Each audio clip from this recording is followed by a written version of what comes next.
Welcome to tonight's meeting at the Port Phillip City Council. The City of Port Phillip respectfully acknowledges the traditional owners of this land, the people of the Kulin Nations. We pay our respects to their elders past and present. We acknowledge and uphold their continued relationship with this land. This meeting is being conducted in a hybrid style and is streamed via Council's webcast page and Facebook Live. Streams and recordings of Council meetings are copyrighted and cannot be altered, reproduced or republished without the permission of Council. If we experience any technical difficulties this evening, we will adjourn the meeting for a short time to resolve the issue. I remind attendees that any member of the public addressing Council must extend due courtesy and respect to Council and the processes under which it operates, and must take direction from the Chair whenever called on to do so. Speakers must remain respectful, and statements or questions must not be defamatory, offensive, or objectionable, aimed at embarrassing a councillor or a member of Council staff, or relate to a matter outside the powers of the Council. I also ask attendees if you have any information to be distributed to councillors in relation to tonight's agenda, please provide this to our governance staff over by the door and they will take care of it for you, or you can email it to us, but please don't approach councillors at their desks during the meeting. First item is apologies. Councillors, we have an apology from Councillor Clark, and I note everybody else is in the room.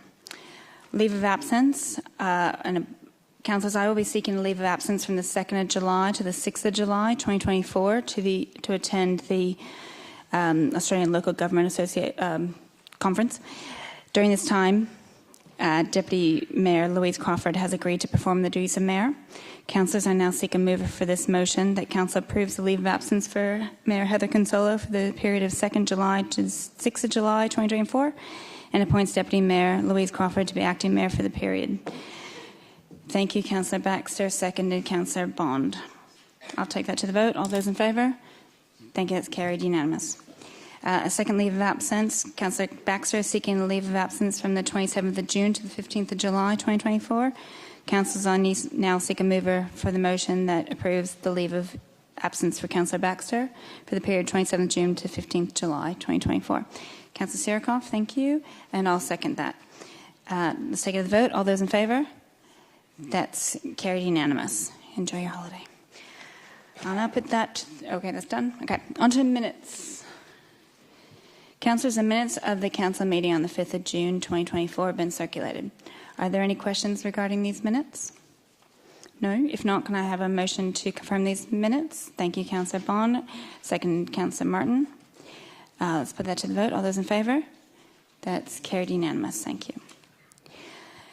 Declarations of conflict of interest. Does anyone have a conflict of interest in a matter being discussed at tonight's meeting? No?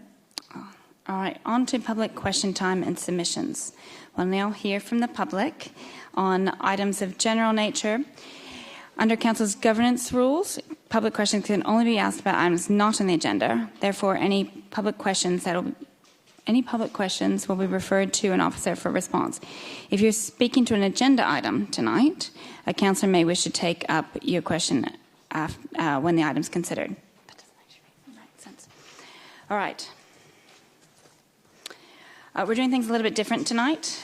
We are going to have the people speaking to items on the agenda go first.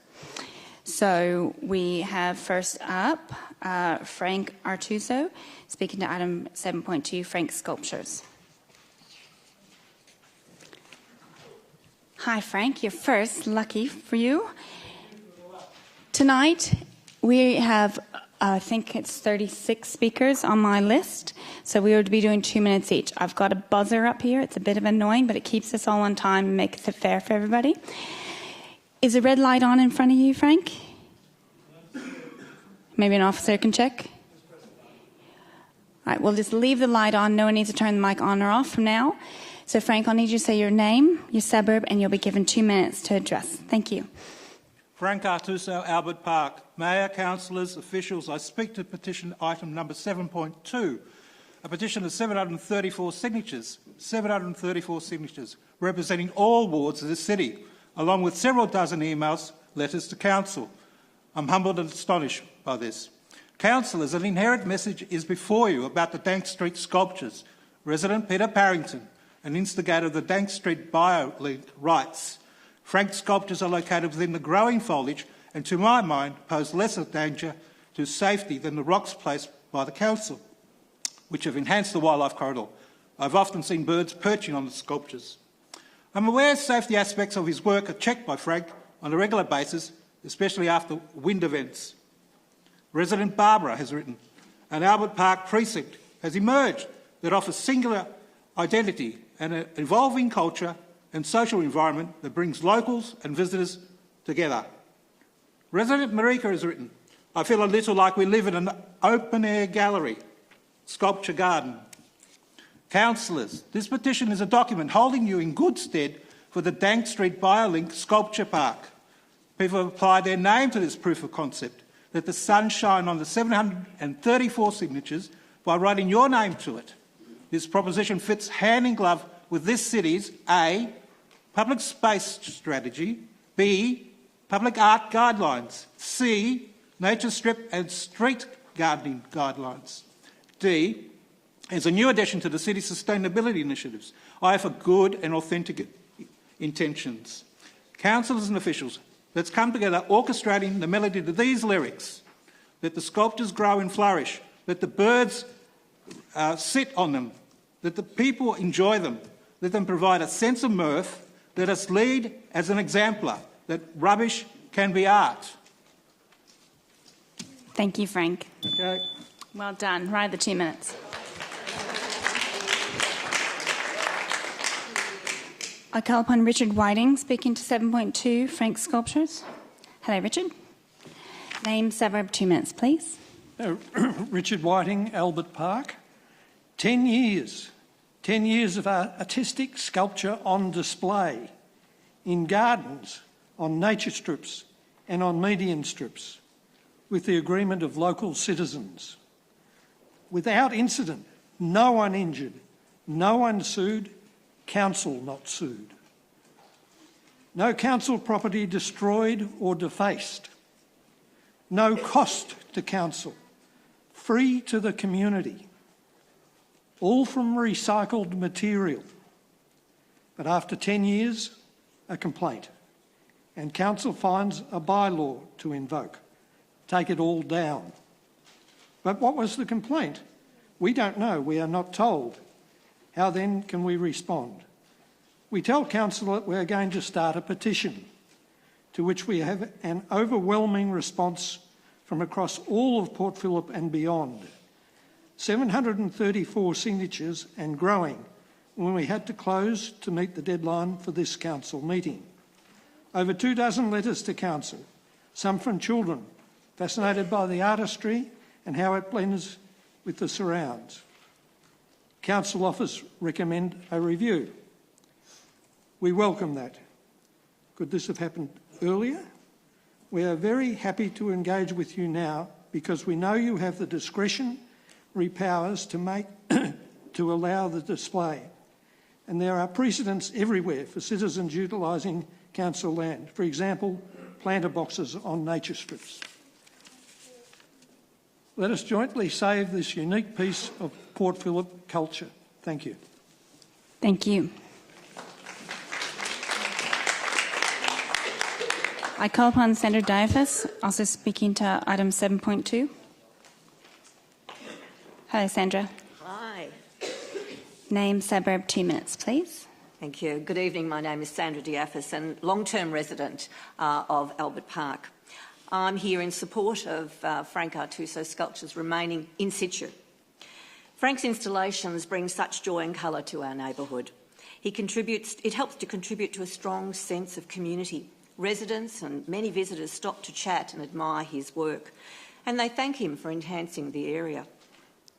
Much of Frank's art is freeform, and it's a delight to watch the young, and not so young, stop to interpret it, thus encouraging both imagination, creativity and ongoing discussion. I'd like to read an excerpt from my own grandson who lives in Middle Park. Every time I go to my grandparents' house, I go past Frank's house to admire his sculptures. It's so much fun to figure out what they are. Other young writers who have put in letters of support have described his sculptures as magical, beautiful, fun and joyful. Part of the importance of Frank's installations being in such a prominent public space is it encourages all who pass by to push a pause button on their busy lives, to stop, to contemplate our physical environment and the beauty of art, and importantly, to stop and smile. Frank is, as you've heard, a role model for sustainability. The material he uses has been discarded and would otherwise be sent to landfill. He can transform broken chairs, parts of non-working fans, wood of all sizes and a plethora of other materials into objects of beauty, giving them a second lease of life. If you remove Frank's installation, what message are we sending, especially to our younger residents? They see Frank working away outside with such passion to create his art, and they ask questions and frequently give him advice. Clearly they will see that Frank has been dismissed and his work is of no value. So I ask the Council, what message are we sending to our young? Thank you, Sandra. I call upon Erin Agnew, speaking to 7.1. Hello, Erin. Name, suburb, 2 minutes, please. Erin Agnew, Albert Park, long-term resident. What I love about living in Port Phillip is that I believe that it honours its commitment stated on its website, which is to maintain and enhance our reputation as one of Melbourne's cultural and creative hubs. The Dank Street precinct is our asset, and more poignantly, over the COVID lockdowns, from which the community is still traumatised, the sculptures were a small joy in an otherwise bleak world. We have several neurodiverse neighbours for whom Dank Street plantings and sculptures are a touchstone in their lives. Council has published survey results that people are more likely to use parks or areas within 400 metres of their homes as they age. In addition, various council policies have identified anxiety and stress in residents, and that the council is committed to building psychological well-being and in particular 10-minute neighbourhoods. This is our 10-minute local neighbourhood. I ask that Council honours its mission, vision and many policies and not make the city in general and my neighbourhood specifically lesser by removing these sculptures. I believe that there are other nature strips in the city of less artistic value, overgrown and neglected, that they do in fact pose a safety risk. For instance, I live on a corner property with an old shop and there's e-scooters and bikes left on the footpath for days, sometimes creating a real rather than a perceived safety issue. If the Council are to decide to remove the sculptures, I would seek assurance that a full audit of all nature strips in the entire city is undertaken. Otherwise, the perception is that some residents' safety is of lesser value than others. We would all be the poorer for it, and the city's vision and aims will be diminished. But if that is the law, then it should be equally applied to all. Thank you. Thank you, Erin.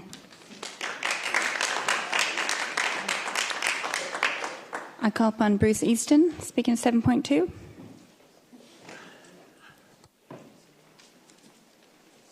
Okay, thank you very much.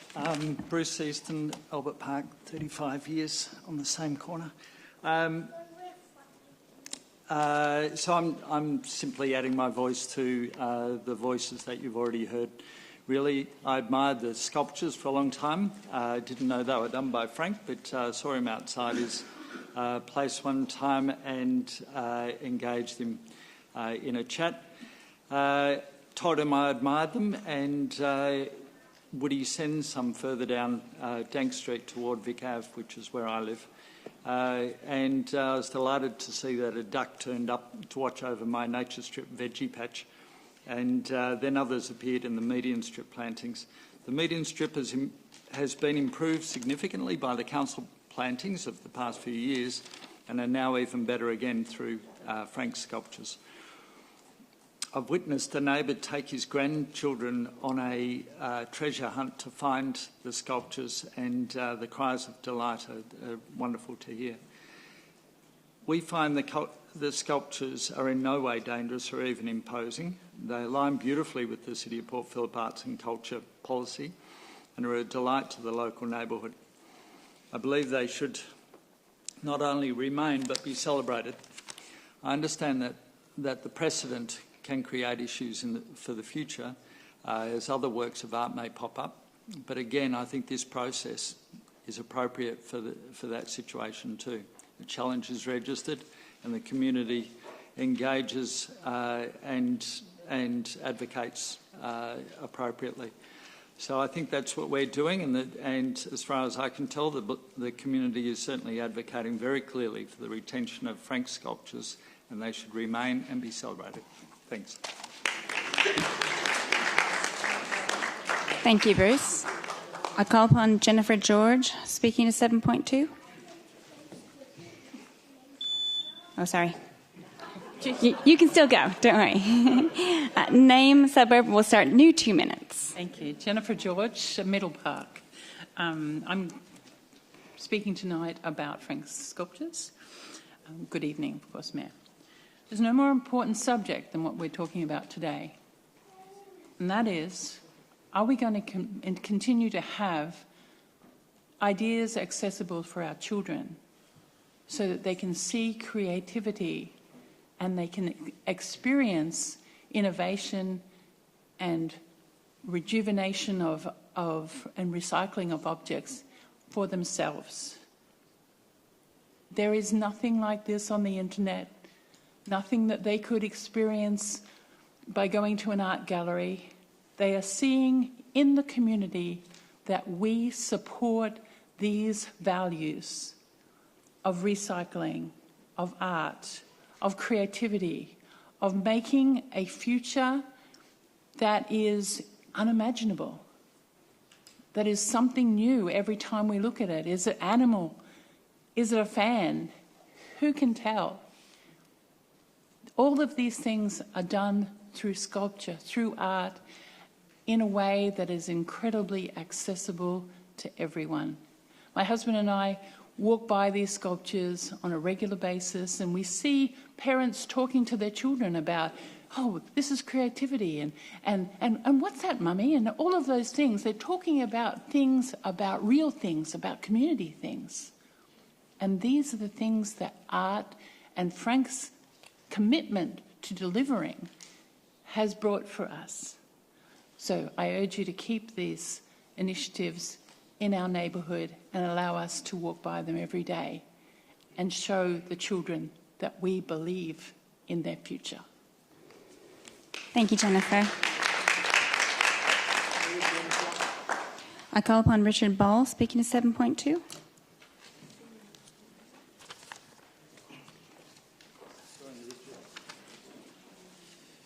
Hello, Richard.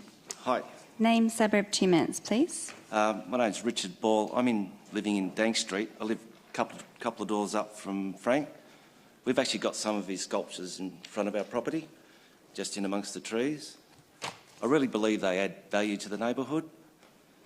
We're also next door to Mary Keogh, the U3A Community Centre, and we get a lot of people come to that centre, and a lot of people stop and they engage with us. Now, normally they wouldn't stop, but they stop and look at the art. And they ask, oh, did you do that? And I have to concede I didn't. But I say, no, Frank did those art. Now, I wouldn't engage with those people if we didn't have the artwork there. Just the other day, we had an auction in Mill Street in Albert Park, just around the corner from Frank. And the auctioneer actually referred to his art when he's doing the sale. He's trying to add value to the sale. And he talked about the artwork. I think that's adding value to the community, adding value to Albert Park. And I think if you take that away, you're just going to take away the joy for others. Thank you. Thank you. Is there anybody else who registered to speak about Frank's item 7.2? No? Okay. The next online, do we have James? I call upon James Sowes, joining us online, speaking in 9.1, the Multicultural Advisory Committee Annual Report 2023. Hello, James. Thank you so much. Hi. Hi, hello. Thank you so much. My name is James, so I'm the chair of the Multicultural Advisory Committee at this City of Port Phillip. So I will talk about the committee's annual report for 2023.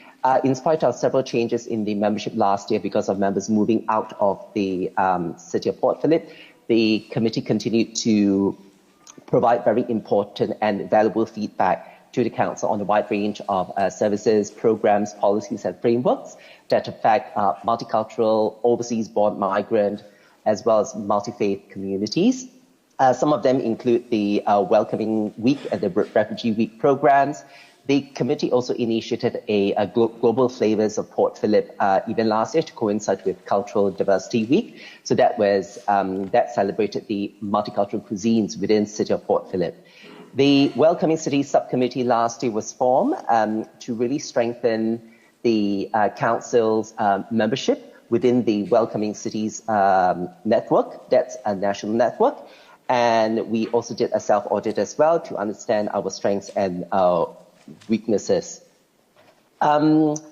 I think in this global climate of alienation, division, and polarization, we are very aware of how escalating tensions and conflicts from around the world can impact local communities. And so, and I'm very proud to say that the committee has leveraged on its very diverse lived experience and connections with various stakeholders and community groups in City of Port Phillip to provide valuable advice and consultations to the council.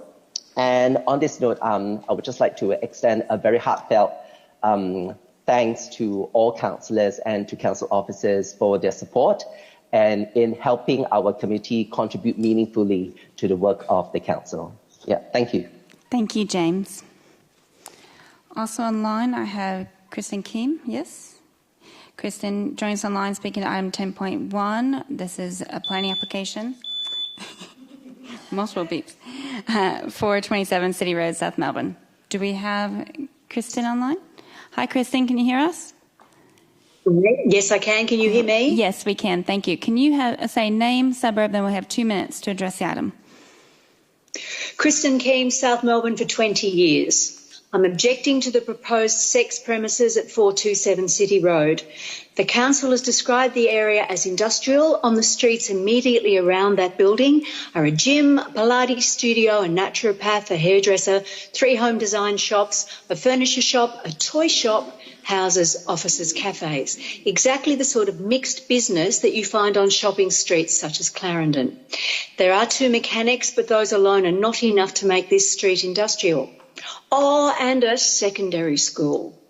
Brothels and sex shops used to be in back blocks, out of sight of shoppers, workers and school kids, and the applicants want to put a venue for group sex on this street. Whilst it may not have a billboard, although if the ever-increasing advertising for Velvet Hands brothel is anything to go by, it'll have something in neon before long. The school kids will know what it is anyway, because that's what they do. They find things on the internet and they have quite enough to deal with coping with the pressure of pornography without this unnecessary option in their midst. If couples want to hook up with other couples, there are websites for that.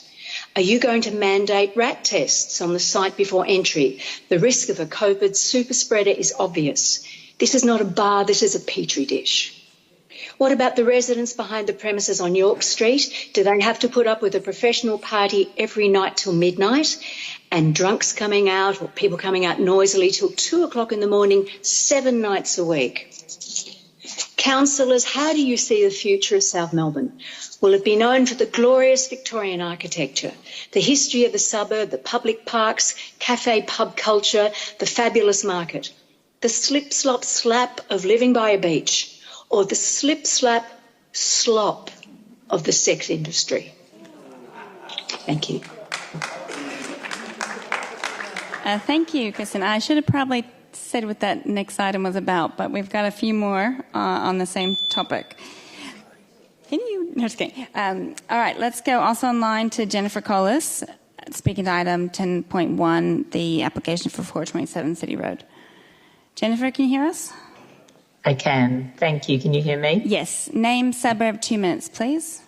Yes, Jennifer Collis, South Melbourne. I'm objecting to the proposal of this adult entertainment venue. I'd like to draw councillors' attention to the City of Port Phillip's Community Safety Plan.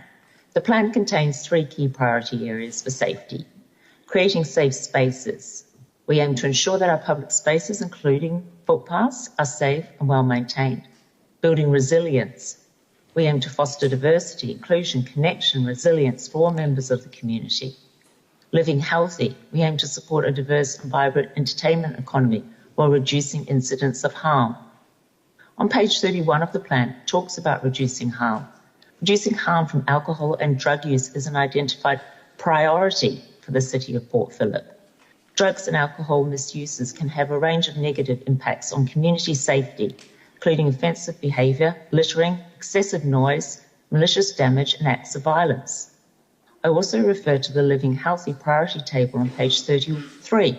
It says, create a positive social and physical environment around licensed premises and events to attract patients and support people to feel and be safe. I put it to councillors that the very nature of the proposed venue is at complete odds with council's own community safety plan. How is this reducing the potential harm from alcohol and its negative impacts, including excessive noise from patrons leaving the venue at 2 a.m. in the morning? How is this creating a positive social and physical environment for the people who live and go to school nearby? How is this supporting people to feel and be safe? Mayor, I draw attention to your message in the plan.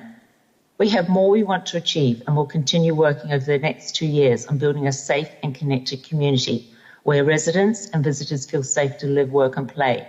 The safer people feel, the more likely they are to participate in and enjoy community life in our beautiful city. I know I speak for many of my neighbours when I say I will feel less safe in my community if this venue is allowed to go ahead. Thank you, Jennifer. Thank you. I'll have to stop you there. Thank you. I call upon Angus Wallace, speaking to item 10.1. Hello, Angus. Name, suburb, 2 minutes, please. Thanks, Heather. My name's Angus Wallace. I live in South Melbourne. My house is 50 metres from the proposed Swingers Club. If successful, this Swingers Club will pose a significant risk of serious physical harm to local residents and communities. How can we as a community feel safe when there's a Swingers Club in the City of Port Phillip who promoted hosting a safe environment? This is a different one, I'm sorry. And their founder was recently charged with 5 counts of rape along with the partner of the victim. These offenders met on the exact same Swingers website, which is promoted as an affiliate of the proposed venue, this Pineapple Club, as it so calls itself. How can we create safe communities knowing that incidents of rape and indecent assault in the City of Port Phillip are actually increasing? According to the Agency of Crime Statistics, over the last 12 years, the incidences have almost doubled, and you can check that for yourself. City Road is a home to a diverse and vibrant multicultural community, many of whom attend popular church services and schools nearby. We're talking 50 metres, 100 metres away from this position. The proposed club would put all women, particularly of Asian backgrounds, at risk of sexual and predatory violence. This type of establishment means that women, particularly young Asian women, and I call them out specifically because, as we can all see across the road at the other massage parlours, there are images depicting these types of situations as Asian women being sexual objects. My wife and daughter are both of Asian European origin and have been followed and harassed several times around City Road, around this area, due to their sex and their race. In one instance, 2 bystanders had to intervene to ensure a dangerous outcome was avoided. There are many more racially and sexually motivated incidents which go unreported by Asian Australians on a daily basis, as I'm sure there are for non-Asian Australians. If this club is established, there will be an increased risk of dangerous and predatory behaviour. I'm fearful for the safety of my family and the wider community. Thank you, Angus.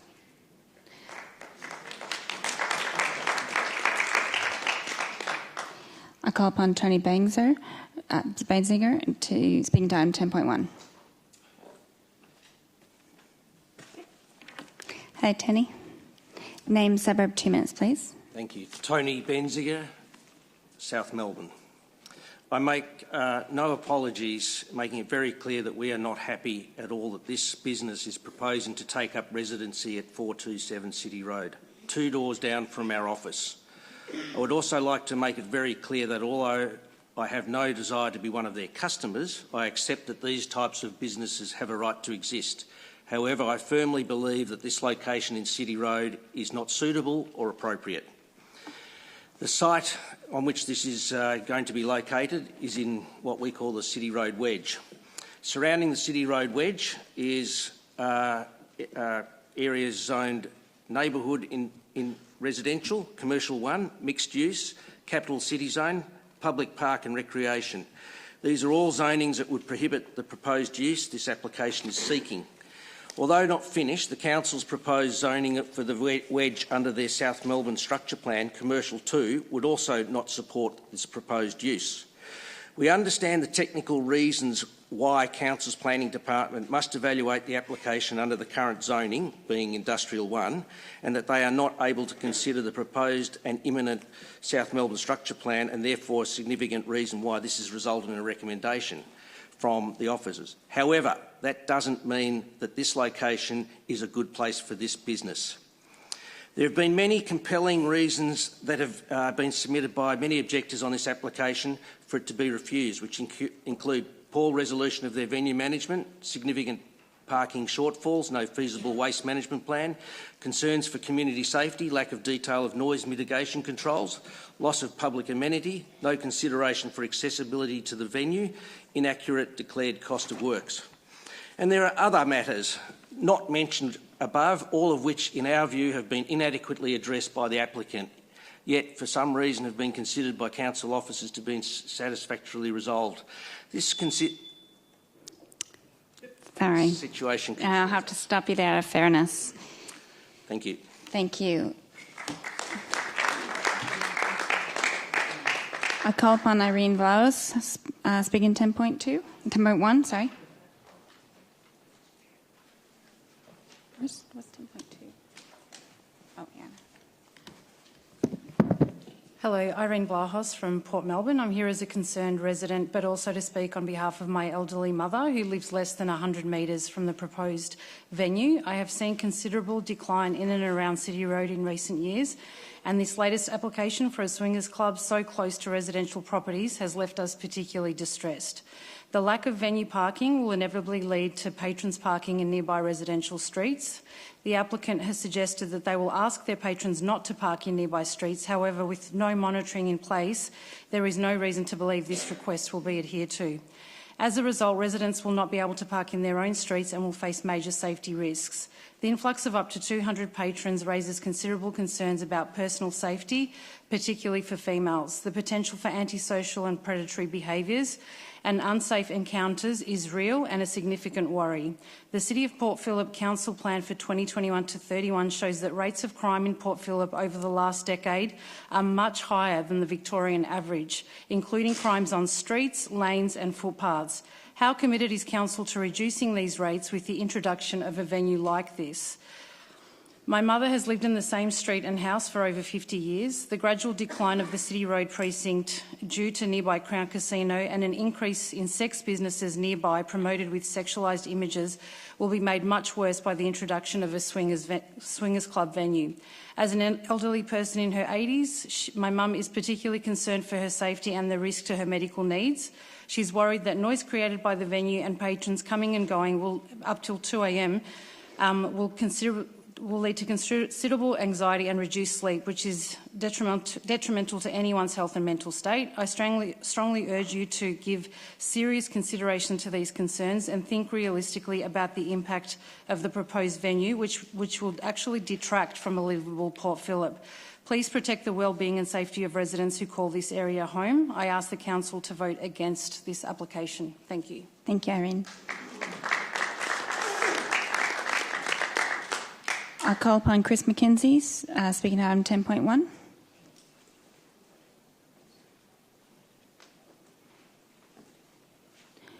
Hello, Chris. Name, suburb, 2 minutes, please. Yes, thank you. Chris McKenzie, Melbourne. I'm a planning consultant on behalf of the permit applicant. There are specialist venues that cater for niche entertainment interests as well as broader entertainment interests, and Port Phillip hosts many of those, and they all have their place in a vibrant city.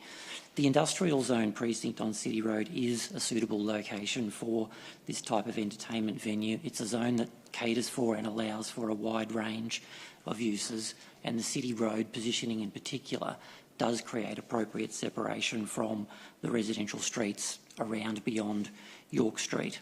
In planning terms, the proposal essentially involves people arriving to the site by various means of transport, and the issue of street parking is something that requires consideration because it's reusing an existing building, so there isn't on-site parking. It wouldn't matter what the use is, there wouldn't be on-site parking. The application has included a comprehensive assessment that shows that there is ample street parking within the city road environment without any need to rely on parking in residential streets. Inside the building, the proposal involves a liquor licence, it involves music and live entertainment. The adult lifestyle element operates under a health department code of conduct, but that is not a type of use that now requires any specific licence. Unlike what was said, this is not a brothel, it is not a regulated sex premises. It is essentially an event venue where those activities are regulated without requiring special licensing or approval. The sale of liquor is the key licensed activity, and the VCGLR management is very robust. The main operations of 200 people up to 2 a.m. is in line with, probably slightly earlier than many other licensed venues in Port Phillip. The acoustic assessment demonstrates proper management and proper appropriate amenity outcomes across all operations. Thank you. I'll have to stop you there for fairness. Thank you. But we do have a question from a councillor that, if you'd like to sit there and ask. Thank you. Go ahead, Councillor Crawford. Just because it's not a normal planning meeting. I noticed that few people have said 7 nights a week, but on the website it only says 3 nights a week. What is there an intention? And I'm not sure if it's tied to the planning, but I'm just wondering what the intention is.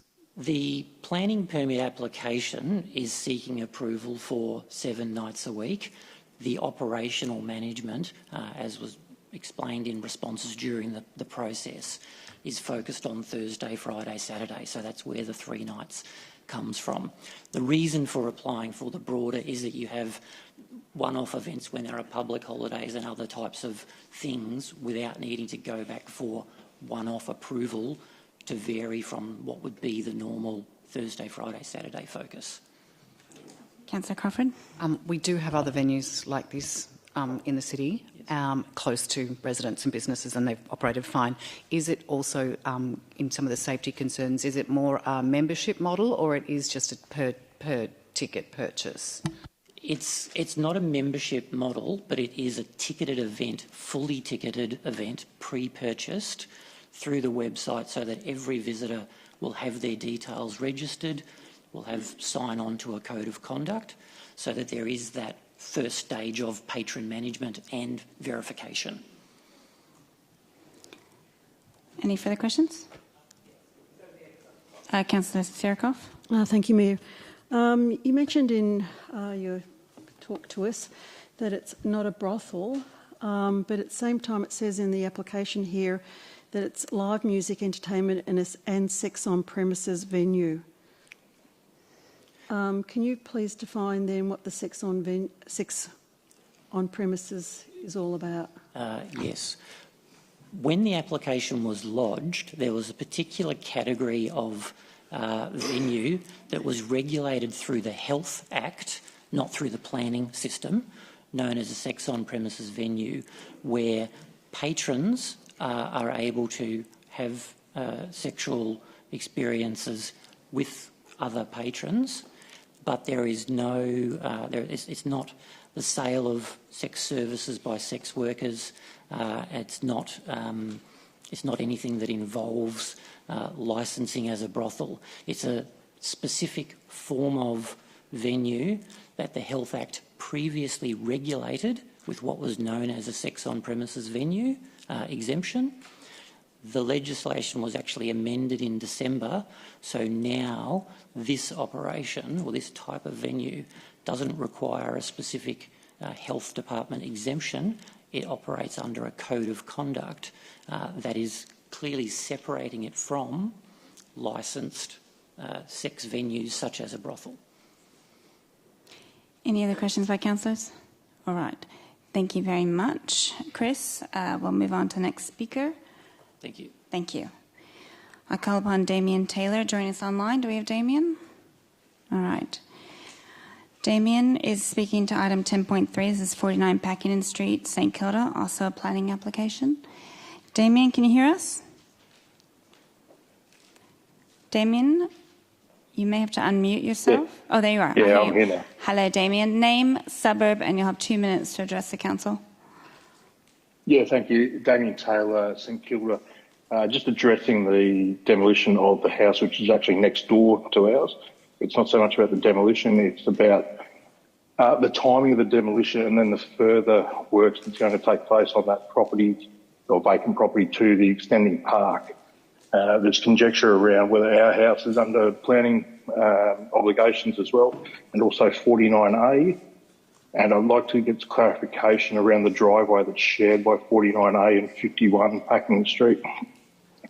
Also, with this planned works, what's the plan for parking in the area, and then ongoing with the parking for the increased use due to the extension of the planned park? They're the items I'd like to address.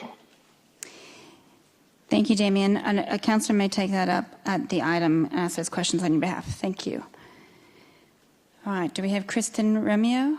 Okay, Kristen, you're also joining us for 10.3, 49 Packington Street, St Kilda. Can you hear us? Yes, I can hear you. Hello, Kristen. Name, suburb, 2 minutes, please. Yeah, Kirsten Romeo, St Kilda. I'm also a resident on Packington Street at 48 Packington Street, so opposite the park and number 49, which is the proposed demolition. Not against the house being demolished and the extension of the park, but like the previous person who spoke, probably just have some concerns around parking in the area. So Packington Street has got a mix of permit parking for, I guess, residents that are eligible. There's some like long-term parking, and I know a lot of other neighbouring streets, residents of neighbouring streets utilise Packington Street for their overnight parking as well. So Duke Street in particular. So I just want council to really consider parking, I guess, on Packington, but also neighbouring streets. For instance, at 12 to 14 Duke Street, which is runs parallel to Packington. There is a proposal for 18 dwellings to be developed there, and it's only going to have 18 car bays, and these dwellings have got 2 bedrooms, 2 bathrooms, that sort of thing. And I know that there's other residents at 18 Duke Street that there's 15 apartments there, and they don't have any off-street parking, and they're not eligible for parking permits on their street either. So I know they utilise the all-night parking or restricted parking on Packington Street.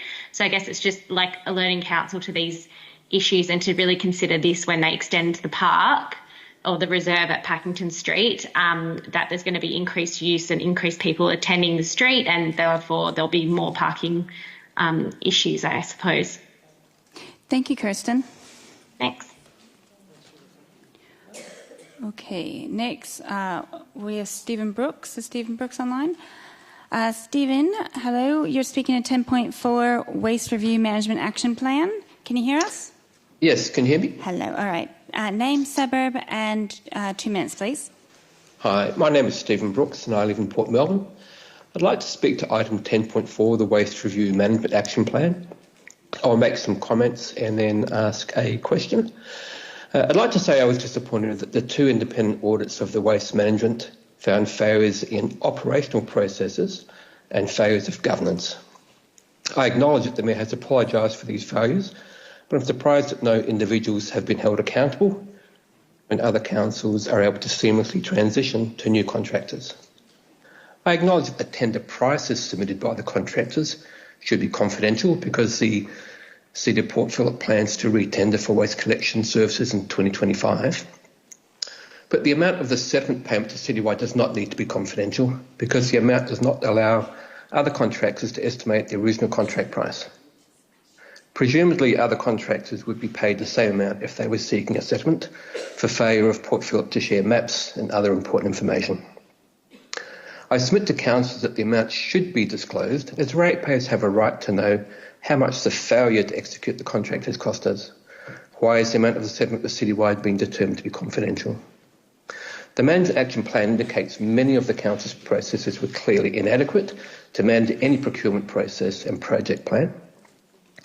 Residents would like to know why nobody has been held accountable and why is the cost not being disclosed. Thank you. Thank you, Stephen.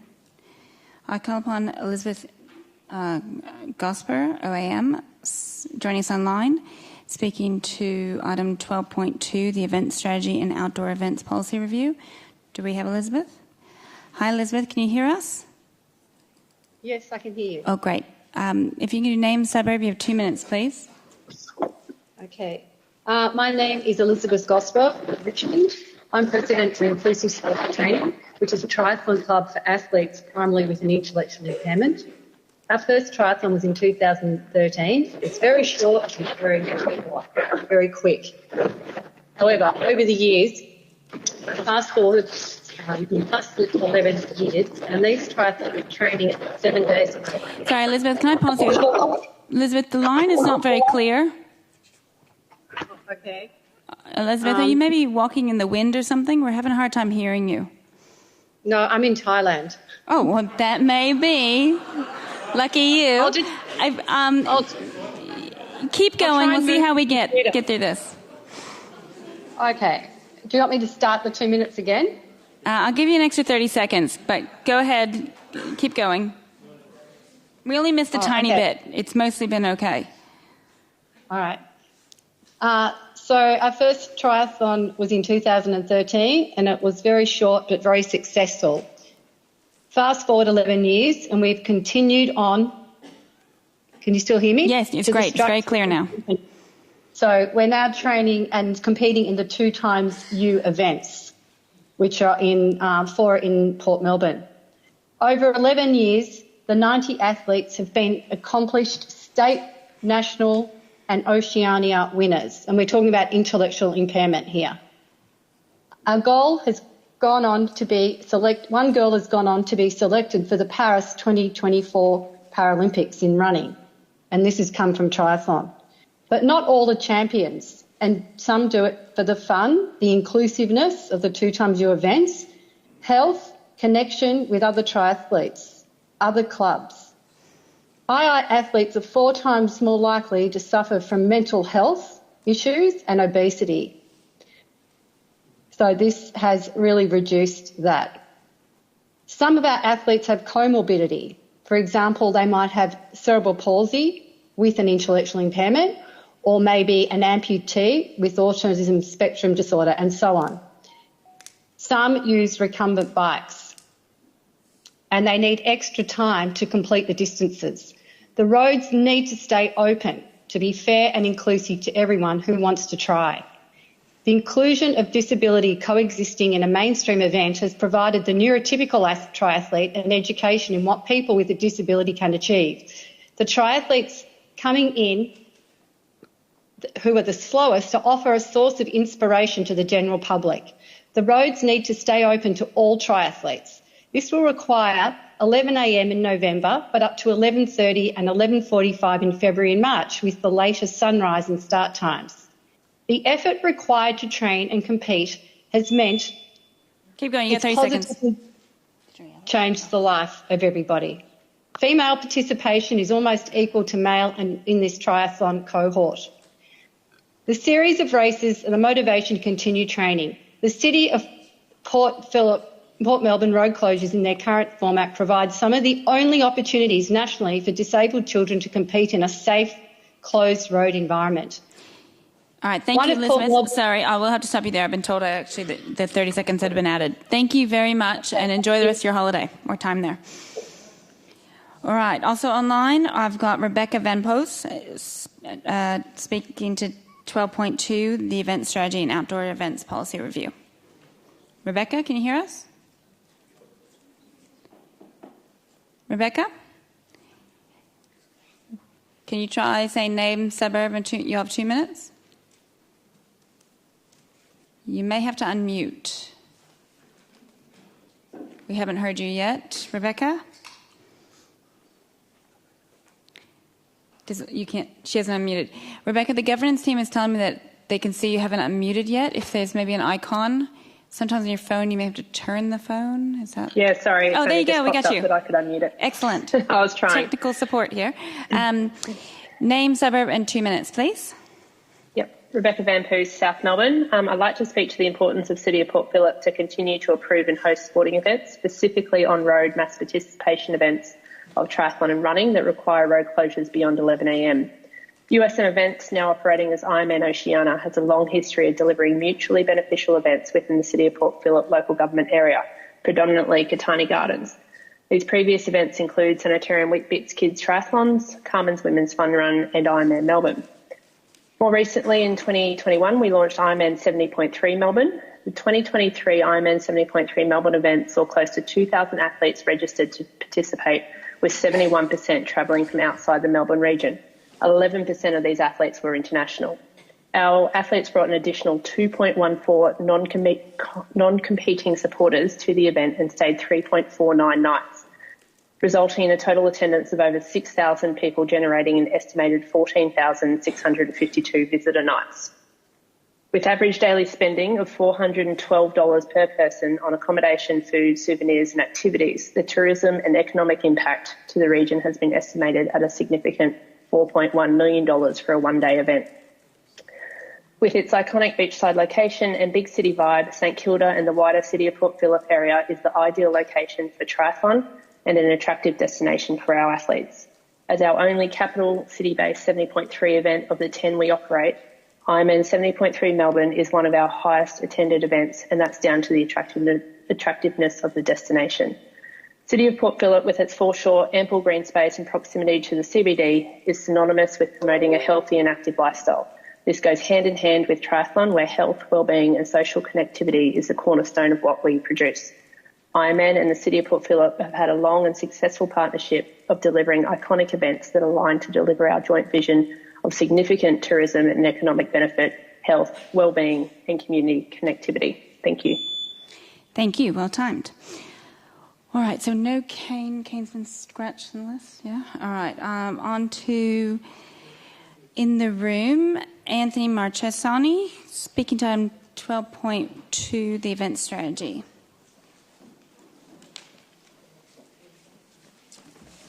Hi, I'm Anthony Marchesani, Elwood, and I'm also an event organiser, and I've been closing Beach Road, which is Ormond Esplanade, Jacob Boulevard, Marine Parade and Beaconsfield Parade since 1990. I'm also the current race director of the Melbourne Marathon, where we stage the Melbourne Marathon on the roads, which I've just described as Beach Road. I believe today there's been discussions between the group, which has called themselves the Foreshore Traders Committee, and the event organisers, and an agreement has been made to make some alterations to the review that's been presented to you tonight. I wish to speak about the unintended consequences of changes of times with regard to these for events. The unintended consequences are that the businesses that are making the proposals of change have actually benefited from the events that we create and deliver to the City of Port Phillip, and have done so for many, many years. And the road closure is, for us, an important part for us to deliver that event. And the people that participate in our events don't only participate on the day of the event, they come other days as well, and they come back to frequent the businesses on the foreshore because of the style of the events that we create. So in future, with regard to the changes, and I'm aware that the changes have extended into now 11:30 because I've been part of those discussions today, but in future, the management of time is very important to the event delivery, because we are being squeezed on our field of play, because we have traffic management that we now have to manage, which is hostile vehicle mitigations. We have increased waste with our requirements to repatriate the roads back to the normal state that they need to be in to deliver them back to the people of the City of Port Phillip. And these things take time. Once it is that we add those things into the field of play with our participants, we actually lose time where we're actually delivering the event, which was what we're intending to do. So, thank you. Thank you. Yeah, sorry, if you stay, Anthony, I think we have a question by a councillor. Councillor Crawford. I just had a question. We just heard from someone around disability. Is 11:30 actually doable, or is it more reasonable 11:45 as suggested by that? I know that it may not be exactly to your events. I'm just curious, understanding the organisation of it. So, with Liz's comments, with regard to, in particular with regard to triathlon, is that the inclusion of that event within the field of play for that event allows for those inclusive events to be included, which also includes children and kids events, and it also includes smaller events which allow for an equal discipline, male-female, of the participant of triathlon. And so the time is the important part of it. And it ebbs and flows. Sport ebbs and flows. At the moment, we're in a running boom. We're getting sellouts of our events. Triathlon has had that also as well throughout its growth period. It's a very mature sport. And at this point in time, we're not having excessive growth, but that doesn't mean to say that we won't. And by limiting the time frame of the road closures, limits the ability to deliver those events going forward for the opportunities for these businesses as well. Thank you very much. Good. All right. I call upon Brian Hinton, speaking to 12.2, the event strategy as well.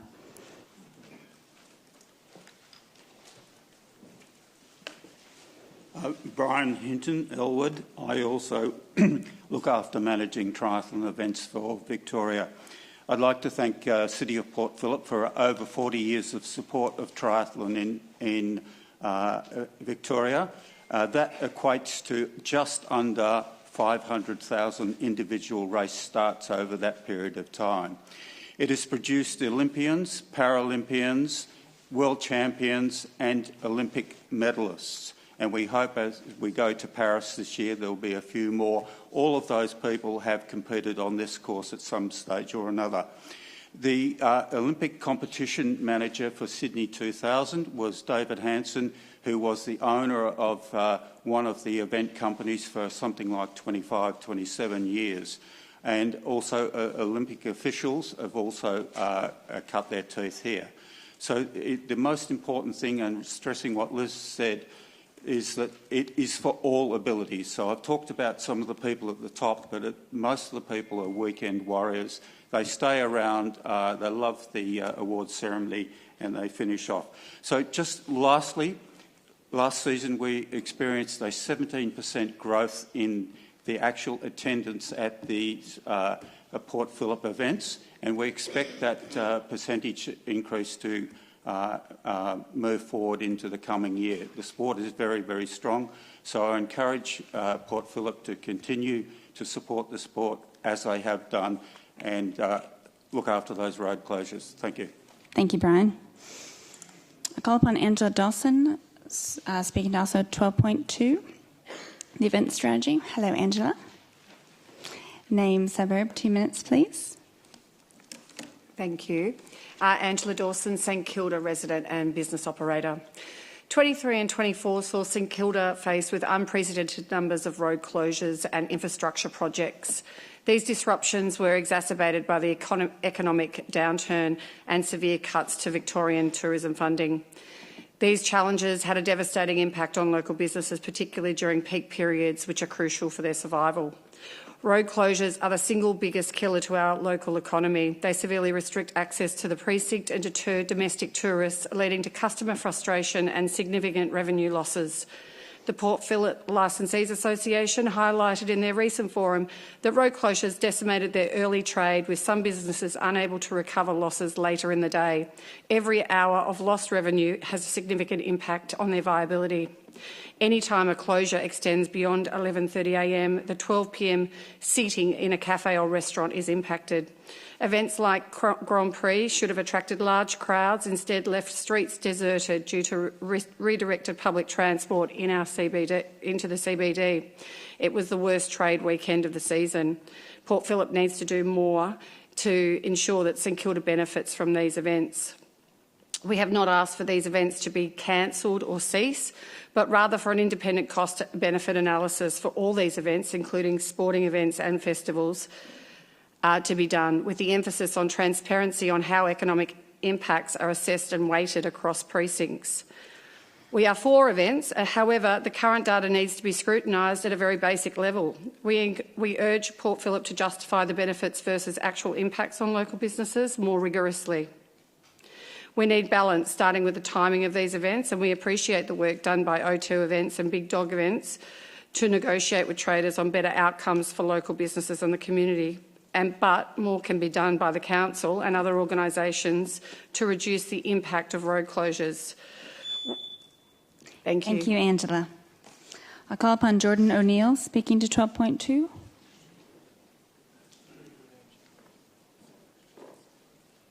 Hello, Jordan. Name, suburb, 2 minutes, please. Thank you. Jordan O'Neill, Richmond, and that was great timing to follow Angela in and just see balance to what's the discussion that's being had around road closures and events, because certainly O2 Events, which I represent as one of the directors, are keen to note that we are very mindful of the road, the impacts of the road closures, and hence why there's backroom dialogue preceding today's meeting to find where we can agree. Because certainly we understand that although there's not necessarily direct economic benefits to all traders, we would confidently argue that we are a business card for City Port Phillip, bringing thousands in each summer from abroad, so that not necessarily there surely isn't someone racking their bike and going to Luna Park afterwards, but we dare say that them seeing Luna Park matters to the visitation more broadly, but also just in terms of part of the fabric of events. I wanted to say today that to endorse that City Port Phillip now hosts one of the most mature, but also unique event calendars in Australia. So the events that we've spoken about, Melbourne Marathon, Ironman and others, these events are long-standing, and so that we're not talking about new market entrants. We're talking about mature events that have refined their schedules over a number of years to try and be as minimal in their road closure as possible, as comprehensive in the communications about the road closure as possible, and also where possible concede where we must. And certainly O2, going into next summer, in a couple of events, we've been in discussions with the traders, and we aren't going anywhere beyond 11:30, despite we would like to grow those events. We understand that they've got needs as well, and we need to find balance. So yeah, today we did come to some agreements that 11:30 is a nice meeting place for the majority of events, but certainly we wanted to continue. I wanted to still turn up today to make the point that obviously there's benefit and there is impact. So thank you. All right. I have Mary Stewart next, speaking at 12.2. Welcome to leave whenever you need to go, as long as you're not disrupting people speaking. Thank you. Hello, Mary. Name, suburb, 2 minutes, please. Councillors, Mary Stewart, St Kilda resident and employment operator. I'm a long-term operator of Luna Park in Melbourne, and let me just say straight off the bat, it cannot be said that we do not have a negative impact arising from road closures. We open at 11 o'clock. Last summer, there were road closures back to back, week after week after week, month after month after month. They have an impact. And when you are, and we're not opposed to these events, what we need to establish is a balance. And one of the things that I would strongly urge the councillors to require of their officers is to do assessments of economic impact that look at the positive impacts, but also to look at the negative economic impacts on businesses. And we don't say, speaking, as a member of the Foreshore Traders and from St Kilda Tourism and Events, we don't say we should be listened to because we're big. What we say is that we should be listened to because without these businesses, if they don't survive, then the whole of St Kilda and the whole of the city of Port Phillip will be incredibly diminished in terms of its standing, its reputation and its attractiveness to the rest of Melbourne and broader. So we welcome the agreement that's been reached today in terms of a maximum closure time of 11:30. That is not what we sought. But we have compromised on that, and we say that there should be a cap on the total number of hours. Thank you, Mary. Not provided. Thank you very much. Thank you. All right, call upon Rumi Moshinsky, joining us online. Speaking to item 14.2, notice of motion for parking restriction changes in Elwood Village. Rumi, can you hear us? Rumi, can name suburb? You have 2 minutes. Good evening. My name is Rumi Moshinsky. I've been an Elwood resident for over 30 years.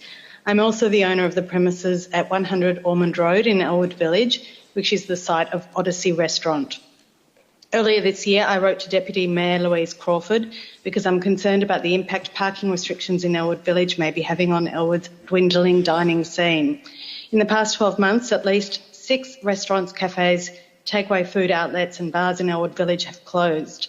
They are all still currently available for lease. The parking spots in Elwood Village are 1-hour spots until 8 p.m. This means that people who want to go out for dinner at 6 p.m. or earlier and who need to drive to the restaurant for whatever reason have to move their car after 1 hour or seek out a spot in a residential side street, which of course makes it even more difficult for local residents to park when they return home from work. I note here that Elwood Village is not in close proximity to any tram lines or train stations. When I asked on the very active Elwood Facebook chat group if residents agree that a 6 or 7 p.m. change would be preferable, within 24 hours I had 87 likes and 31 comments, all in strong agreement with the proposal. I've spoken to 3 local real estate agents, all of whom are currently seeking tenants for the vacant restaurant sites, and they too agree that a change to the parking restrictions would make the sites more enticing to potential tenants. However, the Deputy Mayor advised that in order to action this change, I would need a letter signed by 10% of tenants in the 1 kilometre strip in Ormond Road. Because there is no longer an Elwood Traders Association, I believe this is an unreasonable expectation for any concerned local resident. I'm therefore grateful to the Deputy Mayor that she's moving this motion so that the investigation process can be undertaken by Council rather than me or another resident having to obtain the relevant measure of community support. Thank you for listening. Thank you very much. All right. Is there anybody else speaking to an agenda item tonight? Otherwise, I'm going to go to the questions. I think you just have a question, so we're going to questions now. Okay. All right. Michael Barrett, you're up first. Submitting a question to Council.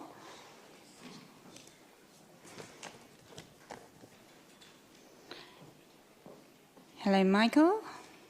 Seasoned question asker. Names over 2 minutes, please. Good evening, Mayor. How are you? Yeah, well, thanks. Michael Barrett from Port Melbourne. Mayor, I've got 2 questions this evening. Do you want me to do them back to back, or would you like me to ask one, take a break, come back and do the second one? Better go through them all, please. Fantastic, thank you. My first question is, in reference to the City of Port Phillip Audit and Risk Committee Charter and in light of recent issues associated with the waste disposal contract, could Council provide an update to ratepayers of the review, assessment and adequacy of the Audit and Risk Committee as per Section 16, Review of Committee Charter? As per Section 16.1 of the Committee Charter, the Committee will review, assess and note the adequacy of the Audit and Risk Committee Charter annually and recommend any changes to Council for approval. As per Section 16.2 of the Charter, any recommendations to Council are due in 2024. My question is has that recommendation list been prepared? Is it on track and on time? And secondly, is that recommendation available publicly? All right. I believe I'm referring to Joanne McNeil. Is that correct? Through you, Mayor. Thank you for the question.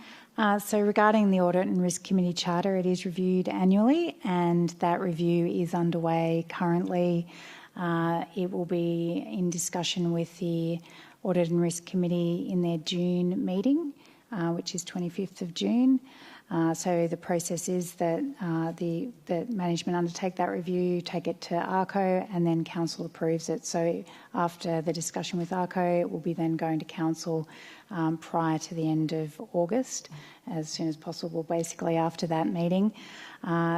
And just in addition to that, you mentioned the waste review. So a waste review subcommittee was created specifically to manage that waste review process. That then was disbanded by council, and that was a subcommittee of ARCO. So that was disbanded as that special purpose vehicle that was no longer required, and the reporting now goes through to ARCO for the management actions. Can you please repeat your second question? Yep, no problem. My second part of my question was in regards to the report being made publicly available. Pardon, through you, Mayor, can you please clarify which report? Yeah, I'm talking about the review and recommendations by the Audit Committee back to Council. So the so you've review... talked about a time frame of the review being completed in August, but will that review be made available to the public? Yes, that will be to a public meeting. Thank you so much. Thank you. All right, next, Alex Macon. Mayor, I've got sorry. questions. Oh. Did you want me to go back to No, I wanted you to keep going. Sorry. All right, you still have time. Sorry, that's not how we normally operate yet. Okay, go ahead. You have 1 more minute. Thank you. Sorry, Alex, you know you're ready. Thank you so much, Mayor. Thank you. Thank you, Alex. My second question is the current City of Port Phillip Community Safety Plan expires in 2025. I understand from communications received from the relevant City of Port Phillip department that work will commence towards the end of this year in the development of the next Community Safety Plan, and as part of that there will be a community engagement phase as part of the process. Can the Council outline whether this community engagement process will occur prior to or after the forthcoming local council elections? Thank you. Jerry McNeil. Through you, Mayor, thank you for that question. So with the community safety plan will be developed in 2025 with the new council. Obviously, they are a key part of the development of the new plan, and so that plan will be developed with the new council. There is internal work that will be done in the lead up to that to support then an effective conversation with the new council, and that will include a conversation with them about the engagement approach, which is the way that that is the normal process of engaging with council on these big topics about how would they like us to undertake the engagement with council through the community, and the timing of that will also depend on council and the priorities that the new council want to investigate and undertake. If I could just respond to that. Sorry, we won't be able to do it back and forth, but thank you. Thank you very much. All right, Alex, you come on up. Alex is asking questions to Council as well. Name, suburb, 2 minutes, please. Alex Macon, Port Melbourne. Once again, there's 2 questions, so I'll ask the first one first and then move on to the second. The first question, can Council please advise which specific meeting date the dog off-leash guidelines will return to Council for potential adoption? And if the timelines have been varied from the report back on the 20th of March, just a bit of a sort of rationale around why that may be the case. And you have a second question? I will, yep. Okay. I would like people to ask their questions together. I think that's... I can do that. Yeah, thank you. Thank you. Once again, Alex Macon, Port Melbourne. Can Council please advise why there is substantial differences between the draft off-leash guidelines that were put to Council for consideration on the 20th of March when compared to the guidelines that were suggested by the Deliberative Community Panel through the panel recommendations back to Council dated in 2023? Thank you. Dana? Through you, Mayor. We received feedback from 366 participants through the community engagement process for the draft guidelines. The guidelines are currently being updated to consider all the feedback received from the community. There is a lot of feedback for Council to consider, so we need a bit more time to make sure that we've got the guidelines right.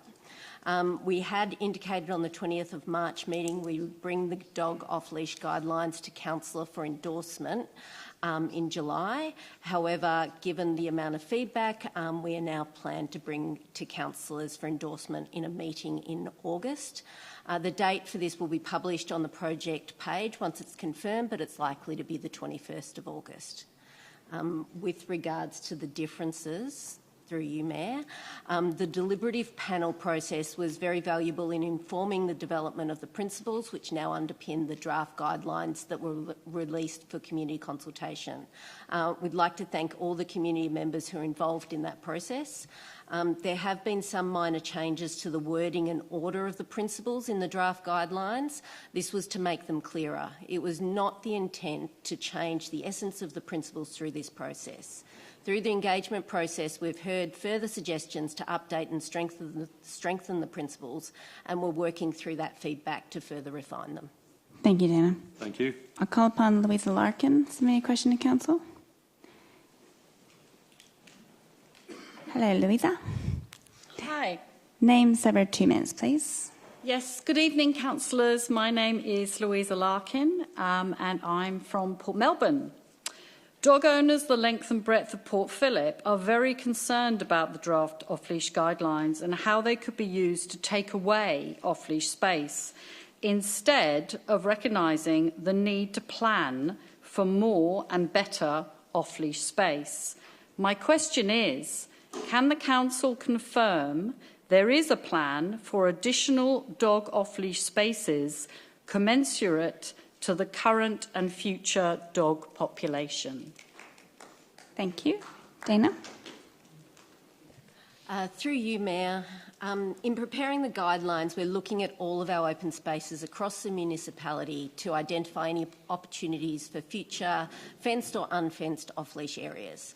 We acknowledge that there is some concern that we are proposing to remove dog off-leash areas without providing new areas to compensate for this potential loss. That's why we're doing this additional work, and any changes to the dog off-leash restrictions will be considered alongside the draft dog off-leash guidelines. Thank you. I call upon Lauren Sherson. Submit a question to Council. Hello, Lauren. Hi, Lauren Sherson, Albert Park. Will Council commit to no net loss of dog off-leash areas? Dana? Through you, Mayor, adding to the previous question, we are, as we just discussed, we are preparing the guidelines and considering all of this through the guidelines. We're doing additional work to make considerations as to what the future dog off-leash restrictions look like. All dog off-leash areas are designated under the local law, and any changes would need to follow a formal consultation process prior to being considered for adoption. While the dog off-leash guidelines might propose changes, these cannot be adopted outside a formal change to the local law. Thank you. I call upon Jen Bishop. Submit a question to Council. Hi, Jen. Name severed, then use the 2 minutes to go through the questions and we'll then get the response to all of them. Yes? Okay, go ahead. Thank you. Jen Bishop, Elwood. I've got 2 questions.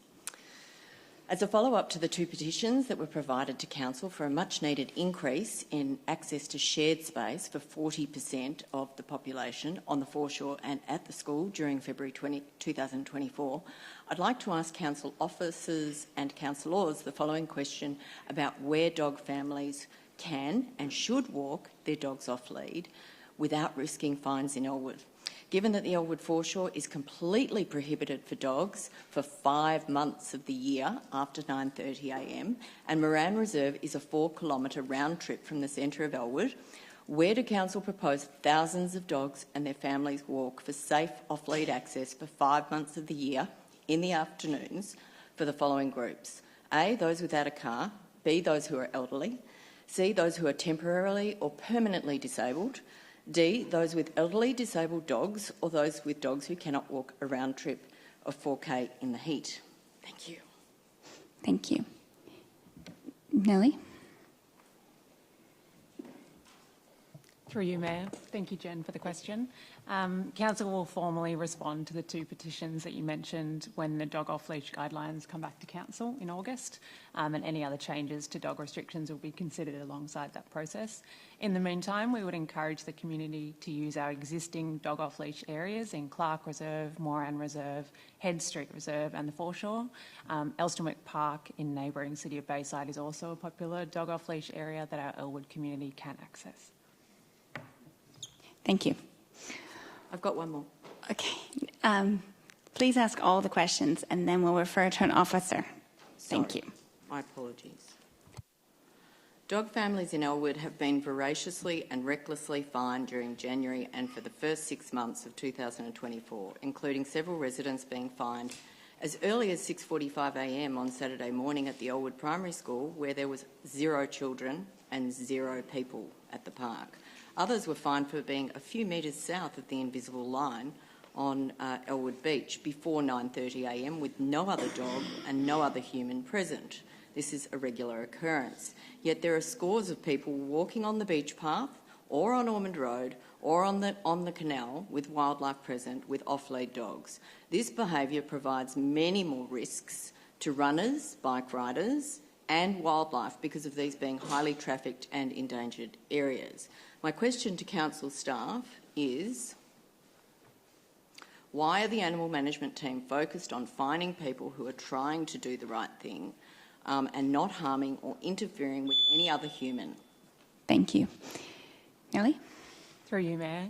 Council's animal management officers conduct proactive and reactive patrols across the municipality 7 days a week.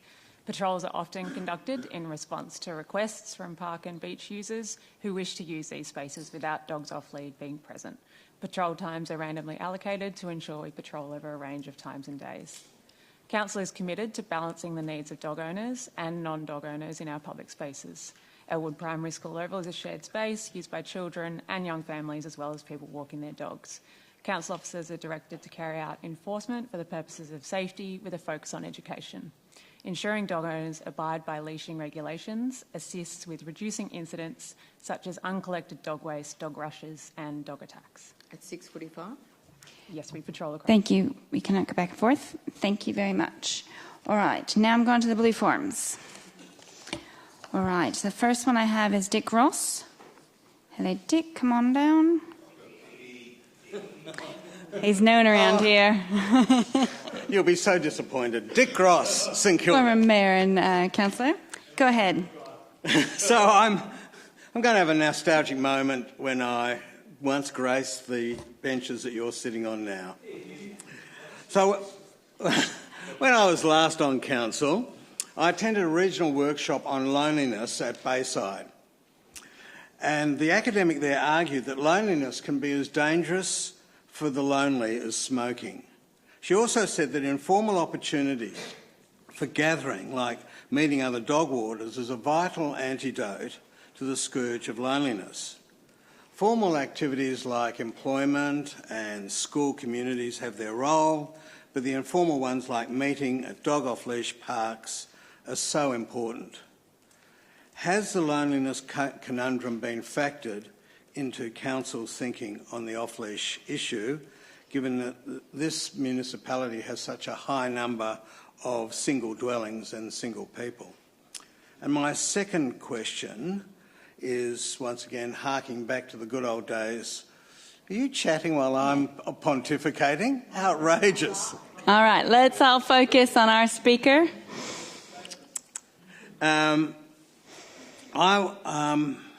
I was the councillor that moved the tiny off-leash area available to Elwood dog walkers on the beach in summer and the narrow time limits on the beach in summer. And can I just say that the current regulatory regime was just a political compromise that was dreamt up to try and get it through. So there's nothing sacred about the current restrictions other than to say that they were a political compromise and they're too small to have a decent walk. So I just wanted to make that time that we could easily make the time slightly longer and the area significantly larger to ameliorate the problem with dog walking contraventions. Thank you. Thank you. I love you too, Bondi. I call upon Sonia O'Flaherty, also asking a question to Council. Good start. Hello, Sonia. Good evening, everyone. My name's Sonia O'Flaherty. I'm from St Kilda. I've just a couple of quick questions about the dog off leash. Per square kilometre, there are 425 registered dogs in Port Phillip. We only have 25 parks in Port Phillip compared to other benchmarks, suburbs. So there's not a lot of space. Now, I get that we're all struggling with space. Everybody wants to use the open space, not just the dogs, but the sporting clubs, families that have dogs. And we're also very lucky to have the beach. It's so confusing on the beach. You can only go to one beach at one certain time of the day, at a certain time of the year, or you can go to Port Melbourne, different beach, different time of the year, but then it's blocked off in the middle of that beach. It's so confusing. No wonder people don't know where to go, when to go with their dog, when not to go with the dog, when to take the kids with the dog, when not to take the dog but take the kids. It's so confusing. Can we look to make it a little bit more consistent? Is that all your questions? Second yeah, question. okay. Of the approximate 8,000 dogs in Port Phillip, there are another 60, 70 odd percent that are unregistered. 8,000 of us are doing the right thing. Can we focus on the people that aren't doing the right thing and get them to pay? It's 8,000 dogs that we know of. We pay $76 a year to register our dogs. That's over $600,000 a year. And I'm not seeing anything for my money. And yet there's another 60 odd percent of people with dogs are getting it for free. And you're targeting us that do the right thing actually turn up here to have the opportunity to speak with you. Thank you, Sonia. Which officer would like to take the question? Nelly or Dana? Thank you, Dana.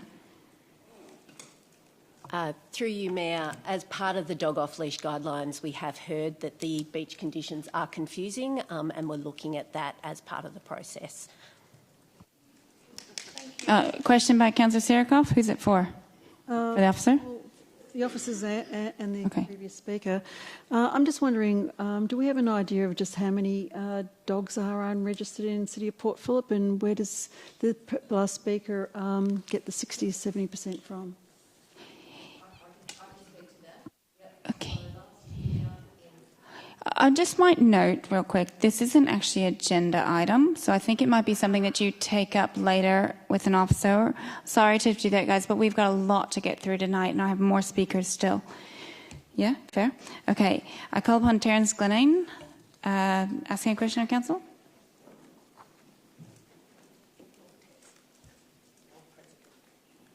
Terence Glenane, St Kilda. Two questions. One is confusion about the dog off leash report. Classic statement. One principal says elite or premier grounds may be taken away as dog use and used exclusively for sport. Straight after that, a contradicting statement says any present off-leash areas will not be taken away from dog use. Two grounds come to mind. Peanut Farm is going to be upgraded with a premier turf, which could be classed as premier ground, but contradictorily, the statement says that no present ground will lose the right of dog usage. This could go with Lagoon is in the same category. These are very heavily used by dog users. In fact, Peanut Farm is very heavily used, far more than any sporting sporting use presently. Probably 10 to 1 usage. I consider that those grounds taken away would be tragic, waste of resource, inefficient resource management, having a ground empty, which it would be if it was only for sport only. Can a councillor answer my questions? Will Peanut Farm not be taken away from general use, including dog walking? The same with Lagoon. Thank you. Dana? Through you, Mayor, to clarify, specialised sports grounds are those sporting grounds which include synthetic turf pitches or their premier level grass playing surfaces.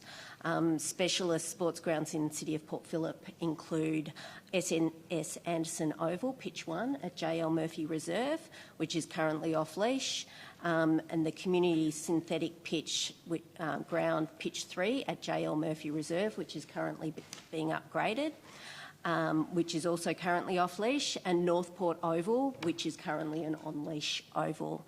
No other ovals are considered specialist because they don't play elite sport on them. That includes Lagoon Reserve and Peanut Farm as well. So that is a commitment. Sorry, we can't go back and forth. Thank you, though, Terence. Welcome to send an email if you need more clarification, please. All right, on to Sally Blair. Sally, are you submitting a question? There you are. Come on down. Hello, councillors. Lady Mayor, whatever. What do we call Name, it? suburb, 2 minutes. Okay, I've just got one question statement. So I'm in Albert Park. Well, let's do the question because it's not on the agenda tonight. So council keeps referring to Eastern North Reserve as a temporary dog park. If you plan to close it, will you provide alternative and new off-leash space in South Melbourne? Good return that question. Thank you. Dana? Through you, Mayor, Eastern Reserve became a permanent dog park in 2014 and it will be reviewed with all other dog off-leash areas across the municipality with the off-leash dog guidelines. Thank you. Victor, your turn to come on down. Victor Watts submitting a question to council. Yeah, my name's Victor. I'm from Sunbury. I do the pony rides for Port Phillip Council, have for 34 years, probably longer than all of you people, never been at the council for that long. And I get charged $1.20 a ride. My question is, where does that money go to? Because I've spoken to the state government for 2.5 hours last Wednesday and no one knows anything about it. And you got 2 weeks to pull your head out of the sand and realise something I'm doing for the kids. I've got a $17 million farm that I lease in Sunbury. There's got tennis courts, playground, the whole lot. I can work from there. I don't need to come to Port Phillip Council to keep you people happy. I do it for the kids, but you don't like kids. You must. That's unfair. That's a very unfair statement. That's not unfair at all. You haven't even answered your telephone. I will ask you, excuse me, I've spoken to you multiple times. Point of order. You need to pause while I deal with point of order. What is the point of order? Well, it's kind of bordering on not the code of conduct where you need to behave respectfully and not making unfalse statements. Okay, I would like you to withdraw the comment that we are anti-children. Sorry about that, Thank you. but Go ahead. It makes me angry when you can't even answer your telephone. I'm getting phone calls from people saying, well, I've rang her this week to ask why they're dropping the pony rides. They're asking about this $1.60 a ride, but you're not answering your phone to tell them. So they're ringing me to ask me. She's not answering her phone. I will correct you on that. I've spoken to you and no one has called me this week. No one has called me this week about pony calls. I've returned every call I've had. None. So you may be told the wrong thing or they're calling the wrong number. But thank you. Do you have a question? Yeah, I have. You've got 2 weeks to pull your head out of the sand What's the question? I'm doing What's the question? To the community. Point of order. Okay. You're a joke. You don't deserve to have pony rides in the council. 2 weeks.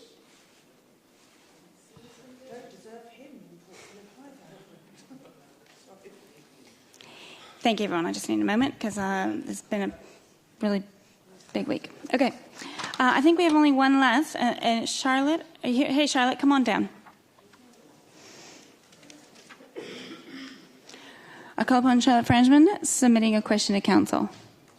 We can take a break after this. Point of order, Mayor. Just to clarify in terms of procedure, when a member of the public they weren't formally asked to leave the room, do officers still answer the question that was put to officers about... Was there a question, though? The initial question was about where the money... Oh, okay. The fee Charlotte, if you don't mind waiting, we'll get that answer. I think it is fair. Thank you. On the public record. Thank you. Yeah.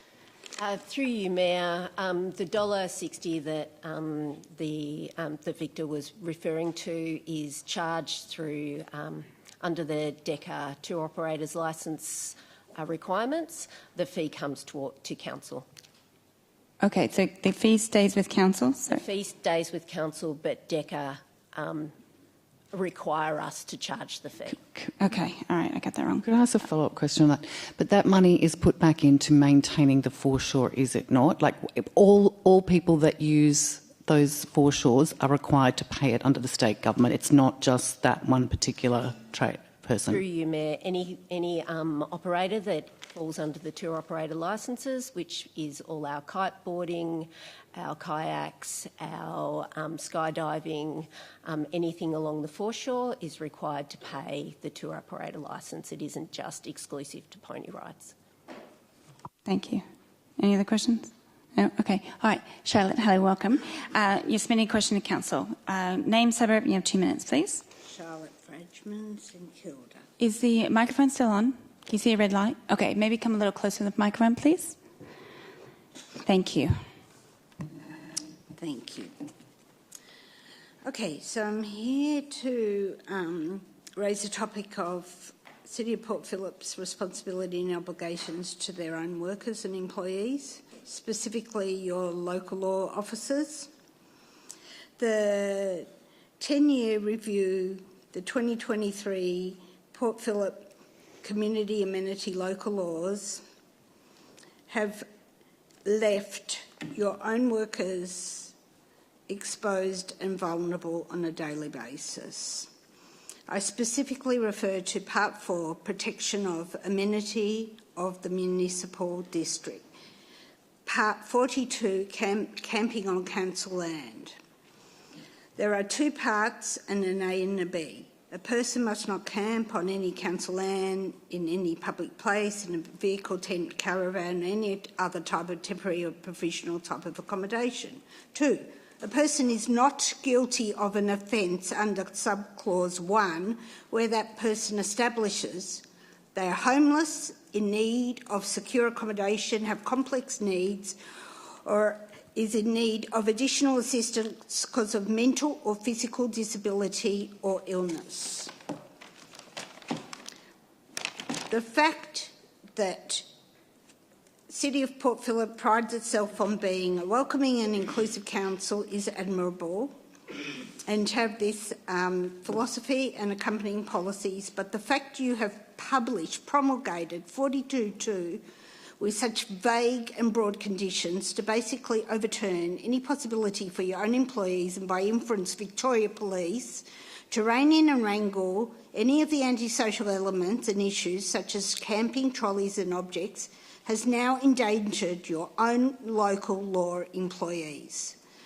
So I draw your attention to the Occupational Health and Safety Act, Local Government Act, Workplace Injury Rehab and Compensation Act, and I'm asking you, given my time is up, if you would consider repealing the Part 4, Section 42, Part 2, and allow each incident and situation to be judged on its individual merit and circumstances. Thank you, Charlotte. Rather than a blanket free pass. Thank you. Brian, can I refer to you? Thank you, and through you, Mayor. And I might take the substance of the question on notice, but I would say that our local laws officers do an incredible job in very difficult circumstances. We work closely with police when required, but it can be a very dangerous job. We are very conscious of their OH&S issues and the concerns that arise out of that. And as I said, the substance of your issue I will have a look at, and I'll take that on notice. Through you, Mayor, what I might add is that the major concern I have for my staff, and that I speak frequently with the team about, is not in response to genuine homelessness and vulnerable people on the street. It's in response to criminal activity. It's in response to violence, weapons, and they are all things that can be policed. There's nothing in our local law that prevents that from being policed. It's just my team are not the police. But you have published... Charlotte, I'm not going to be able to allow the back and forth, to be fair to everybody. Thank you very much. All right, that's the end. That's everyone I have, unless there's somebody who filled out a blue form we haven't heard from yet. Okay. I think we'll take a 5-minute break just to stretch, and then we'll come back to the agenda. Thank you. Okay. We finished public question time, so now we're going to go to councillor question times. Councillors, do you have any question of general nature for officers tonight? Councillor Pearl? 4 quick ones. First one is Clarendon Street, South Melbourne. I met with traders there this morning who expressed concerns regarding the closure of the parking on one side of the street, and they asked whether or not we'd be able to put signs up and awnings up indicating that businesses are still open in that area, and whether or not we could change parking restrictions to be fee-free to compensate the loss of 1 hour parking along Clarendon Street, and do that compensation on Bank Street and Dorcas Street. Yes, Lauren, please. Through you, Mayor, I have received Councillor Pearl's request in the last few hours. I've directed officers to implement both of those changes, so I'm sure we can get the signage up incredibly quickly, and I'll have a response around the parking restrictions in the morning, which I'll share. Beautiful, thank you. My next question pertains to the Park Street tram extension, and I thank officers and the Mayor for the follow-up of my recent questions regarding the tram extension, including contacting the state government in recent weeks. As officers are aware, there's a residents connection group with CYP and the Department of Transport around the Domain interchange area, and the CYP and the state government haven't been able to provide the community with details on the exact tram route that will run along the committed extension when complete. What is Council's preferred tram route to operate on the link when it's constructed? Thank you, Brian. Mayor, and through you. And we are council officers, and indeed the CEO has sought information from RPV in relation to the precise route and the the design and the location of and the timing of the delivery of the tram route. In terms of the council's position, council through the integrated transport policy and strategy and the 2018 strategy, and indeed the South Melbourne structure plan, both include a tram link between Heather Street and Kingsway running along Park Street. The South Melbourne structure plan is just engagement is completed on that, and that will be considered by council at a meeting in August. Beautiful, thank you. I note the state government's recent announcement regarding new housing targets for local councils, aiming to specifically boost the state's housing stock. Can officers provide details of what consultation Port Phillip received before the announcement, and outline the plan that we have in place to meet these targets, and the consultation with the state government about the targets now that the numbers have been released?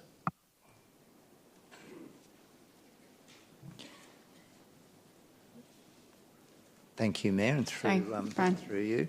Council officers did not receive notice of the targets prior to their release on the weekend. Council officers have been invited to a briefing on those targets next week, Monday. We've not as yet we've now been informed of the targets, but not the rationale for how those targets were reached. Council is in the process of considering its housing strategy. That draft strategy has also been out for engagement. That engagement has just completed, and the strategy will be considered by Council at a meeting in August. That strategy does have a range of accommodation that will be provided, and that range at its upper level looks at having sort of 59,000 units or accommodation across the municipality. The state target is for 56,000 for the city of Port Phillip, so we do anticipate that we'll be able to meet that target within that at the upper end of that range, noting that for us 30,000 of that 59,000 comes out of Fisherman's Bend. Thank you. And my final question is, I note that last week was Australian Mental Health Week. Can officers please provide details and activities in the City of Port Phillip that we're doing to focus on men's mental health across the city, and also detail data that provides insight into the size of the problem around suicide, particularly with men in our municipality? Tanya? Through you, Mayor. I'm going to take data first. The data regarding death or hospitalisation due to self-harm is unfortunately no longer provided by LGA or Gender. 2022 Australian Institute of Health and Wellbeing data indicates that death by suicide in Melbourne from 2018 to 2022 was far more prevalent among males than females, with 1,535 males in that situation compared to 596 females. The 2021 ABS census for Port Phillip shows 8% of men reporting a mental health condition compared with 12% women. With regard to support for men's mental health across our city, and I will talk men's and a little bit broader as well, Council's influence around mental health primarily focuses in social inclusion, discrimination and access to economic resources such as employment, income and housing. Council's currently funding one project specifically targeted towards men's mental health. In addition, Council funds two further projects that support mental health with a universal focus. The total value of these projects is $17,500. More broadly, Council supports mental health through formal and informal ways, creating safe settings in public environments and our community safety plan, supporting participation in community life in families and young people, positive ageing, community programs and grants and rec, supporting arts and creative activities, cultural grants and festivals, respond to homelessness and insecure housing, Port Phillip Zero, adopting a zero-tolerance approach to discrimination based on gender, age, disability, sexual orientation or cultural background, advocating for appropriate funds to support the requirements of people with complex needs.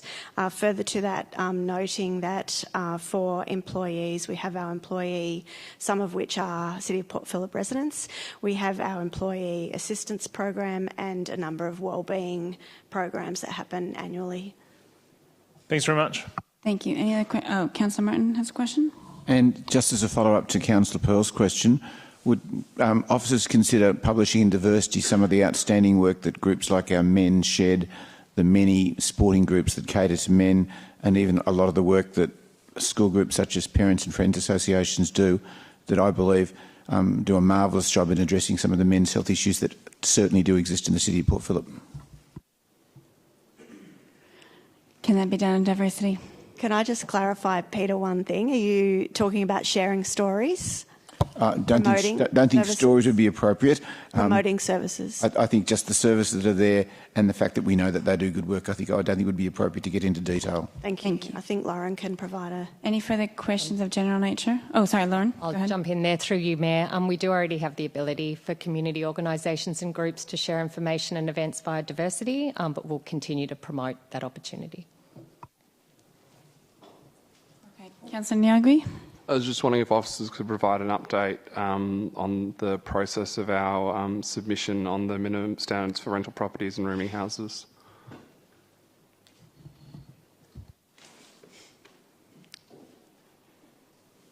Take a note. Yeah, sorry, Brian. Yes, through you, Mayor. I think we'll need to just take that as your notice. Thank you. Any other questions, councillors? Otherwise, we'll move on. Okay, we'll go on to the sealing schedule. Councillors, we have no items for sealing on tonight's agenda. It's on to petitions. Councillors, we have 2 petitions on tonight's agenda. 7.1 is petition submission for installation of traffic calming devices adjacent to Gill Reserve. Do councillors have any questions in relation to the item for officers? No? All right. If not, I'm looking for someone to move the officer's rec or something else. Councillor Crawford. And I'll second it. Councillor Consolo. Councillor Crawford would like to speak to it. I'll add, obviously this is a street that the neighbours are coming together to tell us that there's an issue. I think that we should have the officers look into it and come back to us. So I welcome the petition. Anybody else speaking to it? No? Let's go to the vote. All those in favour? That's carried unanimous. Thank you. All right, now on to 7.2, petition for Frank's Sculptures. Councillors, do you have any questions of the officers in relation to the item? Councillor Crawford? I know there's a recommendation. I guess I'm just wondering how many sculptures are we talking about? I'm not as au fait about that. And is this on the basis of just one complaint or have there been multiple complaints? Nellie?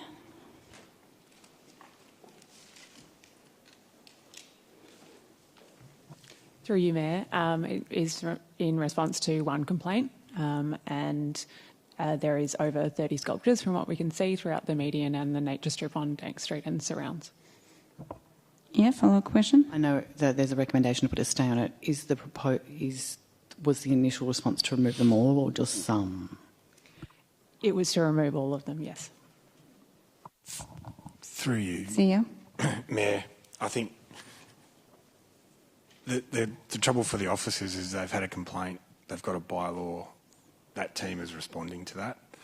I think what I've spoken to the team about is how we don't want to politicise those processes, but I've also talked to the team about how can we introduce some processes where they've got permission to kind of escalate and because if this had been raised internally at a higher level, we would have put a pause on it like we have now anyway and thought about this more deeply.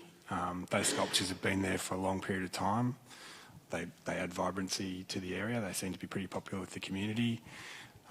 But the officers themselves in this particular area have a job to do. They've sought to do that. But there is a deeper discussion that we need to have and there may be avenues for us to look at that while also addressing any concerns around safety at the same time. So I think the officers have done the right thing. We need to refine our processes a little bit so that we can do a sense check on some of these things. Thank you. All right, any further questions? Councillor Crawford? I'm sorry.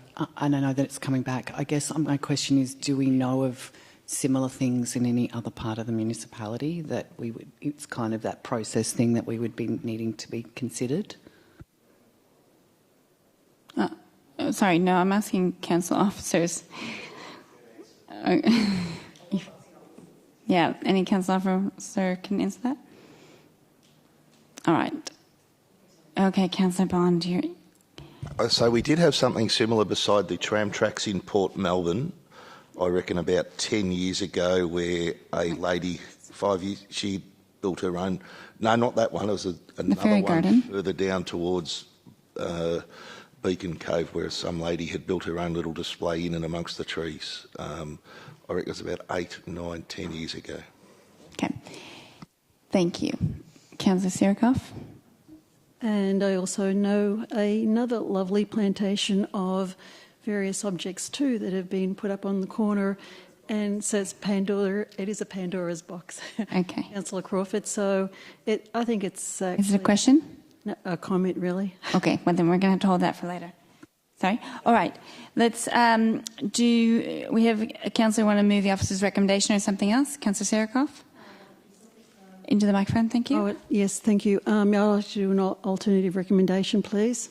All right, let's get it up on the screen, please. If you can just read the red part, please.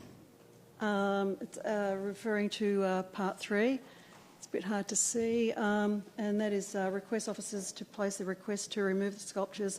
No, request the officers to place the request to remove the sculptures on hold while an investigation into this matter takes place, including whether the sculptures are permissible under the nature strip guidelines or public art place, and any changes that might be required to the guidelines to allow the sculptures to remain. Thank you. Would someone like to second this? Councillor Crawford? Councillor Crawford, okay.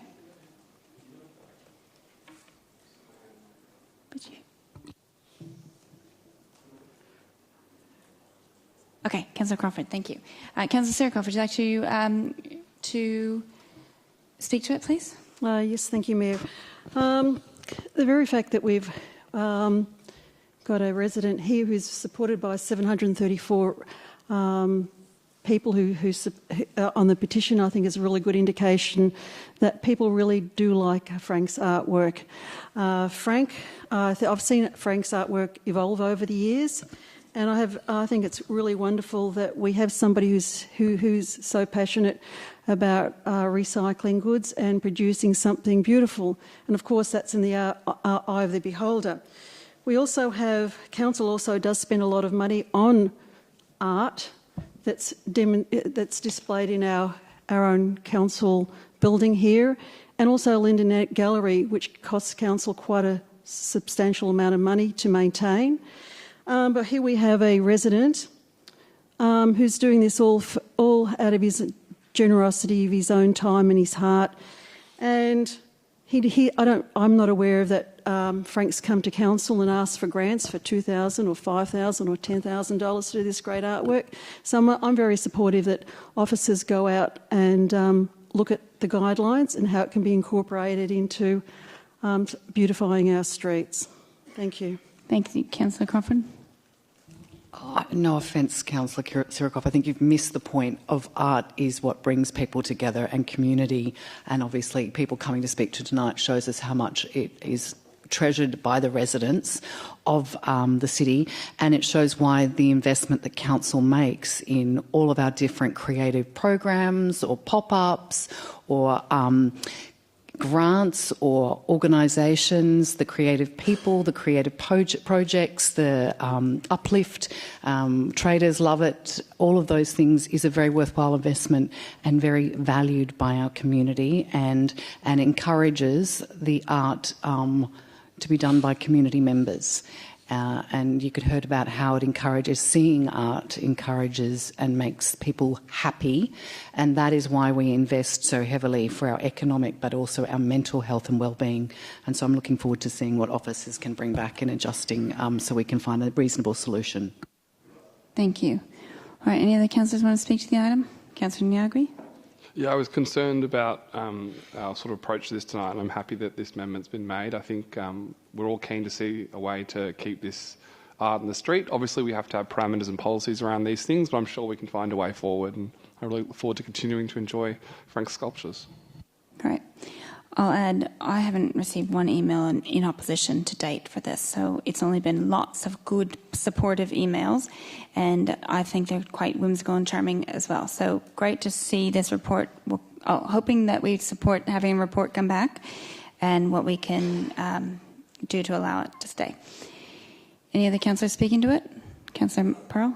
I have received complaints about the artwork over the years, and I've looked at it and bitten my tongue.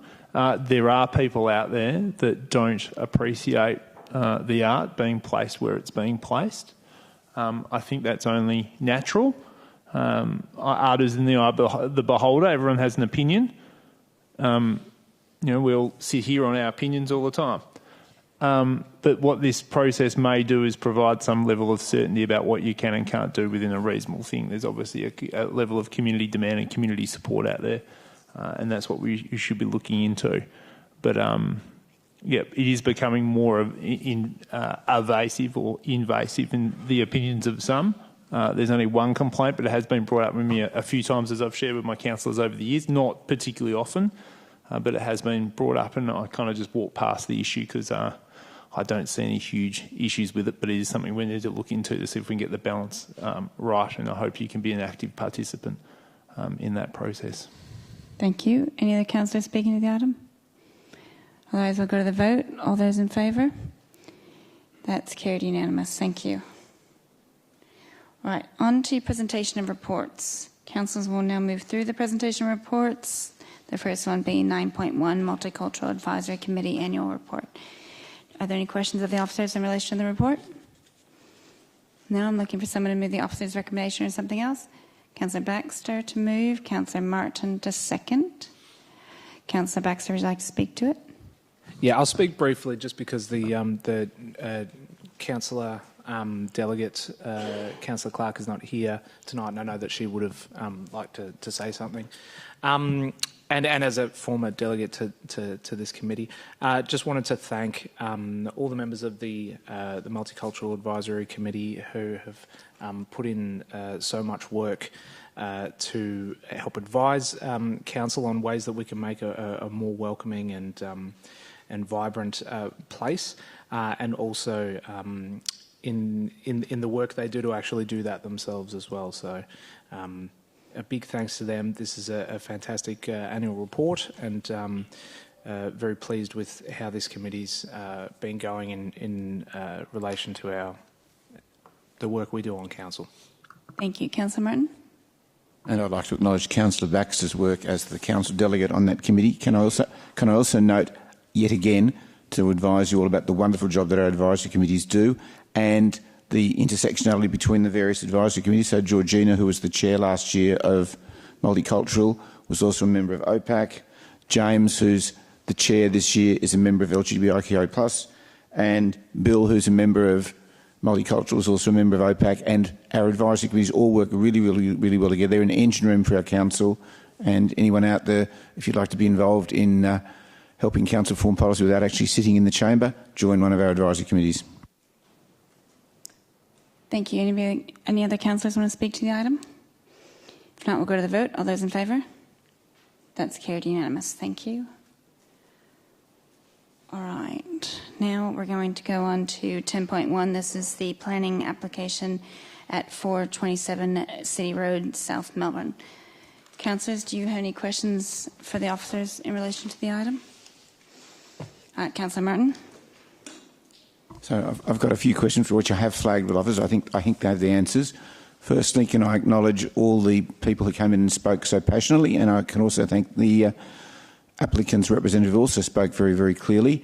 I know there's considerable concern, and I know in the officer's report they've done their best to alleviate those concerns. But just following up on what's in the officer's report, I note that, for example, the officer's report says that there must be a security person at the front of the business, and while the business is in operating hours, there needs to be an active telephone number so that if anyone outside the venue has an incident, they can contact the venue operator.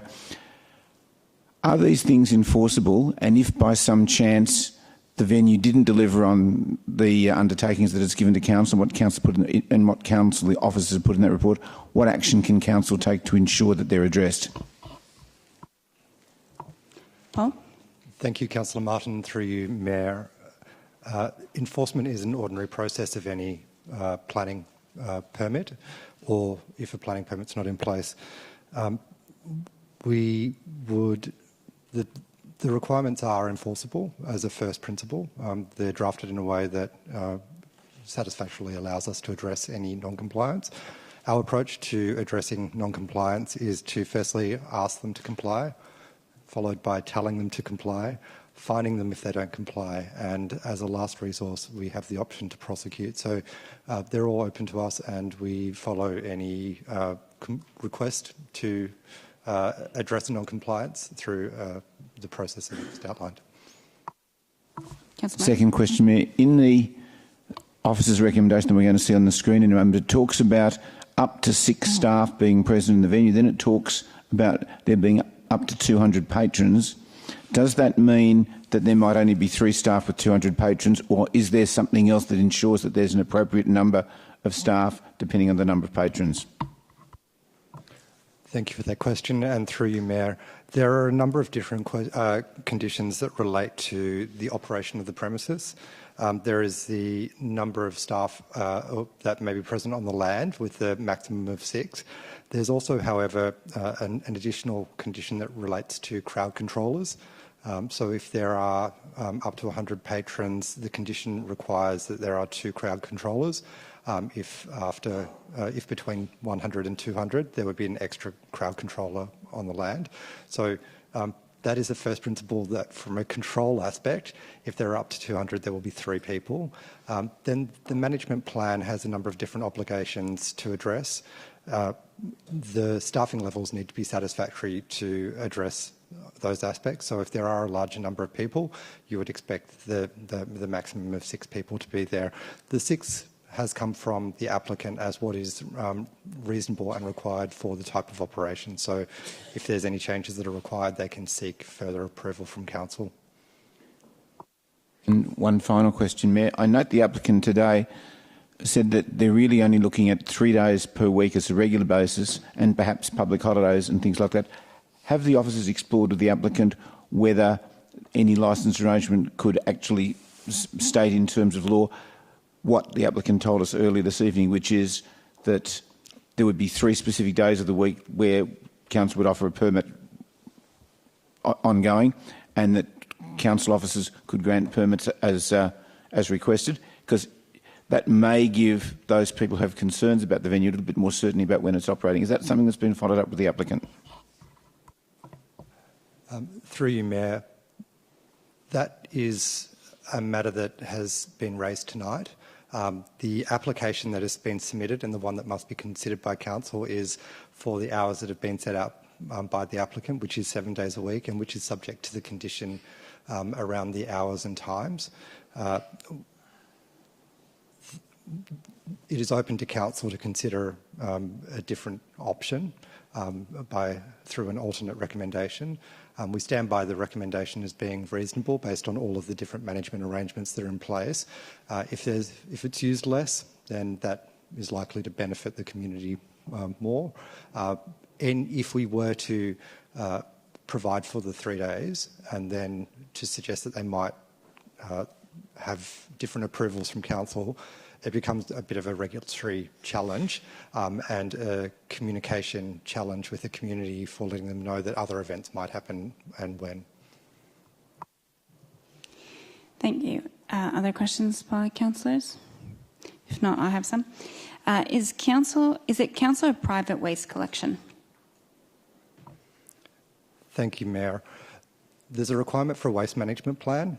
And it's not defining whether it's public or private collection, and it's really depending on the consideration of parking and access and laneway use. So it's common for waste management plan details to be fleshed out as a post-approval matter. We expect it to be private collection, but ultimately it will be to the satisfaction of council and our waste team in terms of what is the appropriate waste arrangement for the development. Thank you. Does a venue management plan track with the land use? There's concerns about queuing in the streets by neighbouring residents. So it appears that right now the management, it's going to be managed by pre-booking tickets. But maybe a future operator, would they be held to that same requirement? And how would the public get to express their views on any future changes? Thank you, Mayor. The conditions and the planning permit runs with the land. So any future operator, if it does change hands, will be subject to the endorsed documents and plans. So the venue and patron management plan would all be things that would need to be satisfied. They do have the option to apply to make changes to those. Some of them might be minor and wouldn't be subject to consultation, but if we're talking about changes that are more broad, then it would necessitate further consultation with the community based on the planning controls that we have at the moment. Okay. And where are smokers' vapors allowed to be if they need to do that? Sorry, could you please? Smokers or vapors, where would they be using? What space would they be using? It is through a controlled space on the footpath at the front. And what would be required to turn this place into a brothel? Okay. I'll start by saying that the land use definition for a brothel has changed recently. So there's been a piece of legislation in 2022 that decriminalised sex work, and brothels are now referred to in planning terms as a sex services premises, and they're treated in a similar way to a shop. So I will say that there is a change in the definition of what what a brothel was and now is. Notwithstanding that, a brothel or a sex service premises in this location would need a planning permit to change the use. It's a Section 2 use in planning, which means that a planning permit is required. It's a different type of use from the use that's being proposed here, so it would go through a planning permit process to change that use to a sex services premises. Okay, and that would be subject to consultation with the community. Any further questions? Councillor Crawford? Just to make clear, it's actually we're making the decision based on planning rules, not around opinions whether we can't take into consideration whether the kind of business is up our alley or whatever. The actual decision we're making tonight is based on the planning permit rules. Can I just clarify that? Thank you, Deputy Mayor, and through you, Mayor. Yes, that's correct. It is planning rules based on the suite of planning controls that apply to the land. It specifies what we can and can't take into consideration. We can't look at whether it's morally appropriate for certain people. Thank you. Last chance at questions. All right. We have an officer's recommendation, but are we moving an alt-rec? So if we get on the screen, the first change is to condition 1E, where, if you can scroll down, please, to 1E. Oh, sorry. I'll give you a chance. Sorry.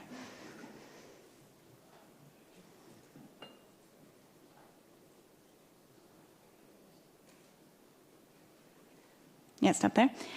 So in 1E, instead of having these be short stay car parks all day, it's limiting that to the 6 p.m. to 8 a.m. So during the day, they'll remain 1 hour from 8 a.m. to 8 p.m. So it says from 6 p.m. to 8 a.m. only, remaining 1 hour from 8 p.m. to 6 p.m.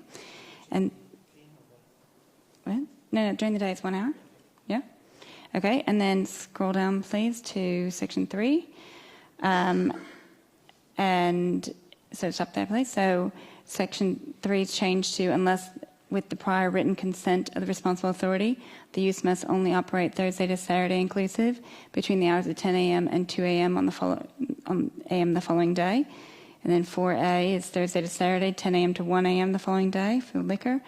And 5 has Thursday to Saturday inclusive. Are there more sections?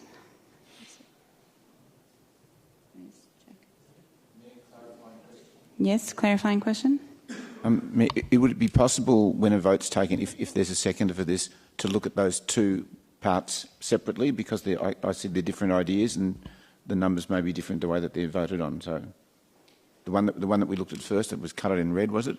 That could be voted on separately to this Or one. I could foreshadow an alt-rec. Yeah, I think it should just be foreshadowed and alt-rec. That's probably better. Thank you. All right, so that's why I'm proposing. Would someone like to second this? Anyone want to second this? Councillor Martin? Yeah, okay. All right, I'll speak to it. I'm sorry, can I just ask a question of officers before we... A clarifying question, go ahead. Yeah, I just wanted to get clarity from officers about the enforceability of restricting a permit to Thursday. It was Thursday to Saturday as opposed to throughout the week. Paul? Is that a common enforcement? Thank you, Councillor Nugget, and through you, Mayor. It operates the same way as 7 days a week in terms of the enforceability of it. So there's no impact in making a change on how we might enforce it. I mean more in terms of whether that's something that the planning scheme, VCAT and others would regularly support or not in support. Are there other examples of venues that would have similar conditions on their permits? For this proposal, we'll stand behind the analysis and the recommendation saying that 7 days a week is appropriate based on it being in what is currently an industrial zone, recognising the various different interfaces, and that it is an acceptable outcome based on all of the different planning considerations that we need to take into account. Thank you. Any other questions? All right. You've heard from many residents tonight suggesting that this isn't what they expect within the walking distance, very, very close walking distance of their homes. And this wedge is industrial, but it faces, and I think that the future of our South Melbourne structure plan, etc., is that we want to live out our council policies of being more livable. No judgment to people who participate. That's not at all what this is about, but I think it's trying to find the balance. In what we've heard tonight is how they're going to operate and giving them the permission to do that. The balance is that the residents can know that most of the week that that's not operating right outside their doors. And if the business needs to address additional hours, they can come back. It is an option to extend it. But right now, why would we give the open amount when we've heard that it's really only a Thursday, Friday, Saturday option? The other part in the parking, there's many businesses that operate in that area that really use that 1 hour parking, and to change to short term isn't the right use for the daytime, but fine for the night. So I will leave it at that and hear from the rest of the councillors. Councillor Martin? The amendment in 1E to leave the 1 hour parking during working hours, I think, is a sensible move. Given that there's, as I understand, a maximum of 20 patrons prior to 6 p.m, there is no need for any sort of short stay parking. And at a time when local businesses need parking, I think that the maintenance of the 1 hour parking is brilliant. I also think, though, that we can easily justify in late at night, if there's people have only a few minutes to pick up or drop off, that's a very, very reasonable amendment. If we can scroll up to the second amendment, or the second half of the amendment, which I'm agonising over at the moment. I've listened to the objectors, but as Councillor Crawford has said, we're working within the planning scheme, and what I'd like to thank our officers for doing is to come up with a number of what I think are very, very reasonable caveats in order to manage events that are going on there to alleviate as many of the residents' concerns as possible. And I'll listen to the rest of the debate as to decide as whether there's anything to be gained by incorporating this second party, which on the one hand will give more clarity to the residents as to the hours. On the other hand, it may well put the applicant in a straitjacket, and I'm not sure how it would stand up at VCAT either. So I'll be interested to listen to the debate, and then I'll decide where I sit on the second part of the amendment. Certainly the first part of the amendment, I certainly commend that one to you.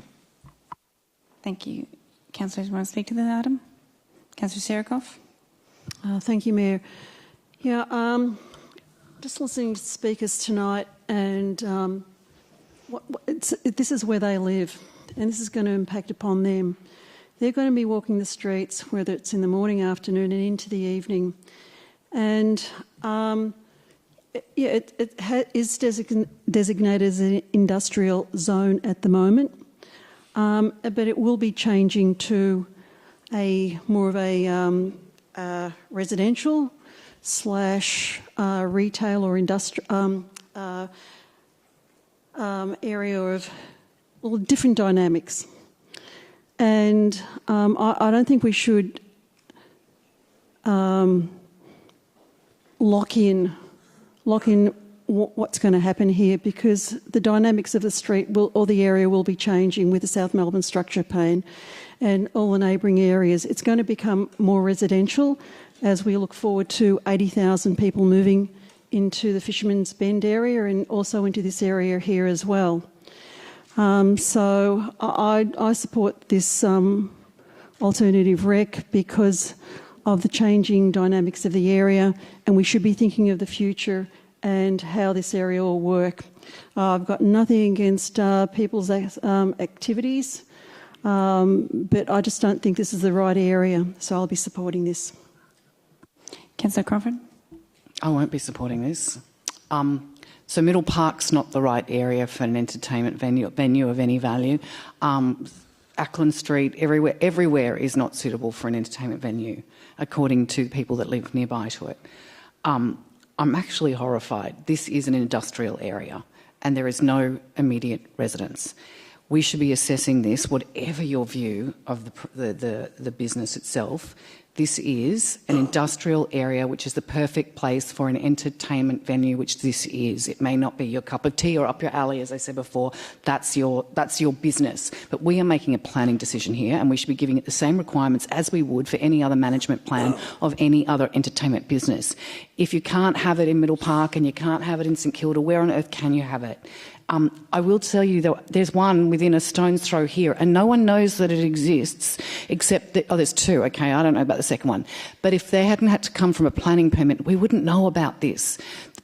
There are swingers clubs, or whatever you want to call them, in all corners of the world, and most of it is highly discreet, and the people that go there are not the drunken idiots who are causing problems that perhaps some of the other entertainment venues have. I think we just, can we really focus on the planning? I'm asking you, everyone.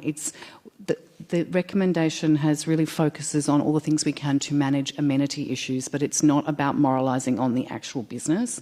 I'm sure there are many we don't know about. I can think of one, there's literally one a stone's throw from here, and we have had no complaints, and it's been operating for years. So, councillors, can we just please focus on the planning things and put your own personal feelings aside? Councillor Bond? I won't be supporting this, and I will be supporting the original officer's recommendation. As Councillor Crawford said, there were two. I think one closed during COVID. It was about, I reckon, 100 metres from where we all sitting now, and I don't think I ever once had a complaint about it. So 100 metres from Town Hall, no one would even know it was there, and there wasn't a single complaint. There's another one, I reckon, about 200, 250 metres down the road, which is currently still operating.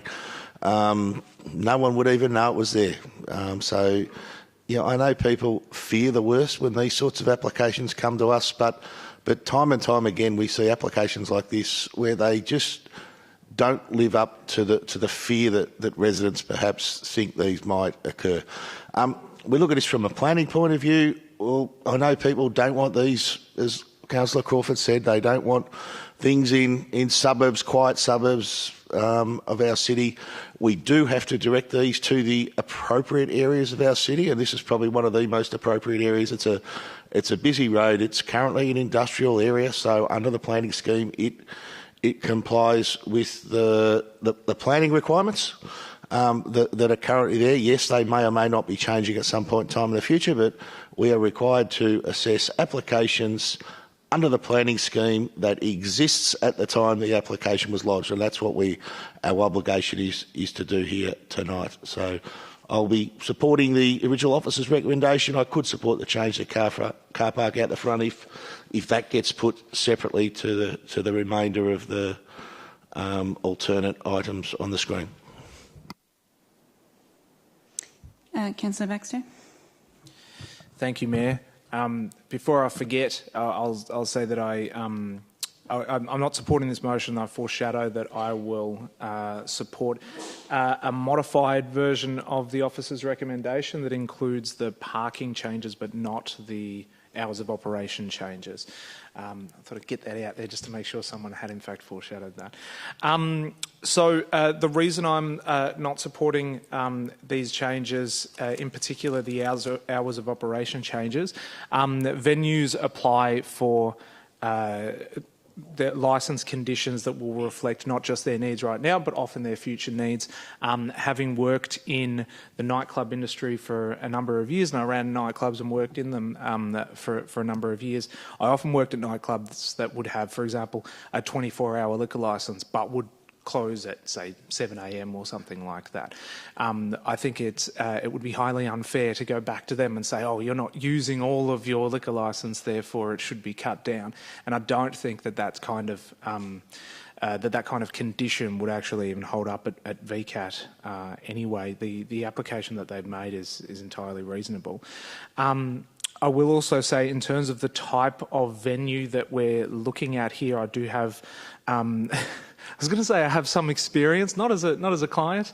I've worked in my years working in the nightclub industry. I've worked at the Hellfire Club, which was an anything goes nightclub, and I would say actually that the conduct of the patrons there was, with regards to the surrounding area, was better than any other night that I've worked. Generally, when you work at nightclubs and bars, you will have people, exiting the building and causing trouble and stuff like that. That never happened in the Hellfire Club. They were the best behaved group of people that I've ever met. And I do think that the example of, as Councillor Bond said, there are there's definitely one swingers bar near here that I'm aware of. Andrew Bond says there's two. That just goes to show that I didn't even know about the second one because it doesn't cause any problems. And I walk past the one I know about regularly because it's very close to here and it's basically in between my place and Town Hall, and I've never received a complaint about it. I've never noticed that it's there in any way whatsoever.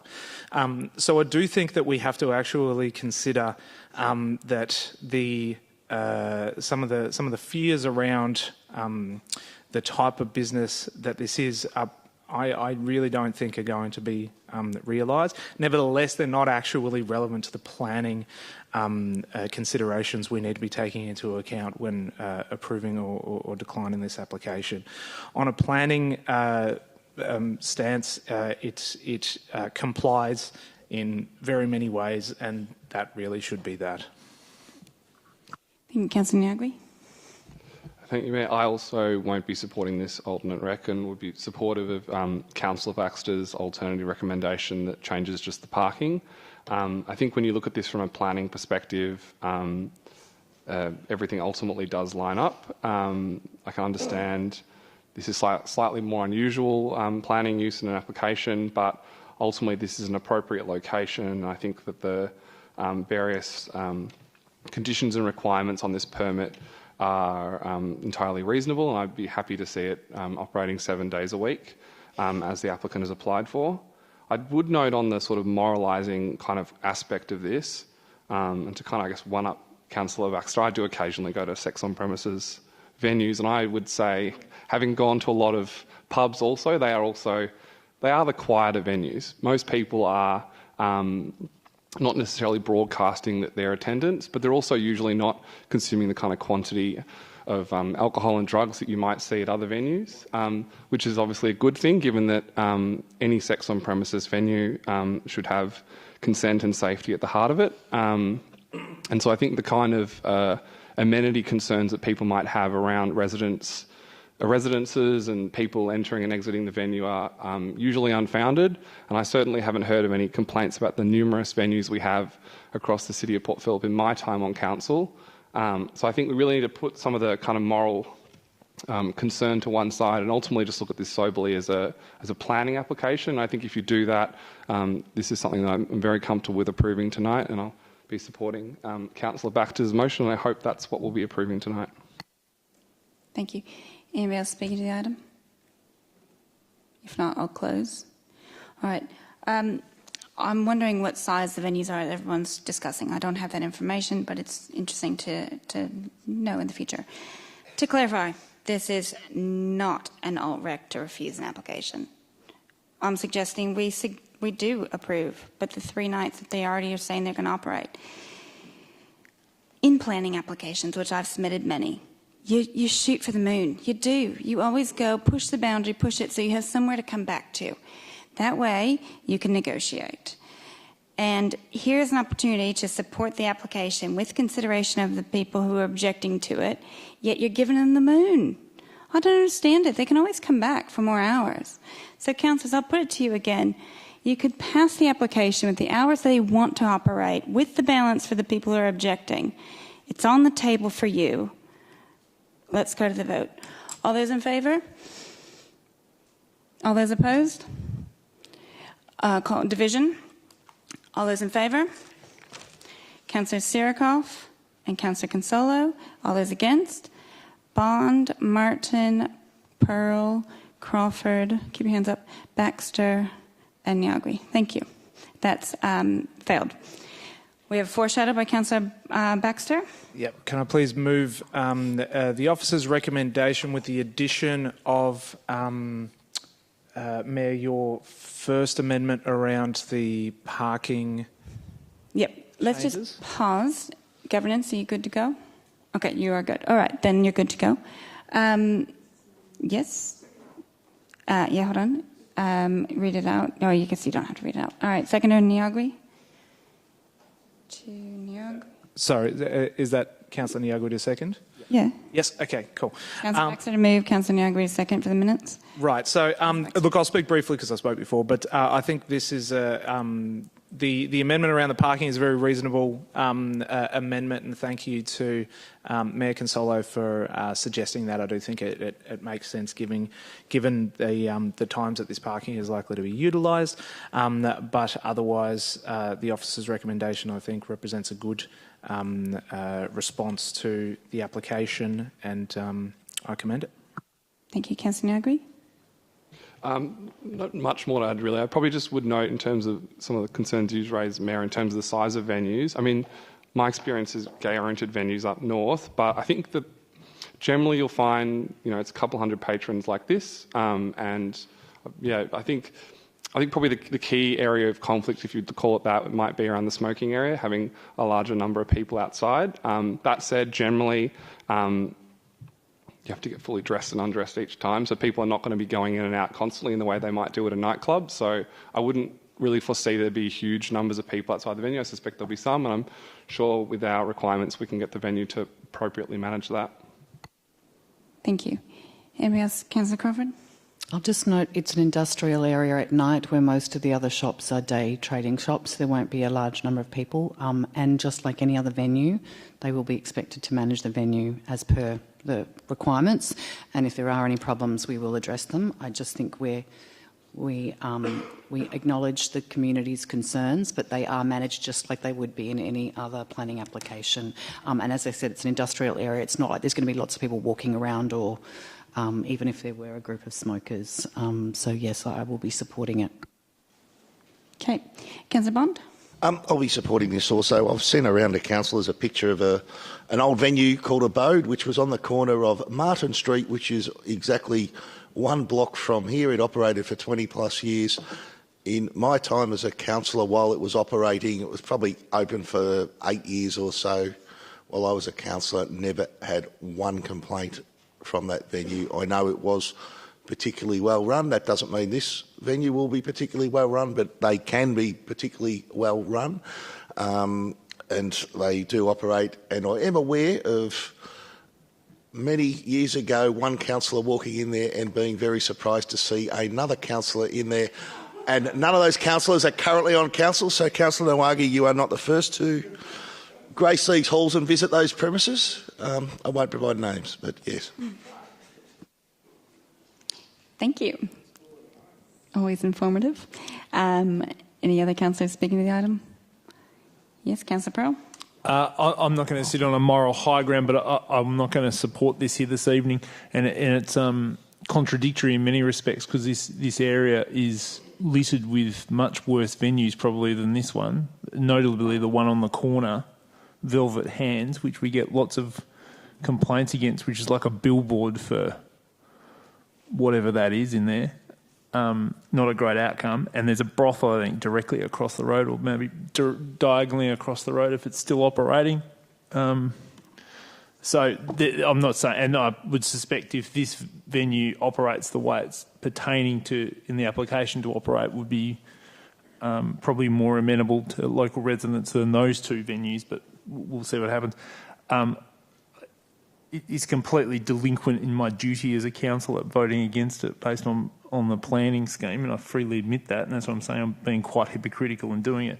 It's just I can't vote for this type of venue, and I don't need to lecture people on the morality of what they're doing in their life or anything like that. That's not my purpose, but I just can't support it. So respect what you're all doing as your correct roles as councillors, but I'm not supporting this here this evening. Thank you. Anybody else speaking to the item? Otherwise, let's go to the vote. All those in favour? 1, 2, 3, 4. All those against? Wait, sorry, we get 5? Sorry. Oh, sorry. Can you go a hand a little higher so I didn't see yours? 1, 2, 3, 4, 5. Okay, all those against? All right, 3. All right, that's passed.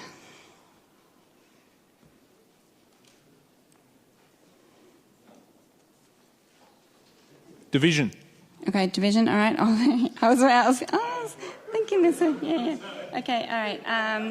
All right. Hey, let me find paper I can write on. All right. All those 4, put your hands up. Okay, we got Bond, Martin, Niagri, Baxter, and Crawford. All those against, you got Sirikoff, Pearl, and Consolo. That's carried. Thank you. All right, on to 10.2. This is the St Kilda Foreshore upgrade, completion of statutory road closure process. I'll let the gallery clear.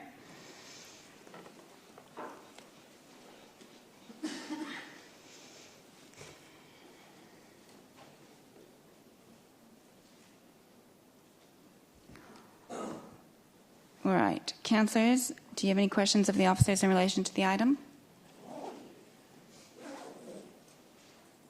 Nope. All right, I'm looking for someone to move this or something else.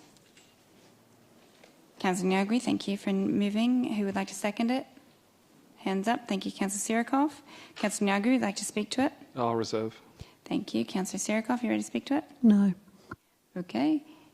Any other councillors going to speak to the item? Would you like to go now you've reserved? Yeah. I'll say this is an exciting step in this park project. I look forward to this little bit of plot of land slowly expanding over the next few years with some of the acquisitions we've made, and look forward to enjoying it with the rest of the community. All right. Okay, let's go to the vote. All those in favour? That's carried unanimous. Thank you.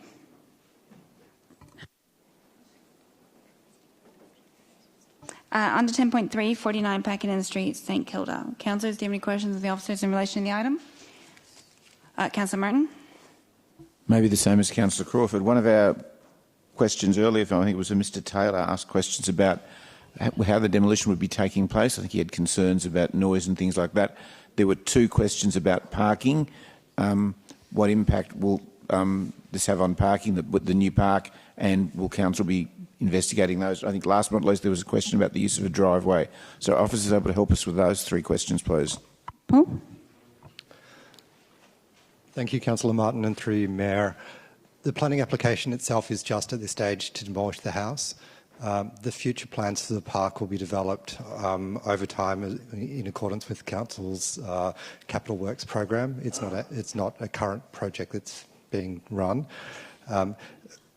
It's likely that with the demolition of the house that there'll be more opportunities for parking on the street because there's a current crossover that could be removed to allow for that car parking to occur. But the issues that are before council are the acceptability of the demolition of the house, and the future of the park will be a separate matter.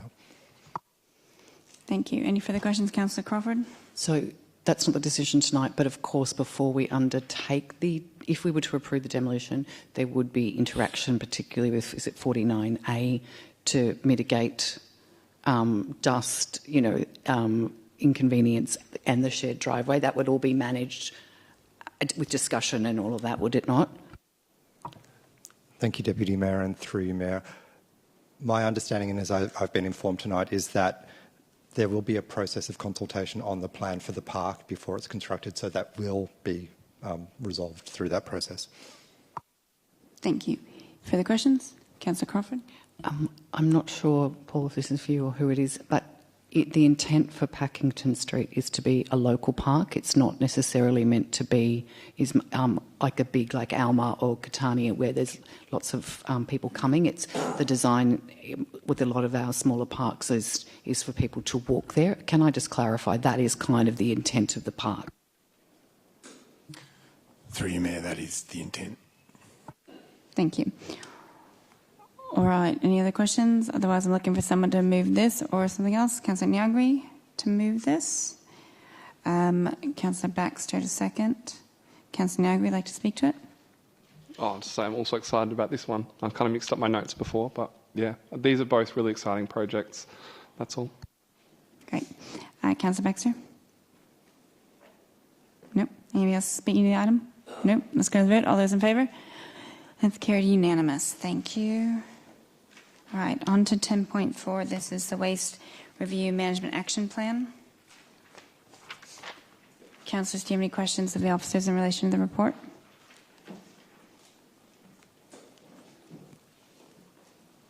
Thank you, officers. Yeah, Councillor Pearl?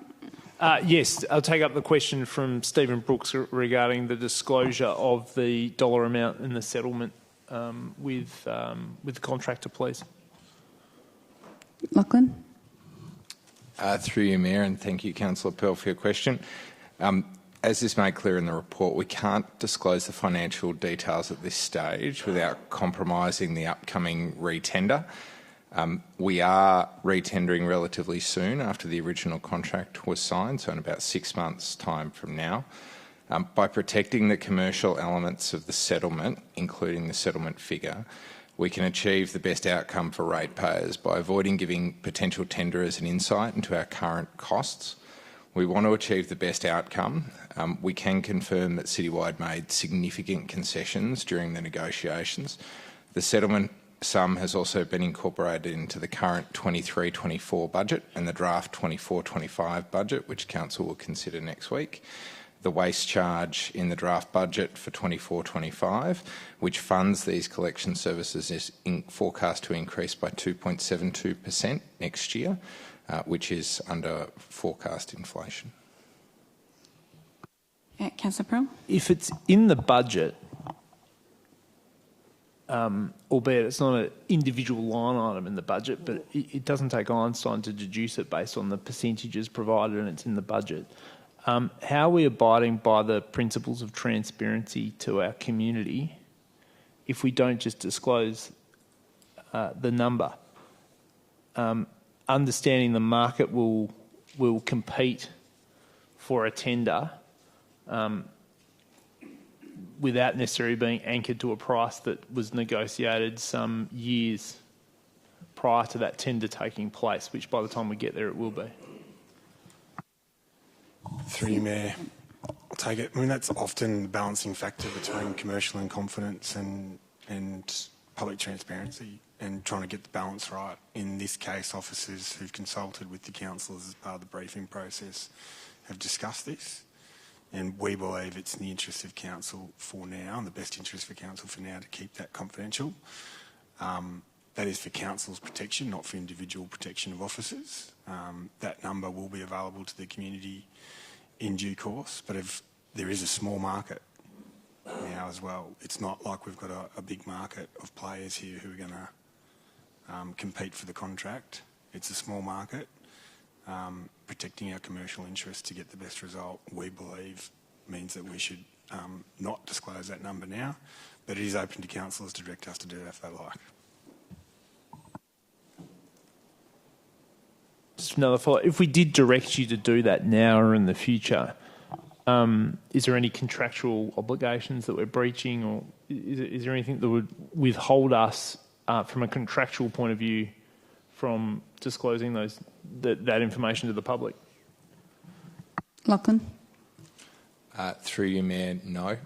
As the CEO outlined, the reason why officers are recommending and have consulted and discussed with councillors about keeping it confidential is to protect council's purchasing power, our interests in the upcoming tender processes, which is due to commence in January. But there's nothing contractually that prevents us. Thanks. Thank you. All right, councillors, further questions? I'm happy to move it if there's no further questions. Okay. Yeah, let's go ahead and have you move it. Thank you, Councillor Pearl. And who's going to second it? Councillor Niagri? All right, Councillor Pearl, speak to it. Thanks, Madam Mayor. I didn't prepare anything specifically for this, so this might be a bit of a ramble. Let's have a go. Your council has been as transparent as we possibly could be to correct a situation which everybody, by any measure, would agree was completely unacceptable. we faced a very difficult situation through only fault of our own. Your council made the decision to enter into this contract. We, as a council group, I don't mean council officers, I'm talking about council laws, made the decision to enter into this contract. Now, there's all sorts of things about where we provide the right information and those sorts of things. At the end of the day, it's our job as councillors to ask the right questions, examine the information that's provided to us, and make the best decision possible. And I felt like I did not do that in hindsight, and I would do things very, very differently if I had my time over again, and I take full responsibility for that again in terms of my role in this situation. Since we went through that time, which was extraordinarily damaging to the reputation of our council and individual councillors, to be frank, we have gone above and beyond to be transparent, to ensure that we put the cards on the table about what the problems with this contract were and the operational difficulties with the implementation of the contract. That will not satisfy everybody. Could have we done that faster and better? We certainly could have done it faster, in my view. Could we have done it better? I don't actually think so. We came up with an extraordinarily wide terms of reference. We invested an enormous amount of money to identify what the root cause of the issues of the operational implementation of the problems were and the contractual problems were. We didn't hide anything. We released an undoctored document, the two documents, which were not flattering at all to council, to demonstrate full transparency about what we were doing with the process. We didn't do that to make ourselves look good, quite the contrary. We did that because it's the right thing to do through honesty and transparency. Now, what we have to do now is, I wouldn't say move on, because we're not moving on, but we have to build on the foundation of those two reports and what they've provided us and improve to make sure that this council 12 months from now, 24 months from now, 5 years from now, operates at a much higher level when it comes to tender management, contract management and the operational implementation of these type of contracts. I'm very confident that this report here this evening starts us on that track. We've learnt an enormous amount. We have a plan in place to correct the issues within the organisation, and we also now have a foundation to ensure that council will make better decisions on these type of procurement contracts in the future. Again, I'm sorry that we put our community through this unsatisfactory course of events. But I think you can look at this council group now and say they've faced up to the problem, they were transparent in the way they handled it, they've been as prudent as they possibly can with the resources available to us to fix the problem, and will continue to be accountable for that into the future. And ultimately, we will be accountable for that, for those of us that choose to run for re-election, at the ballot box, or the organisations that we represent here. That is the ultimate test about whether or not we handled this situation appropriately, with integrity, with a good level of intelligence and a good level of energy. I'm confident that, yes, since we corrected these issues, we could have dealt with this faster, but I think we've dealt with it comprehensively. In terms of the transparency around the commercial dealings, I'm comfortable with the dollar amount being released, but I think that's something we should consider very carefully as a group before we do that. I don't think we should do that here this evening. It's not something we should do with a split vote. We should do it as unified as we possibly can, and it's been only very briefly discussed in briefings before coming here this evening.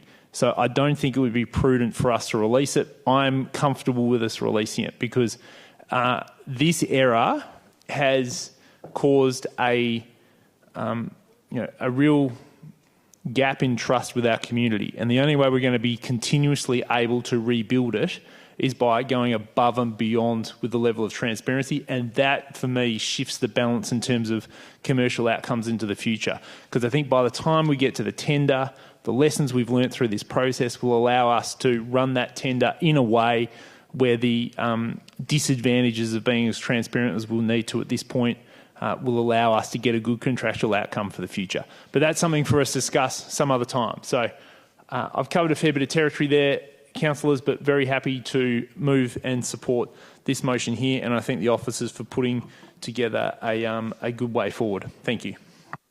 Thank you. Councillor Nagby. It's kind of strange in a way. This is sort of the first public opportunity we've had a chance to talk about what's happened in the last 12 months.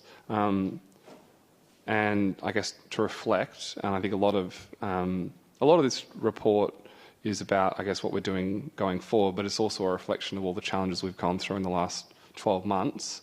Although I wasn't around at the time of the decisions around this contract, I certainly also extend my apologies for my short time on council, and I guess I will continue to ask myself forever whether I asked enough questions in the lead up to the transition on the 1st of July last year, and whether I was appropriately satisfied and fully understood the ramifications and the scope of the change that was about to occur. But I think the way that council's responded has been really good. I'm really glad that we had this report process. I'm really glad that we released it almost in full to the community. I totally agree with Councillor Pearl on that. I think that when you have a failure like this, it is really important to own up and to, I guess, give the community confidence that we have reflected, that we have understood what we did right, what we did wrong, and how we can ensure that this never occurs again. I certainly reflect upon the overemphasis on cost in the initial process, and I think that's something we'll certainly have a further conversation about whether we release the changes to the contract and that dollar figure. But I want to make sure that we appropriately resource these important functions of council going forward, that we understand that quality as well as the cost is extremely important with these services. This is one of the few services that every single member of our community interacts with in some way. They will notice. I got a lot of emails and phone calls to prove it when it doesn't happen, and it absolutely must happen. It's one of the most core functions of council that we pick up the rubbish. When we think about places around the world that we would describe as dysfunctional or bad, one of the first things people will reference is waste in the streets, bins not being collected. So there's a lot of really good actions in this action plan. I look forward to hearing about how it gets implemented going forward. And I can only assure the community that we are, I think, all in our own ways, reflecting upon the failures of last year and ensuring that they never happen again, and we'll continue to try to make sure that our services, both through this plan and obviously through the future procurement, deliver the best waste services possible. Thank you. Councillor Martin. Don't often fully agree with everything both Councillor Niagi and Councillor Pearl said, but I can only echo everything that they've said. And again, as Councillor Niagi said, if only we'd asked more questions, we'd read more details. We as councillors all feel, I can't speak. The three of us who've spoken already certainly know that we feel culpable through, not through willfulness, but through not delving deep enough. And I'm sure that none of the people in this room in the current council will ever sign off on anything without doing an enormous amount of due diligence. And if none of us are here on the next council, I hope that the document that we're about to pass tonight is compulsory reading for all new councillors and all new councillors when the following council comes in. And I also acknowledge our officers, and I've got to be careful how I say here, I don't want to be seen as criticising officers. I will say this, that once the issue arose, our officers went over and above beyond the call of duty to try and rectify the issues that they were in. It's not for me to say how we ended up getting there, and we councillors certainly are partly to blame, but our officers worked themselves to the ground in July, August and September and made what could have been a really terrible situation only a very bad situation. I don't think the work that they've done has been acknowledged. So when people were ringing me at the time, they were telling me I wasn't a good councillor and our officers weren't good officers. I don't think they're aware of the work that our officers did behind the scenes in July, August and September. So can I thank the officers for turning a very, very bad situation to one that wasn't quite so bad. Lots and lots of learnings, and I hope that if any of us are here next time, well, I know that none of us will ever wave anything through or not read every single line and check even the parsing of every sentence in any document that comes through. And I hope that the councillors who follow us will do the same thing. Thank you. Next, Councillor. Councillor Crawford. I'm just going to make maybe a light comment. There's a series on Netflix called Eric, and it's set in the 70s in New York when there was a strike for garbage collectors, and they have piles and piles of garbage. And I did have a thought when I started watching that, like at least ours wasn't quite that bad. But I do want to acknowledge, I don't think that it was... some of the councillors have made it sound like we didn't do due diligence. I think we did the best we could in that moment, and of course you always learn from errors. This has obviously put things in place, so I do want to reassure everyone there's no waving things through at any point. Sometimes you don't know what you don't know until after the case, and I think it was an instance of that. And obviously glad that these processes and extra things are put in place for, future learnings. That's all you can do. But again, thank the officers who have stepped up again and again around this issue over the last year. Thank you. Councillor Sierkoff. Thank you, Mayor. Well, like many of our residents, I was also disappointed with the transition to the new curbside waste collection service, which was rolled out July 1, 2023. Councillors were confident that it would be a smooth transition and that the procurement panel had the proper processes, policies and governance in place and that Citywide was ready to go, but unfortunately this was not the case, as we all experienced, and got involved with the community as they told us that their street bins were not being emptied. So given that, I would first like to apologise that the council did not deliver on your expectations, and I'd also like to thank Councillor Pearl, who actually did the notice of motion that we do an independent review on what was going on with this waste service that came to our streets. In my opinion, to summarise in a nutshell of what has been reported in the independent report and the motion before us, that firstly, Council states that Citywide failed to meet many of the commitments made in their tender, notably that Citywide was required to identify where bins were located for collection and plan routes accordingly before commencement.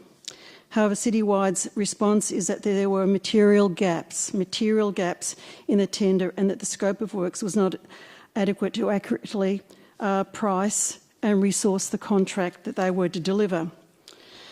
To cover the so-called material gaps is why we have now landed with a commercial settlement with some 12 months after the commencement of this waste service, which is now to resolve and minimise any further disruptions to the service, to the community. It is disappointing that the detailed terms of settlement remained confidential, as the residents have turned up tonight asking about, rather than council being transparent with its residents of what the cost will be to them. However, I am pleased that the settlement does include a change to the original contract from an initial 7-year period down to 3 years, followed by options for continuance if that be the case and it proves to be okay. And most important, for Citywide to provide council with detailed mapping of waste collection routes across the municipality prior to when council goes out for retendering in January 2025. This was a major factor when council tendered in the first place and possibly could have avoided a lot of problems for us. As a result of the independent audit and overseen by the Audit and Risk Committee, there have been some 20 recommendations and many actions to be implemented. And council has taken that on board, which is part of this motion for tonight.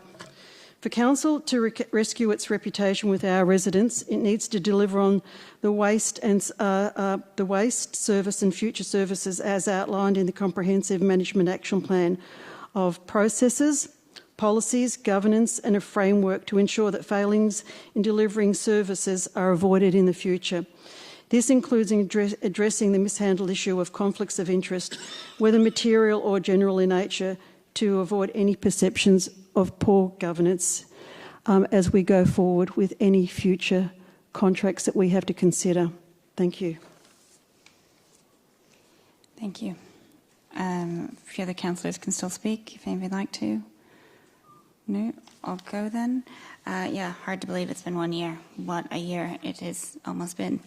Thanks, Councillor Pearl. I don't want to repeat too much. I think Councillor spoke really well tonight for driving the independent waste review. I know it costs a lot of money, and it always weirds me out how much these reports cost, but I think it was very valuable work that brings about why we're even here tonight to talk about it. Maybe we wouldn't have been. And we have a lot of lessons learned in this and this management action plan that will set us out for a good future. I have a feeling we're going to feature in an AICD course at some point in the future, the Australian Institute of Company Directors, if anybody has seen that one. I hope it's about crisis management, but whatever, I think we've been a big lesson learned for the local government industry, etc. Many local governments, other municipalities have similar old long-term contracts like we did. They know the routes to do it, but they don't, the council, didn't necessarily know how many bins there were because the people just kept driving for year after year and they knew where things were and they made some deals and it all just grew with time. And so now the good news is that we will, at the time of the retender, have the data we need, the bin numbers, the routes, all identified, and it's going to be a much better process because we've had this opportunity to know where we need to go with it.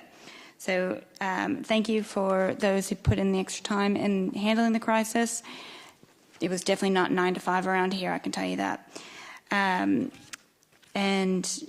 I want to make sure that I express my sorry for what people had to endure. It was awful, and I'm so sorry for that. I have a lot of confidence in the organisation to keep seeing us through it. The bin numbers, missed numbers keep coming down. They're still there. We acknowledge that.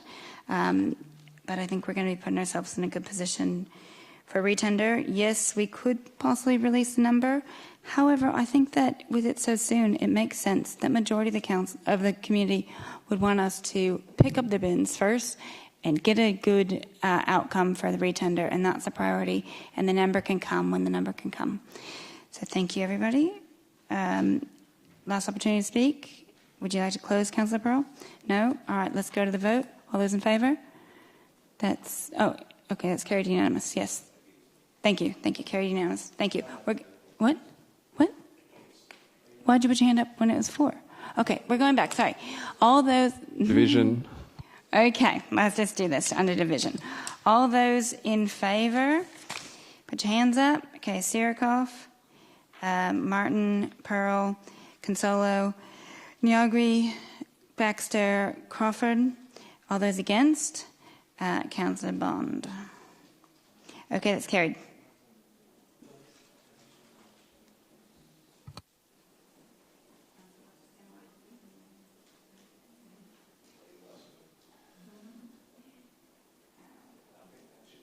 So we are going to take a 5-minute break. Sorry, I just have had requests, so I'm going to do that. We'll be back at 9:51, please.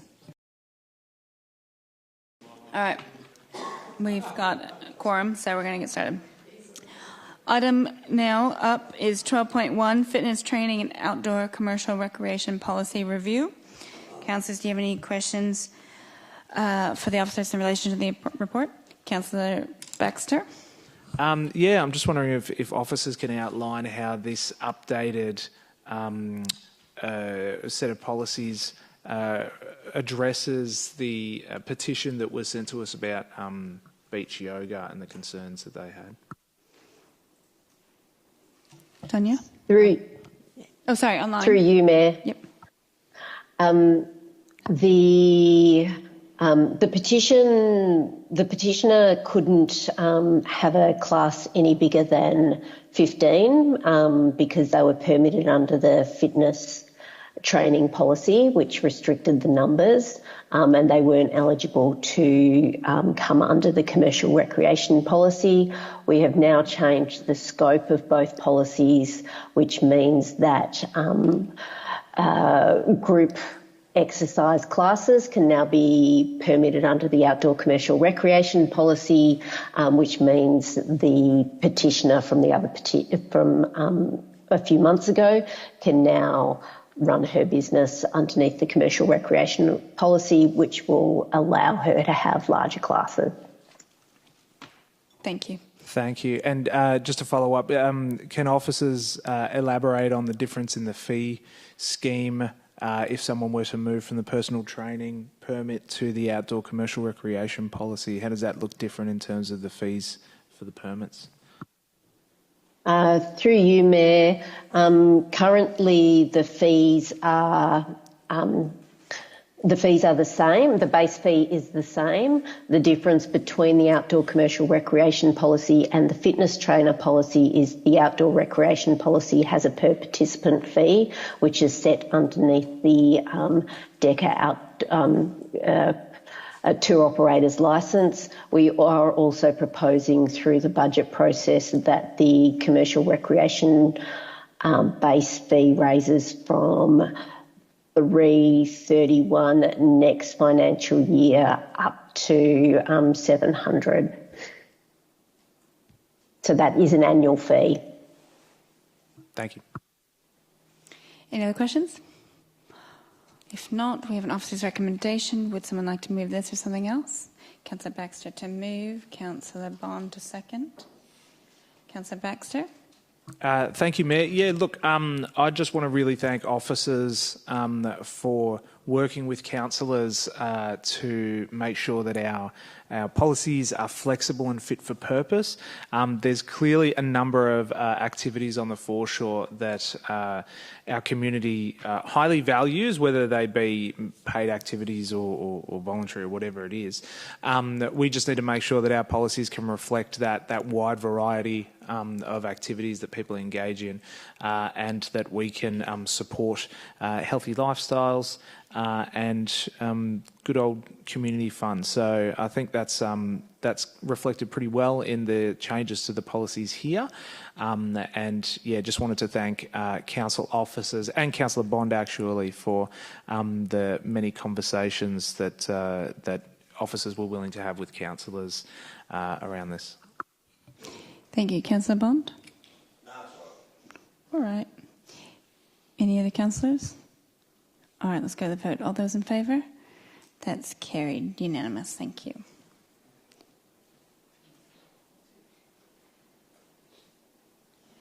All right, next to 12.2. This is the event strategy and outdoor events policy review. Councillors, do you have any questions in relation to the officers? But there is officers rec about the road closure times that we've heard about today. Just noting that that's what, if you have questions on it too, would be a good time to ask. Councillor Crawford?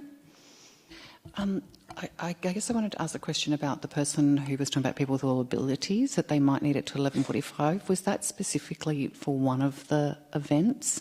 I didn't quite catch that. Or was that across all of the triathlons? The lady's name was... Oh, I've forgotten. She spoke from Thailand. Yeah.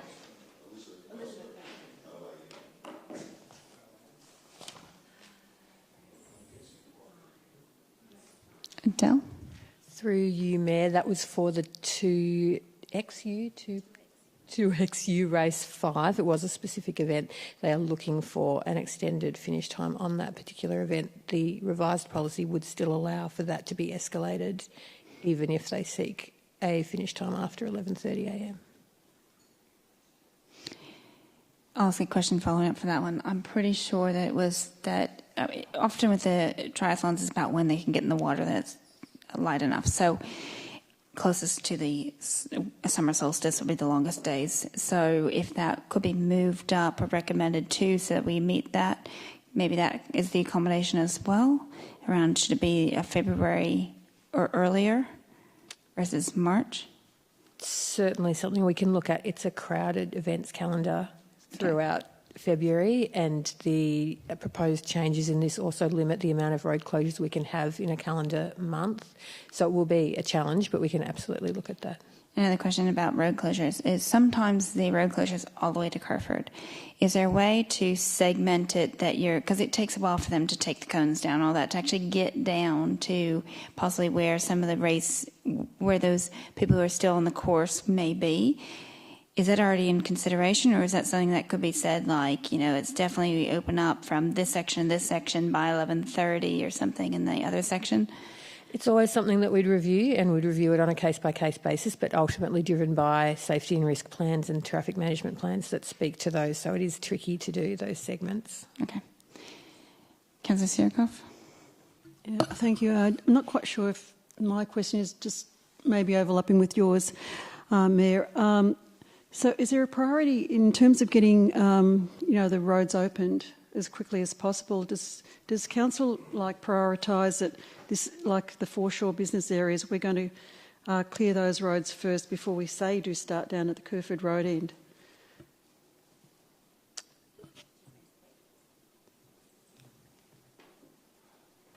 Through you, Mayor. Di Steadman's going to answer that one. Thank you. Through you, Mayor. The road closures are done generally rolling, so it depends on when they can get the clearance to actually open them. And the Foreshore area is generally where there's some of the finishes. If the finishes are in Elwood, obviously the rolling will start happening once it's safe and once they can deem it safe to do so. But if it's a St Kilda-centric event, the finish is there. So that is actually the last section of it to be opened. Thank you. Any other questions? Councillor Nyagui? I was just wanting to get a sort of sense of how many reduced participants would likely be able to participate based on these kind of new times. There's a sort of discussion from the some of the event organisers that basically if you shorten the length of, say, the triathlon, then a smaller number of participants would be able to participate. I was just wondering if we have sort of a sense when we're pulling some of these times back, the numbers of people that are now not able to participate in the events. Through you, Mayor, I don't think we've got a sense. We don't have that quantified as such. I think the bigger point was that reducing it to 11 a.m, particularly in February or March, would mean that the events may not be able to take place at all, given the requirement to have the swim component in daylight and the safety checks needed before that. And then the speakers tonight referred to challenges with being able to grow the event if we restrict it to 11:30, but I don't believe that was quantified. That's probably my next question was, do we see sort of a real risk of events that have been scheduled for this coming summer period to not go ahead now because of these changes?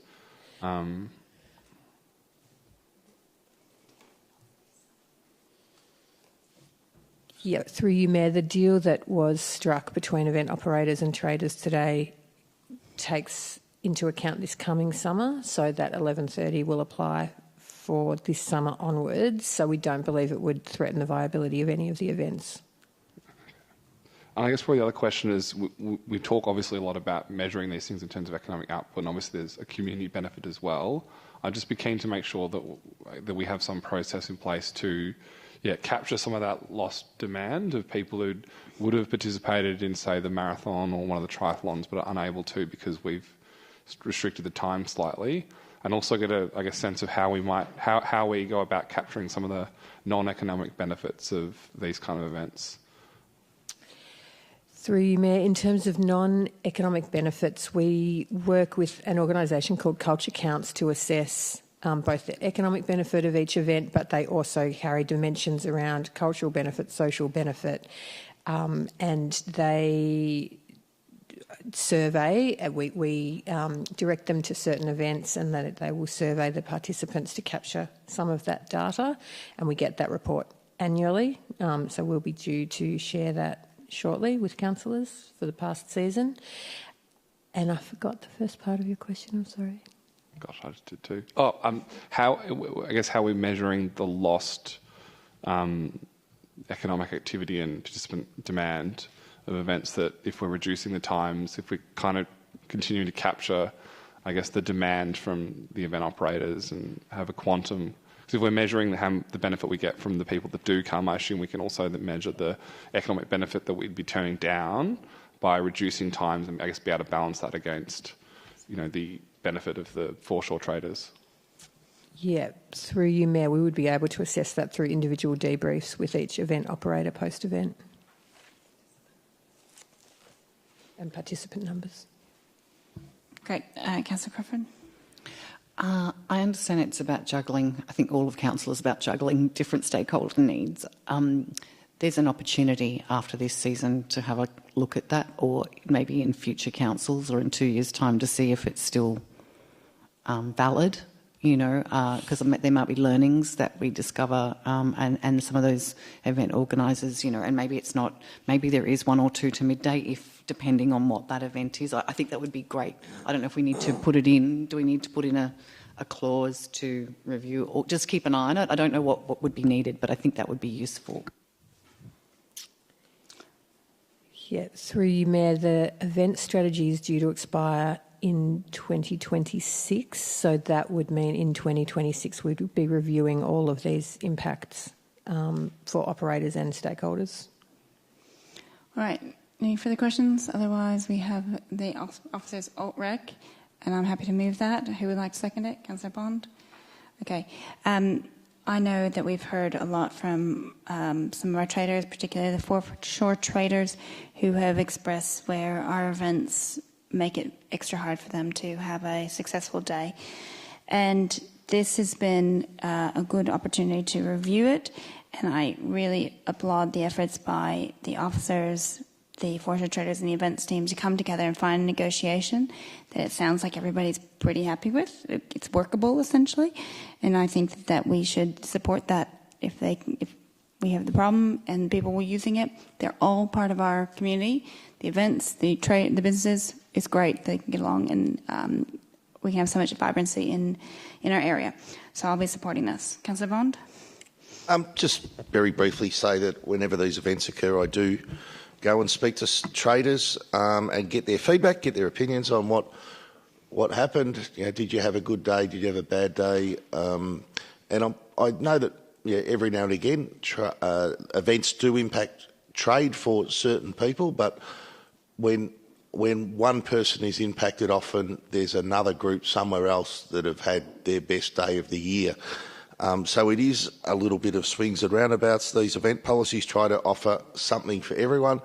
I know we do an awful lot down on the foreshore that I'm pretty sure will benefit many of those foreshore traders to one degree or another, and I'm sure there's other events where they may be inconvenienced by a road closure due to a run, but certain events, like I remember when the Carmen's Women's Fun Run was on in St Kilda, you could not get a seat at a hospitality venue in St Kilda from about 9 a.m. through to 2 or 3 in the afternoon. It just absolutely crammed the St Kilda. So it's a lot of swings and roundabouts. People love coming to St Kilda.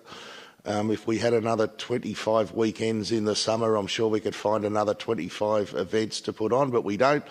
We have to be fairly restrictive about what it is we put on, so we can be quite selective. We do assess every event that happens down there, and if they don't deliver from an economic point of view, from a patron point of view, we do review their permits and don't renew if they haven't delivered on what they said they would. And the events that do deliver a large economic benefit to our city and try not to cause too much inconvenience do get renewed year after year, because there are enormous advantages to our city in hosting these events and holding these events. And let's face it, everyone wants to hold their event in Port Phillip. So we're very, very lucky people to have such great events in our city. I think sometimes people don't realise that, but our city would not be our city if we didn't have all these events happening, not just throughout summer, but throughout the year.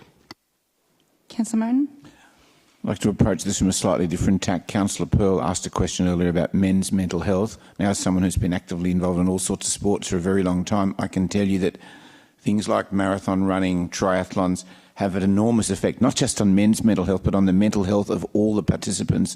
And when we're talking about quantifying the benefits of these, and yes, there are economic benefits, and yes, probably the organisers and the traders could work even more closely together to make sure that there are mutual benefits to both sides. I think we also need to factor in the major mental health benefits for all those people who are involved, and probably for the people who train with them.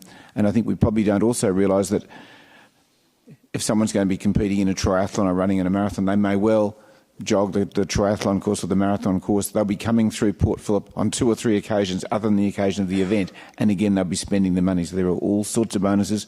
And I know that I'm sure Lachlan Johnson, our marathon runner, 7 marathons through St Kilda, can talk to us about the benefits there. He's done more than me. Yeah. Can I thank the officers for the negotiations that are obviously going on as recently as this morning to try and make sure that we had both the traders and the event organisers on the same page. It must have been a very delicate job, so thank you for doing that. And can I suggest that over the next 2 years, if we look at quantifying not just the financial benefits but the mental health benefits, we may be able to tweak those times, and we can even tweak our events, because if you've ever watched a marathon, you know that after about the 4-hour mark, some of the barricades come down, and as the stragglers run past, people could move across the track. Can't do it when they're riding their bikes in a triathlon, but during running events, it's possible to actually move across tracks well before the actual closing time. And if the business operators are aware of that and that's publicised, people would be able to get to Luna Park, for example, say, during the last 2 hours of a marathon when people are staggering rather than running. So there are all sorts of little tweaks we can do. But yeah, as Councillor Bond has said, this is where the capital of the world in nearly everything, and sport and rec is one of our big highlights. Thank you. Councillor Nyangwi? Yeah, I was a bit kind of concerned with this policy, but I think given that this has been a kind of negotiated outcome with various groups on the foreshore, I'm kind of happy to support it tonight, though I'd be really keen to see the results of how this, I guess, impacts the ability and the viability of those events next year, if I'm still on council, and certainly encourage councillors, whoever they might be next year, to do that, because I think this is one of the things that makes our city so special. I personally love doing the triathlons when I can, and I know that you definitely do see not every event necessarily for every group, but certainly a lot of the events. The streets are packed often afterwards with people having a celebratory lunch or drink or whatever they might want to do, and I think it's really important that we kind of maintain. These are the kind of things that bring people necessarily for the first time or second time to St Kilda and make them want to come back again and check out Luna Park or check out the Foreshore. This is often the taster for a lot of people in Melbourne. I think the reason we remain one of the top destinations in Melbourne for people all over, and I think we cater for people in Melbourne in a way that some of the inner northern suburbs do not. We really do pull people from all over, from every suburb of Melbourne. I think part of the reason we do that is because people come for events like this. They come maybe for Luna Park for a birthday party or something. They see all the different wonderful things of St Kilda and they keep coming back. So we have to keep finding a balanced approach that works for everyone. I'd be really keen to see what the results are this summer, because I think if we're squeezing some of these events a bit too hard, then I think we need to find a way that we can sort of loosen that up a little bit. Thank you. Any other councillors? Otherwise, okay. Councillor Sirikoff? Yeah, I'm also pleased to see tonight we had those people from the Foreshore traders, and also those people who do run events on our roads come together. It's really, I think this is a great step forward, so each knows how the other affects how their whether it's their event or their businesses, how it's affecting their business. So I think this is a great step forward that everybody's they're coming together and having that dialogue and are on the same page. And so going forward with all this, then we probably get some better outcomes in the future. And a bit of pushing and pulling and a bit of understanding, and I think this will be a really good outcome. Thank you. All right, ready to go to the vote? All those in favour? That's carried unanimous. Thank you.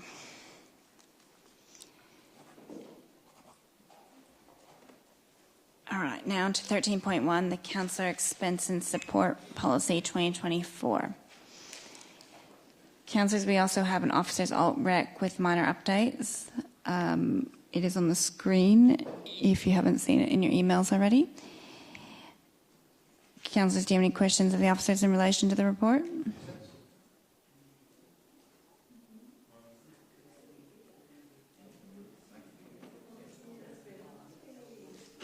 Can you zoom down a little bit? So just a red section? Yeah.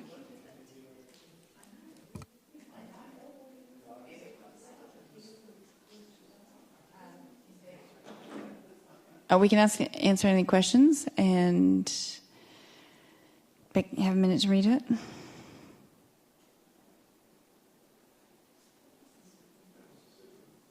Okay. Maybe I can speak to the first two, just so you know. Those are two I asked for, and there's no change. It's just that it wasn't in the right section for the policy.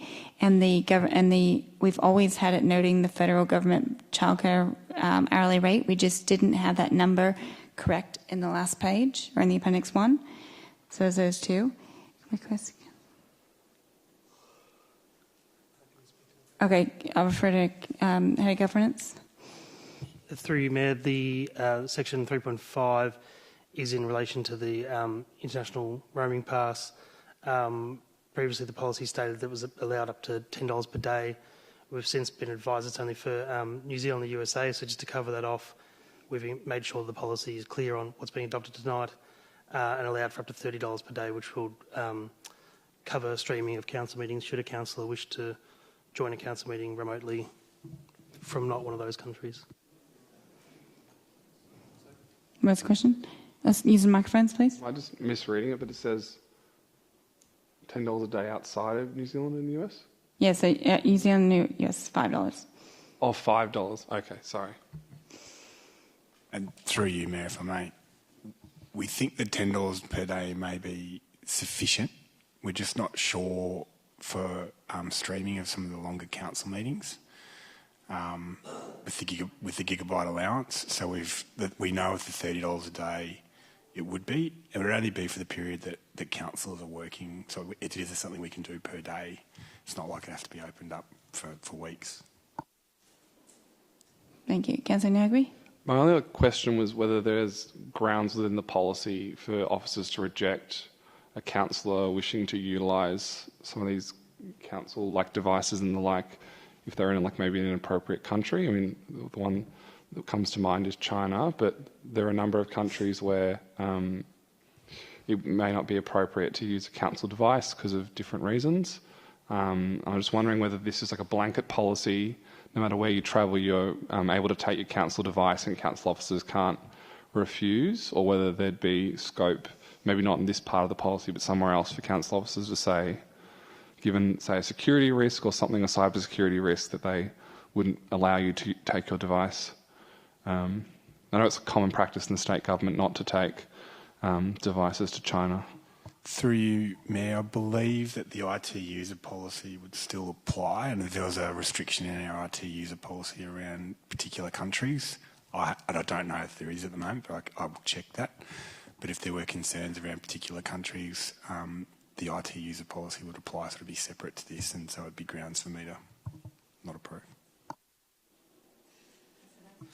Officers may not have an answer to this, but my guess would be that if countries are named in the IT user policy, it would be potentially countries that have engaged in state-sponsored hacking or attacks on government infrastructure.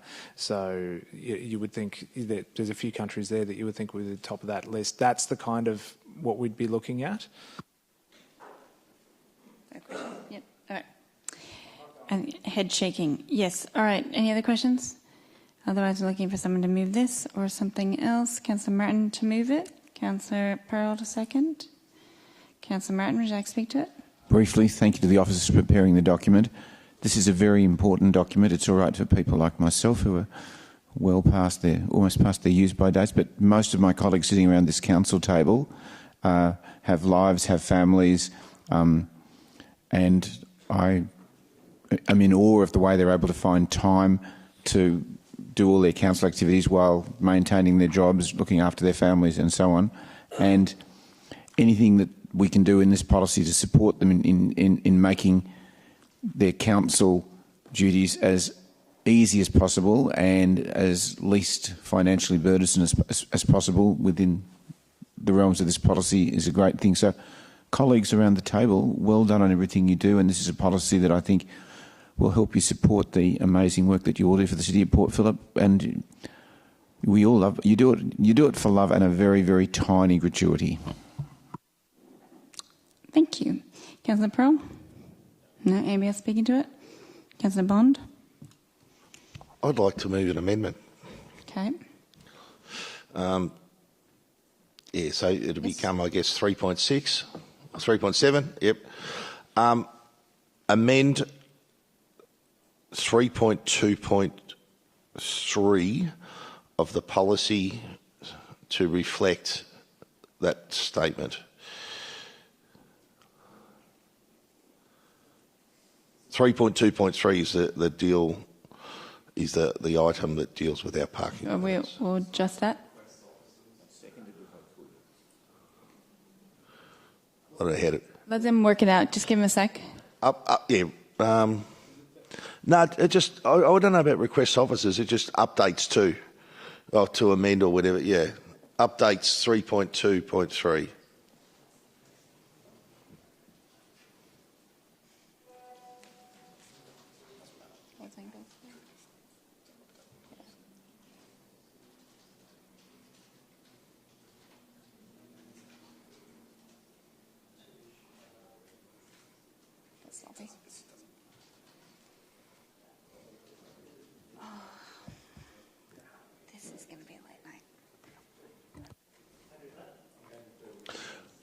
You could almost put that in inverted commas. Hang on, is that the... What part? That's not the... it's time here. Yeah, that's not the one we agreed on.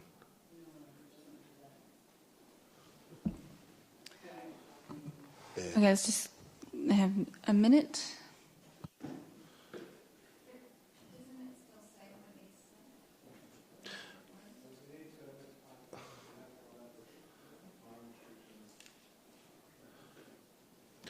I can read it out. Amends 3.2.3 of the policy to reflect the following statement. Councillors conducting business of council can park in paid parking locations without purchasing a ticket and are exempt from permit zones and time restrictions in timed areas, excluding 15-minute zones, as long as the vehicle clearly displays a valid parking permit. No. And yeah.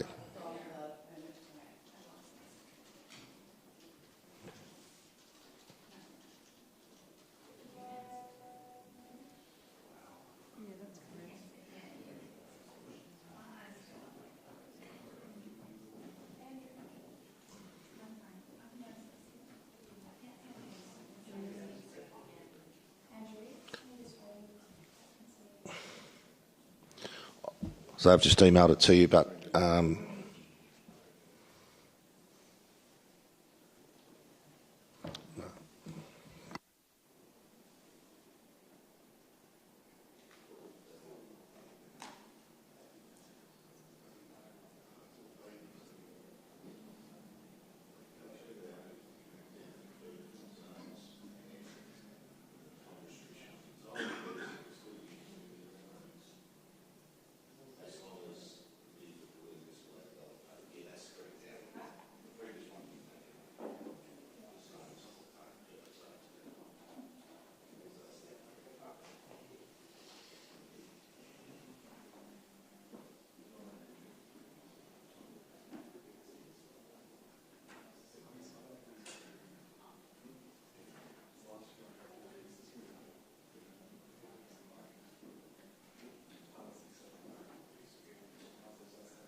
All right, you like what it says? Okay, looking for a seconder? Councillor Crawford? All right. Okay, we're going to speak to just the amendment. So, Councillor Bond, go. This is reflecting what we've always had with our parking permits. It is important we're able to, we get phone calls and things at all time of days and nights. We get emails, you need to check this out, or this is a problem out the front. We all go out in our cars and we drive to wherever the location is. We just pull up where we can, take photos, report the issue, speak to the resident, whatever it is we need to do in order to do our jobs as councillors. The change that was made there, I don't think would enable. We'd probably spend more time driving around the block looking for parking, which highlights another issue in our municipality. But it needs to be easy for us to get out, speak to people, take a photo, report their issue, and hopefully get someone out to address it or make sure it's recorded and council gets onto it. But it's part of the role of us just going out, visiting our community, speaking to people, and in order to do that, we need to be able to park in front of the resident's house who it is we need to speak to from when required, and often there's no parking available other than a resident permit zone out the front. So I have been parking there for 11 years, nearly 12 years, so we can continue to do it with this policy change. Thank you, Councillor Crawford. No, anybody else speaking to the amendment? Otherwise, let's vote on just the amendment. All those in favour? That's carried unanimous. All right, so that's now the substantive. That's now the substantive, and we've had Councillor Martin speak to it. Councillor Pearl decided not to speak.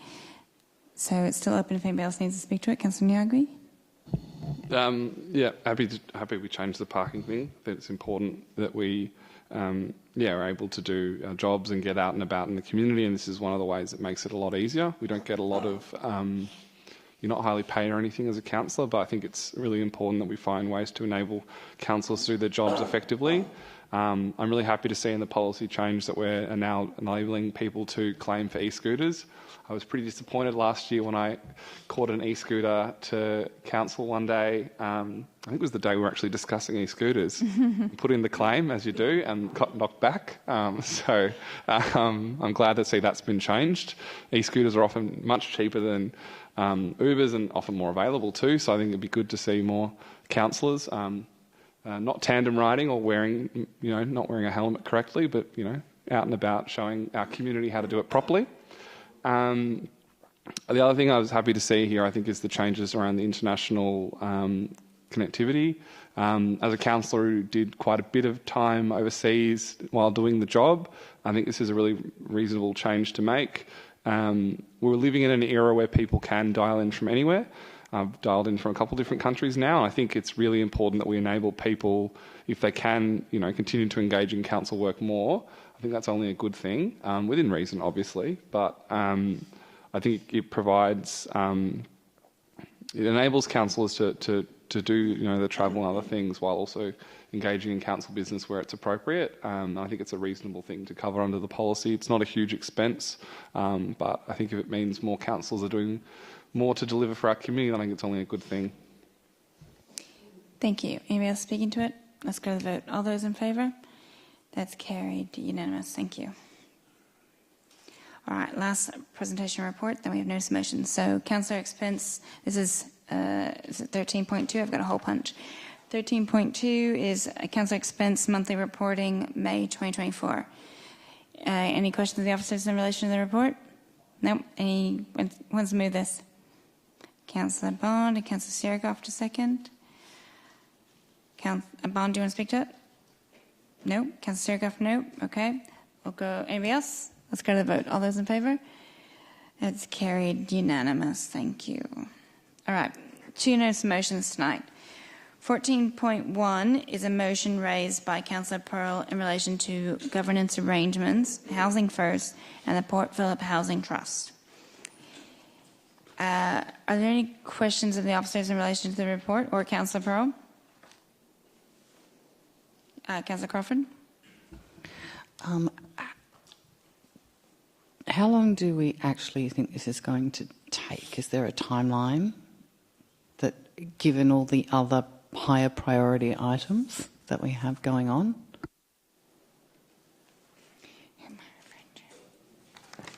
Brian T. Brian, are you? Yep. Look, thank you.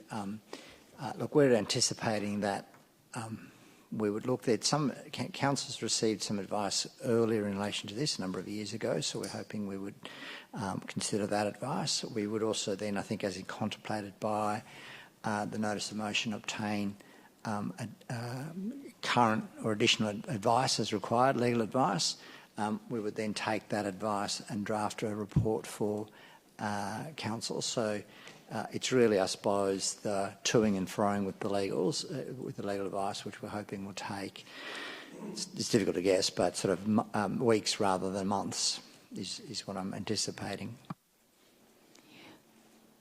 Councillor Crawford. So can I just check that what would it cost? Is there a general cost price? And do we think it would, even with the toing and froing, delay other work, while that's going on?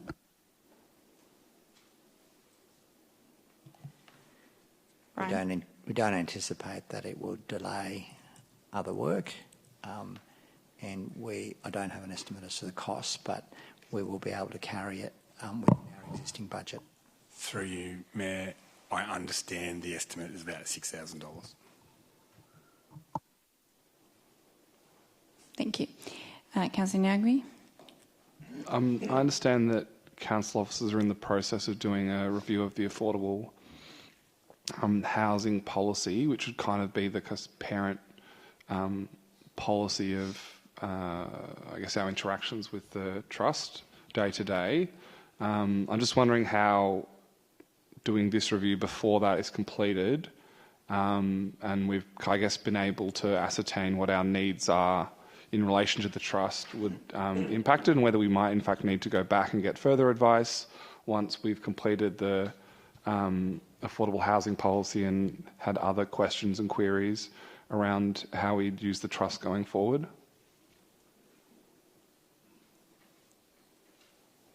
See you. Yeah, through you, Mayor. I hadn't thought of that in detail in response. I think it could be discrete pieces of work. I mean, I think this could be used to inform or future work that we do around the In Our Backyard strategy review.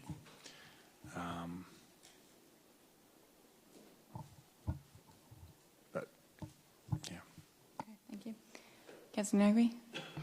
In terms of, obviously this was submitted as a notice of motion. I'm assuming we haven't had any contact with HousingFirst in relation to the drafting of this motion. And not similarly, my understanding is there are properties in the trust that have the Office for Housing on the deed. I was wondering if we'd similarly had a conversation with them about the possibility of changing the trust as another stakeholder.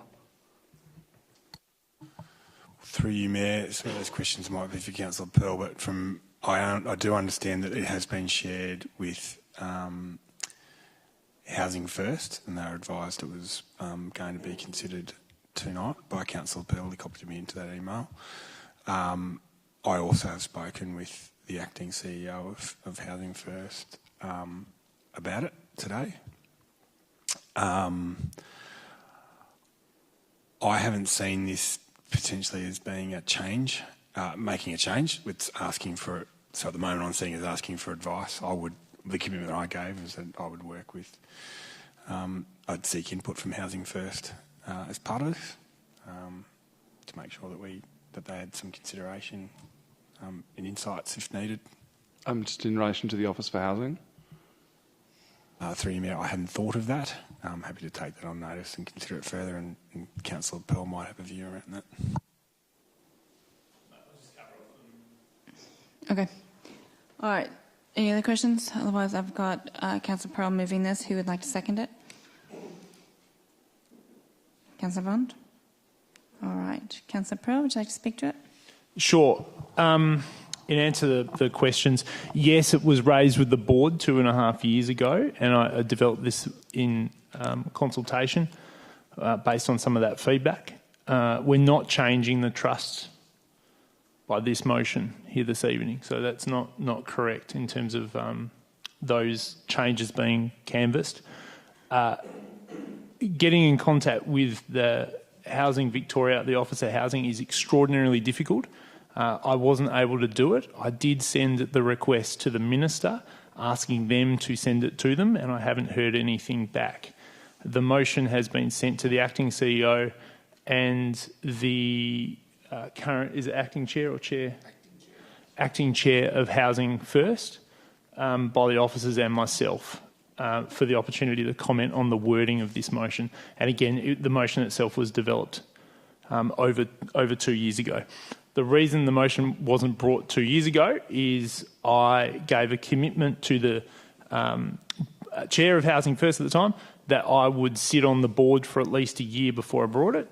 And then when I stepped off the board, I then gave an undertaking to a councillor that I wouldn't bring this until they had the opportunity to sit on board for a period of time. So we're now 2.5 years almost down the track to now consider this notice of motion. So, Council, I hope that covers off on some of the questions. So I have been as thorough as I can in the development of this motion, but it's very, very narrow. And probably not the best council meeting in the last 2.5 years for me to bring it to in terms of how tight the numbers are on this council. But I'm asking your support here this evening to do something which is well within our council plan. It's core to the council plan. And that is that we support these two structures, this organisation in terms of HousingFirst and the Port Phillip Housing Trust, and we have an unbinding focus on governance and making sure that our governance structures across our council support our council plan objectives, particularly in this area. This structure has been put in place for 20 years and council's involvement has changed substantially over that 20-year period. We've changed the way we appoint our directors to HousingFirst and then the representatives of the Port Phillip Housing Trust that then get appointed. We've done that differently. We now have two councillors on it. We went through a prolonged period of time where we only had one representative on it. And we've gone through different versions of that also. We had a review before I was on council 10 years ago, which my understanding is we didn't implement fully the recommendations of that review, and the structure's been in place for 20 years.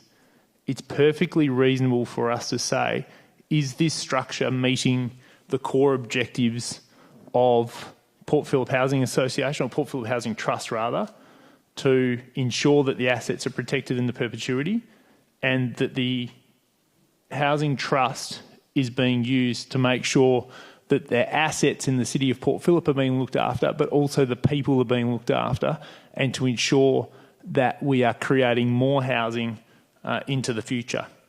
20 years ago, Port Phillip Housing Association, as then was called, it's now known as HousingFirst, was a completely different organisation now to what it was 20 years ago, obviously.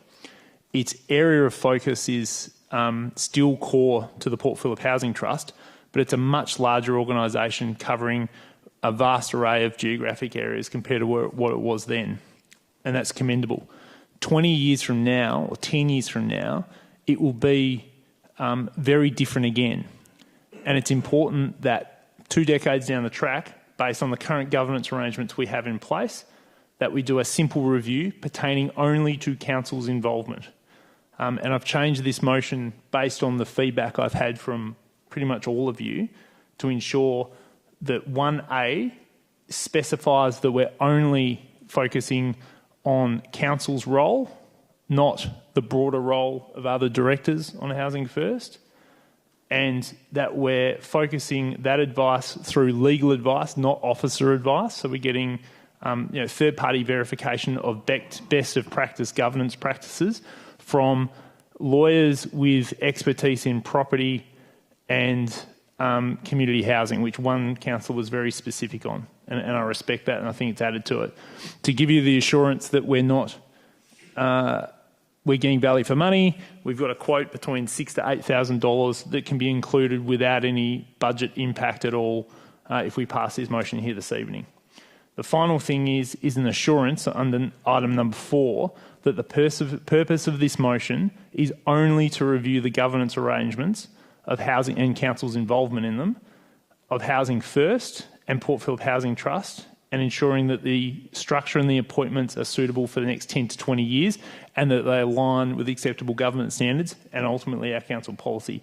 We are not reviewing the protection of property in the trust for perpetuity or the purpose of why that trust is in place. So we're not reviewing the trust and the operation of the trust. We're reviewing council's governance involvement in HousingFirst and the trust itself. It's just good practice governance to have a review. I doubt this council will consider the review fully. It certainly won't have time to consider the implementation of it. If there is any recommendations around it, it could just be status quo. But all we're doing here is going out and getting a simple piece of legal advice to see that a structure that we're deeply and heavily involved in, which is core to our council plan, is meeting our current needs and our future needs. There is no vested interest or ulterior motive in this motion. And I imagine a number of you are looking at me quite sceptically, asking why I'm doing this. I was on this board. I got to witness it firsthand. I'm not doing this as a haphazard type of thing. I think it's prudent that we look at the governance of a association that we're deeply committed and connected to make sure we're heading in the right direction. It won't be for this council to determine any changes, and as other councillors have foreshadowed, there's a whole lot more policy work going around it. It's a small piece of work, it's a small investment, it's good governance, and I sincerely appreciate your support with this motion here this evening. Thank you. Councillor Bond? Yeah, I know we've talked about this for, in my time, at least 10 or 12 years. The situation I've thought for a very, very long time that the Port Phillip Housing Association and the Port Phillip Housing Trust should have separate boards. You should not have the same, at the time it was 8 trustees or 8 board members of HousingFirst were also the 8 trustees of the Port Phillip Housing Trust. There were situations where, and this is how it used to operate, whereby the 8 board members of the Port Phillip Housing Association would decide what, as an example, what management fees they would charge the Port Phillip Housing Trust. They would close one meeting, open up the other meeting, and decide to approve the same fees they've just charged the Housing Trust, and this time with their Port Phillip Housing Trust hats on. So, this is a big asset of ours. It was, last I looked, it was $89 million worth of property assets. And that was a couple of years ago. I haven't looked at it for a while. It's probably well over 100 now. Last I looked, the transactions occurring between now HousingFirst Limited and Port Phillip Housing Trust in terms of management fees, in terms of repairs and maintenance and day-to-day operating costs, between the two was in the order of $3 or $4 million last time I looked. So we're looking at transactions of $3 or $4 million where the same 8 people who decide to charge the $3 or $4 million also approve the payment of the $3 or $4 million from the other side of the, what they call them, Chinese walls. It's operated like that for a very long time, and there's probably very few other situations where any organisation would allow that sort of duplication or conflict to take place without having some sort of separation. And it's in our interest to ensure that we are getting the best deal for the Housing Trust, the Port Phillip Housing Trust. Port Phillip HousingFirst is a different organisation. Yes, we have a couple of board members on there, but our interest is the Port Phillip Housing Trust. We, as a council, are the governor of the Port Phillip Housing Trust, which means we still own the Port Phillip Housing Trust. We, as a council, should have the ability to appoint, in my opinion, should have the ability to appoint independent trustees, board members, whatever you want to call them, to the board of the Port Phillip Housing Trust, and make sure they are getting charge the appropriate fees, make sure the appropriate governance is there to protect the Port Phillip Housing Trust long term. And I've felt like that for 10 years, and nothing's ever really been done about it. I know we've looked at it a couple of times, but it's never really been followed through. I very strongly believe it's time the two have separate boards. One to look after the interests of our interests as a council, the Port Phillip Housing Trust, and the other to run HousingFirst, which is now a much larger organisation that operates across all of Melbourne in many different areas. And good luck to them. They can do what they wish to do. Our interests are the Housing Trust. It's $100 million worth of assets, and we are the governor. Therefore, it should be up to us to appoint the trustees and have them represent our interests vigorously. It's not to say anything untoward has happened here, but as this gets bigger and bigger and the numbers get bigger, it's important we do something to protect the long-term interest of the housing trust, and make sure it's always operating in the best interests of the City of Port Phillip, which should be its role or its charter, and there is no other organisation distracting it from looking after our city, our residents and our interests as a council. And I just don't believe that can happen when the same 8 or 10 members make decisions on both sides of that ledger. It just can't conceivably make those decisions in good faith and prosecute both sides of that argument, ensure that you're representing one side's interest and then you go and approve the other side's interest. It just can't happen in this day and age, especially when you're dealing with such large amounts of money here. Thank you. Councillor Baxter? Thank you. Mayor, just before we go on, can I ask a question of officers? Yes, clarifying question. If we were to appoint, if council were to appoint other people as the trustee of housing, of the Port Phillip Housing Trust, and thus remove HousingFirst's role, would that change HousingFirst's role in the Housing Trust as well as council's role? CEO? Through you, Mayor. I was on the periphery of some of the previous advice that we got onto this, but I do think there's restrictions around what changes council can actually make to appointments and to the way the trust operates.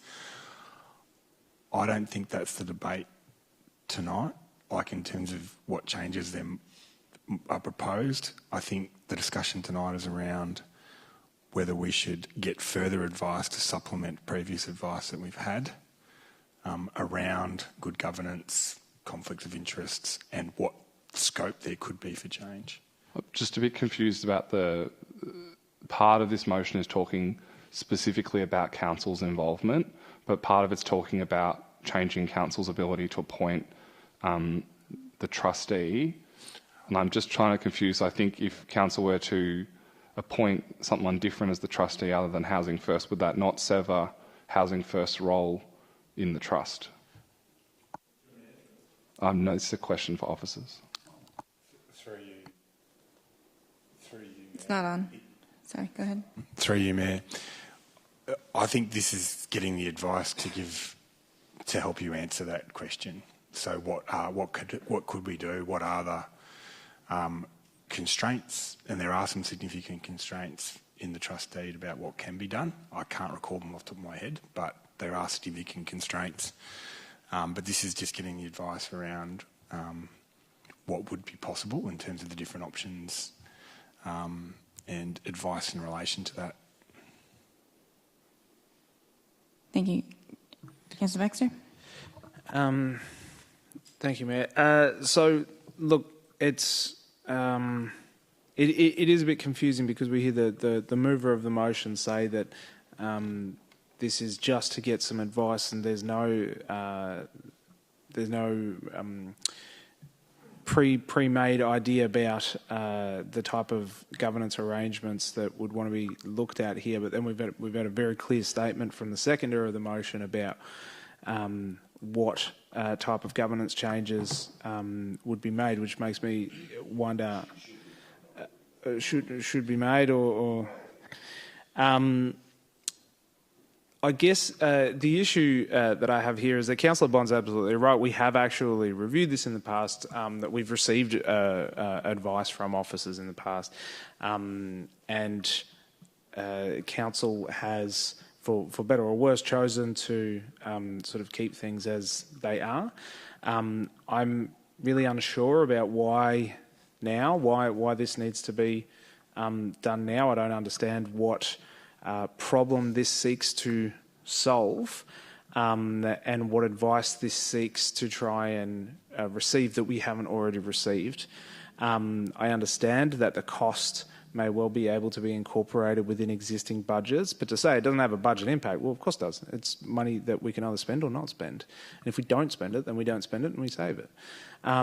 So I just don't see the need to engage with this motion. I don't think it's been made clear what the problem here that is trying to be solved and why the advice that we've received in the past is insufficient. So I won't be supporting it, and my suggestion would be that if Councillors Pearl or Bond do have a really clear view on changes to the governance that they would like to make, that they simply bring a motion or discuss with councillors those changes rather than to do yet another review. Okay. Councillor Martin? Trying not to be schizophrenic here. When I sit in council, obviously I have to sit and make judgments as a councillor and make decisions that are in council's best interest, but I'm also council's nominee on the HousingFirst board, and when I'm there, if there are matters that don't involve the council, I have to act in what I believe are HousingFirst interests, and if there's something where there's a conflict between council and HousingFirst, I declare a conflict of interest and I sit out of those decisions. So as a councillor, my first law disrespect has to be to council. If there's a conflict between the two, then council comes first. Having said that, Councillor Bond and Councillor Pearl alerted me very early on, before I even attended my first HousingFirst board meeting, that they had some concerns over governance. So I went and sat down, I alerted Tony Keenan, who was the ELT person who looked after that portfolio, and he went through some financial advice from some time ago with me.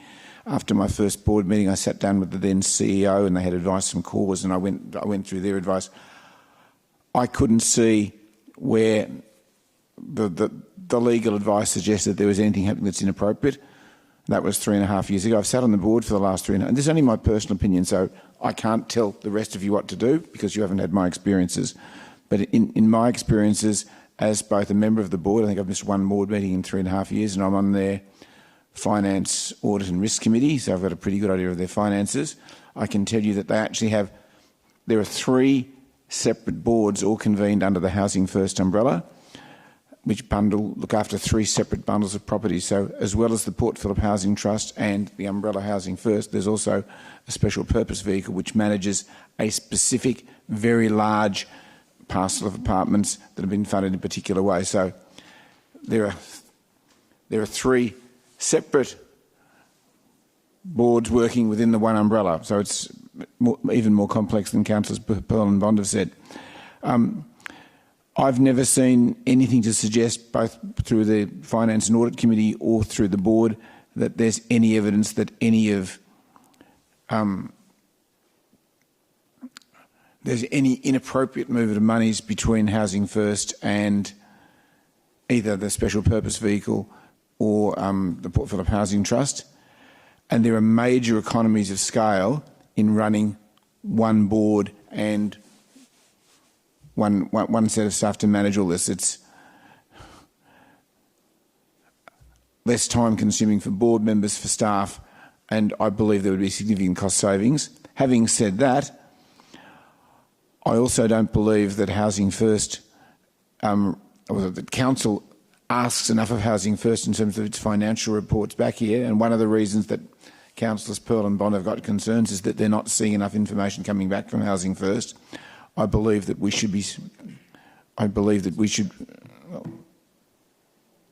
personal opinion, I believe that we should be, the council officers and the council should be seeking more regular financial statements so that they can see exactly where we're going with the properties that are part of the Port Phillip Housing Trust, which, as was indicated earlier, has grown significantly.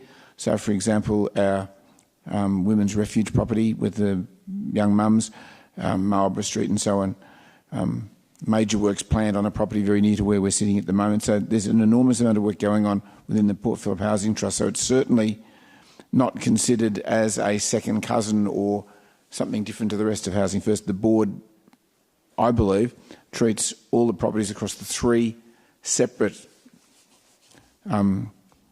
groups that have separate financial accounts equally. But I would certainly be comfortable with officers and council seeking more regular reports so that councillors and council officers can look at those reports and ask more detailed questions. I'm not quite sure where we're going with this. And I accept that Councillor Pearl and Bond have got genuine concerns. I haven't seen anything that makes me think that the bulk of their concerns are valid. Having said that, I do think that we need to see more regular reporting, particularly the financials for the Port Phillip Housing Trust, the portfolios and their management, and that might make officers and councillors have more comfort in the situation. That's just a personal opinion. The rest of you have to make up your own minds, and you don't have the background that I've got. So I can only speak about where I'm coming from. You have to make up your own minds on this, and I'm not going to try and persuade you either way. Thank you. Any other councillors speaking to the item? Councillor Serikoff. Thank you, Mayor.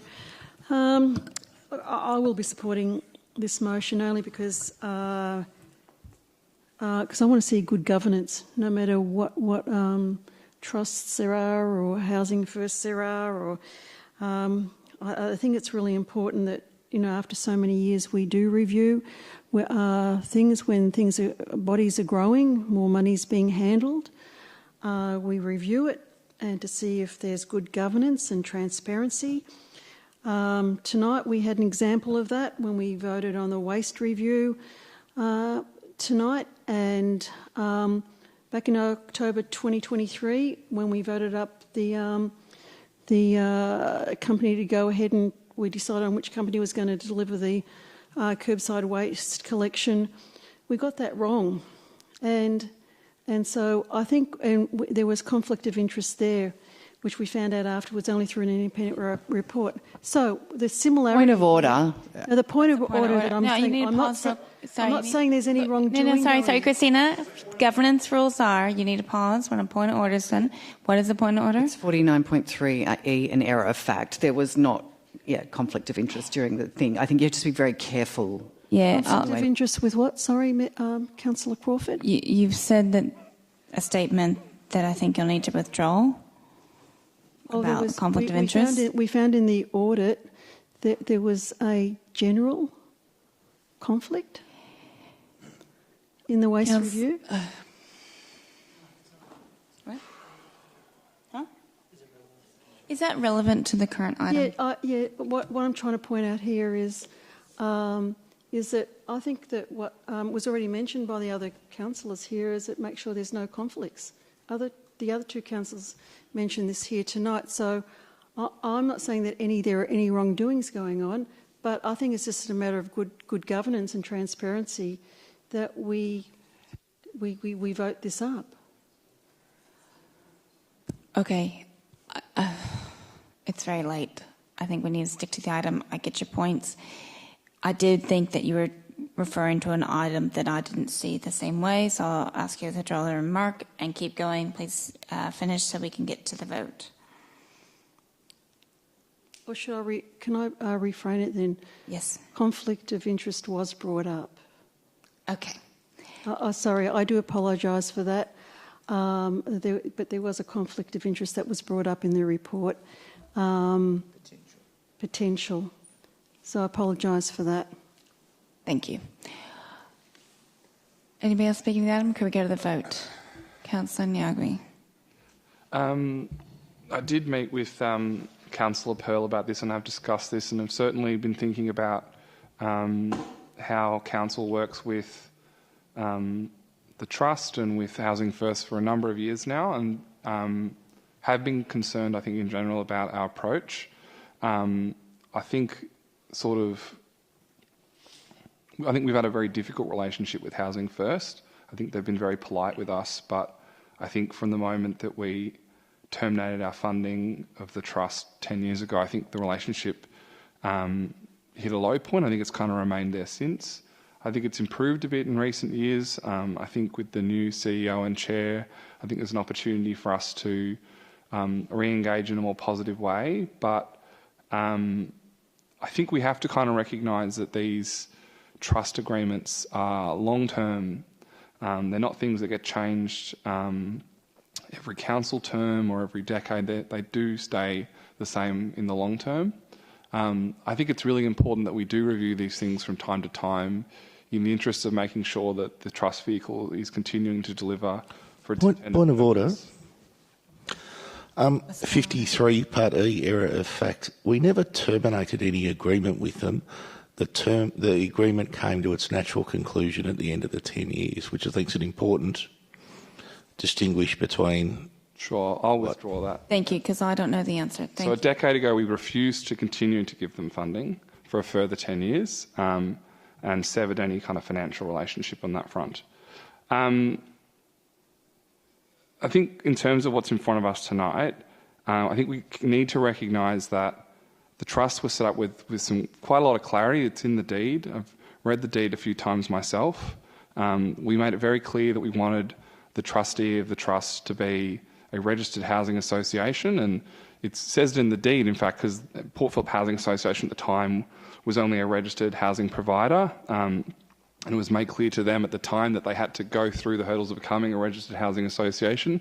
I think, to my knowledge, there are only 9 of those organisations in Victoria. It's a very specific skill set that they have, and was felt at the time that they would be the appropriate people to be the ones that shepherd the trust. The reason I sort of bring that up is because you kind of can't just change council's involvement. You end up changing HousingFirst's involvement. You end up changing the Office for Housing's involvement. All through the trust document, it talks about the Office for Housing needing to sign off on certain changes.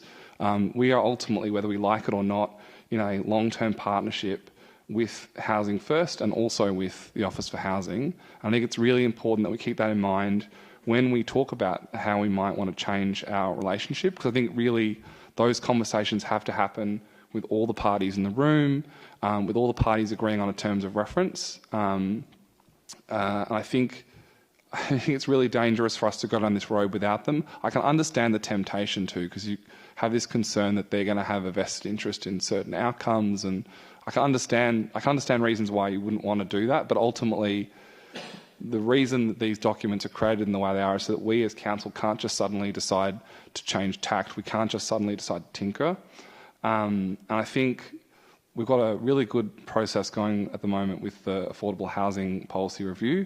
Good, I think it should be sooner and faster and more, but anyway, that's another debate. But I think really how we work with the trust, I think, is so central to that. And I think you can ask some of these questions around alleged conflicts of interest. And again, I think people will time and time again make those intimations. I really don't see the evidence. I don't quite see the problem people are trying to fix. I don't feel like that's been very well articulated. I don't feel like we've ever received legal advice that says that there is an issue. And I don't feel like we've ever asked Housing First. You know, there's often this accusation around this fee, apparently. Apparently they're just throwing money away. I think if we have these questions, then I think it's probably prudent for us to have a conversation with Housing First about that and hear what their perspective on that is, rather than going and getting a lawyer to tell us, separate to them, whether we think that's a good idea or not. Because I just don't see how that's going to build a better relationship with them, because we are ultimately in a partnership. So I can understand some of what Councillor Pearl is going at tonight, and I did have a really good conversation with him, and I do thank him for amending it through some of my feedback. But I still, ultimately, when I think about it soberly, I don't think this is the right time. I don't know that we're answering or asking the right question. I think once we have a bit more clarity around our new affordable housing policy, I think we need to then start a sort of better and more meaningful conversation with Housing First and with the Office for Housing about how the trust is going. And I think that needs to be something that all parties are involved in. I don't think we can go alone. I think it's tempting to think we can kind of just tease out 1 or 2 issues here and there, but I don't think that's the way forward. I think ultimately this is a process that is difficult, and we will never get agreement to change things if we don't bring everybody on the journey and really clearly articulate what our concerns are that we're trying to address. Thank you. Any other councillors speaking? Councillor Crawford. I can't support it because I just think the timing is, I mean, we're about to go into caretaker in a couple of months. I think this is a decision and a report for a new council. It's something in search of a problem, a motion in search of a problem, and there are lots of opportunities we've had to ask more questions or ask for a briefing before we got to this point. So I actually think, and also as a group, to have that thinking that you might have done separately and individually, and I just think it needed to have been a discussion and ask for a briefing at a point with this council before it came to a motion. Thank you. All right, I think we're ready to go to the vote. All those in favour? Oh, sorry. Councillor Pearl to close. Thank you for reminding me. No problem at all. there's never a right time for anything, but I've tried to find the right time in the past 2.5 years since this motion was originally drafted and sent to you. I've done this in a considered way, asked for feedback as best as I possibly could. So there's never a good time for this, to be frank, in many people's eyes. But it's been 10 years since the last legal review. I've never read that legal advice that everyone's talking about here. The cause legal advice 3.5 years ago that you're referring to is the conflict of interest advice of a council appointed person to a board or a committee. It's not pertaining to this structure advice, and I haven't been able to get the advice from 10 years ago that people are referring to here because I wasn't on council when it was brought, and council officers haven't been able to bring it to me. So I'm not clear on exactly what reports you're referring to. We are not changing anything with this motion here this evening. That's not fair. And it would be very unfair to say that we're going ahead with a change unilaterally without any consultation from anybody.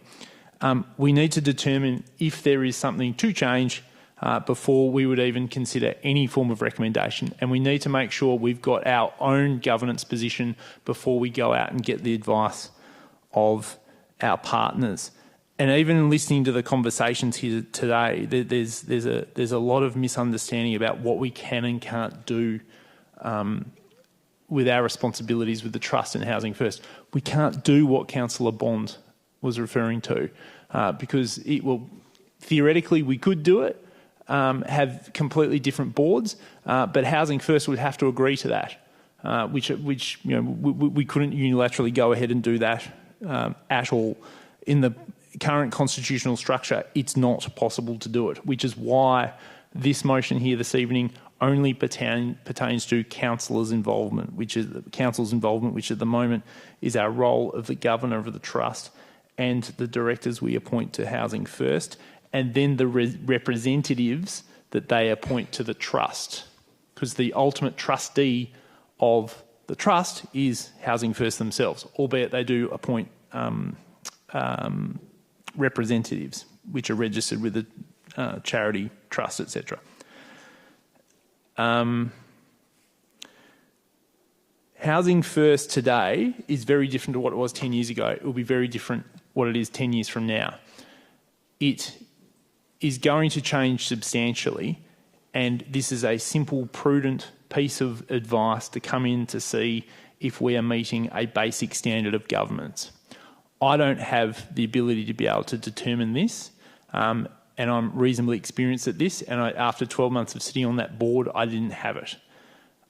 It's a useful tool for this council to review it. It's an even more useful tool for the next council to review it, because we're giving them the information that they need to do to change nothing or to change something according to that advice. None of us should be scared of reviewing periodically our governance structures. And the last two councils haven't reviewed this. It hasn't been reviewed for 10 years. It hasn't been changed for 20 years. We need to make sure our governance structure is fit for today's world and for the future demands of housing 10 or 20 years from now.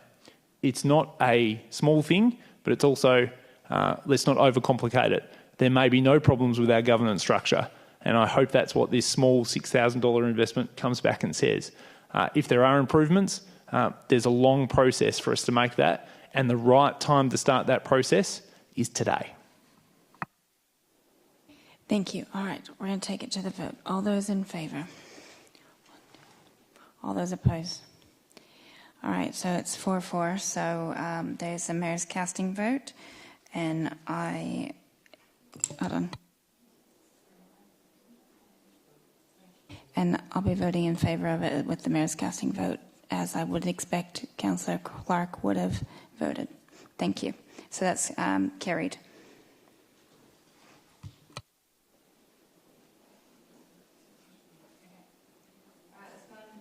Let's go on to the next notice of motion. We've got 14.2 is a motion raised by Councillor Crawford in relation to parking restriction changes in Elwood Village.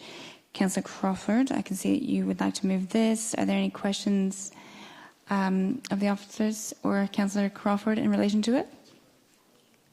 Use your mic, please. Councillor Baxter.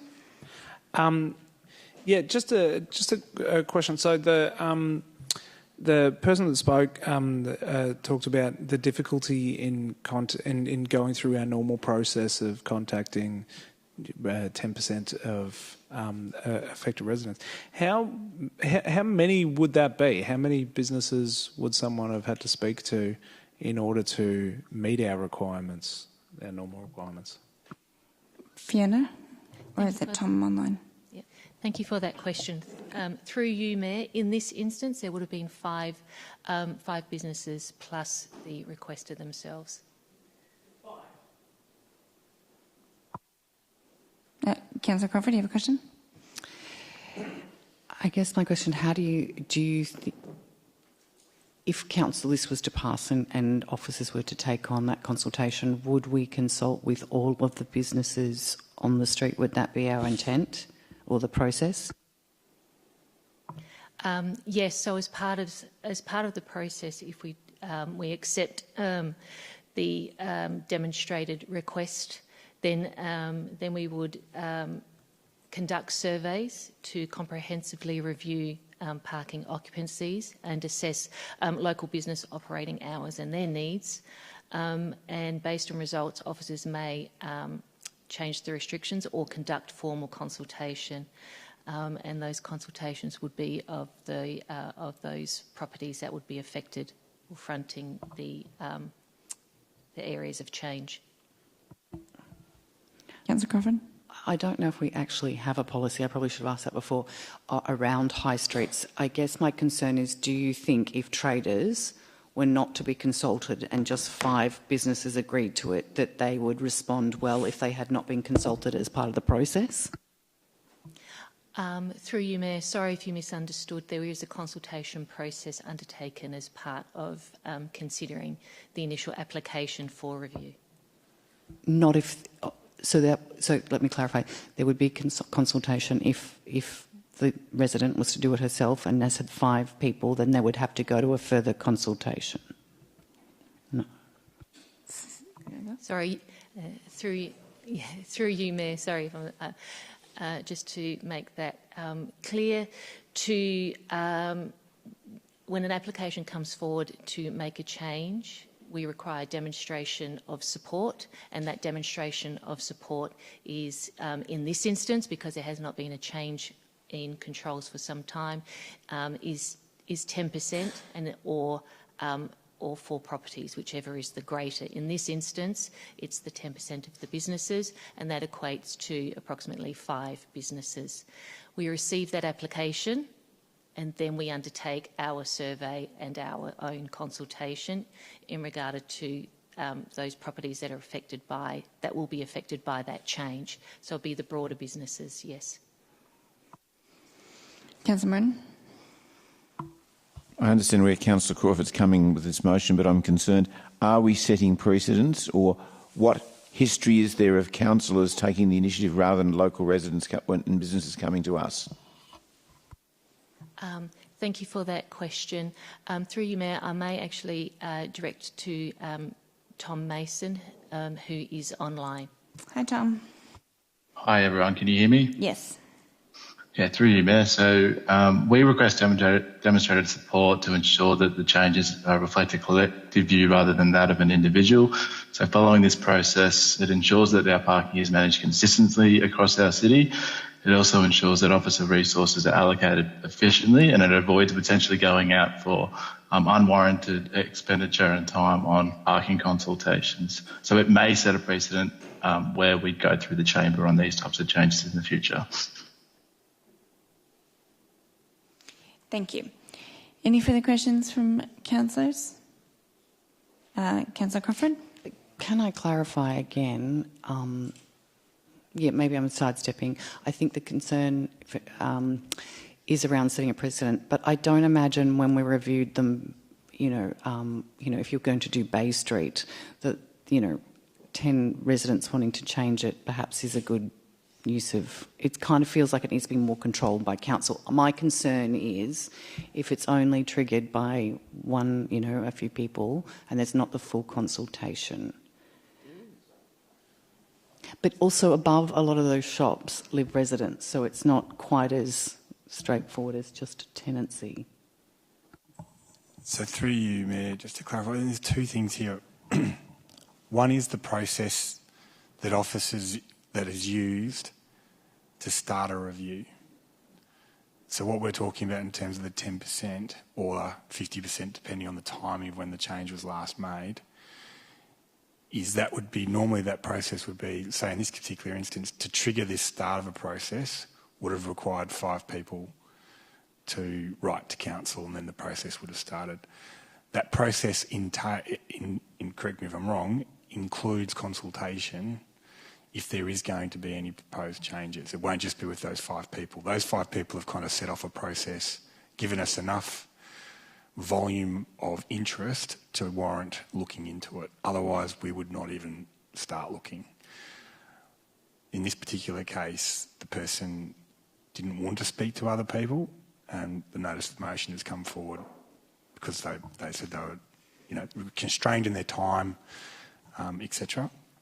And so the notice of motion has come forward, and so this is another way to trigger that process. I don't think it's one that we use very often. All right, are we ready to move on? Okay, so we've got Councillor Crawford has moved this. Who would like to second it? Councillor Niagui to second. Thank you. Councillor Crawford, would you like to speak to it? Yes. No, I'm not saying it's the norm, and I'm not saying that we should do the norm. I think, though, that the challenge for me is 5 businesses. It's much more... Look, the reason I brought it is that this person has been asking for a long time. They did not feel up to being able to take that on. However, there has been concerns expressed to me, so I asked if there was a process where I could bring it. So I guess I'm asking you, there is an issue, and I've done a little drive-by of all the other streets in our municipality, not all, most of them, and they finish at 6 or 7 except in paid parking areas, or they're 2-hour parking from 6 till 8 or whatever it is. And we obviously have an issue in Ormond Road. Perhaps the process is not the norm, but as this has been going on for about 6 or 7 months, I felt that it was appropriate to start the process. Given it's on a main street, it's very different to a residential street. I don't think that it is too out of the bounds. So look, I'm simply asking you to support a process in that we know businesses are being affected in Ormond Road. We do a lot of things out of the norm, but I'm asking you to consider that despite that, I don't think it's going to send any precedents because all of the other high streets are already at this set time frame. So I'd ask you to support the motion. Thank you. Councillor Niagui. Yeah, I'm pretty relaxed about this. I feel like we love using this term precedent. We're not the High Court. It's not quite the same context of precedents here. I think there's obviously a political precedent, but I mean, ultimately these things are convention. We can do anything we want in a notice of motion within the governance advice. And so, I think, let's just get on with this. I think this is a very sensible change. I think we can have a consultation as we usually do, and we'll hear the feedback from traders. I suspect that they'll mostly be very supportive because it seems pretty sensible to me, and I don't think it's that controversial or exciting, to be honest. Anybody else need to speak to it? Councillor Baxter. Yeah, I'm not going to be supporting this motion. I have no problem with doing the investigation of the time restrictions. I have no problem with the potential changes that could come out of that.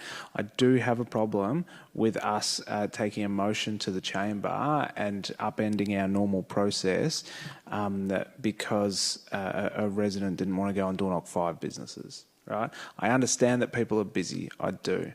But I could door knock 5 businesses in about 20 minutes.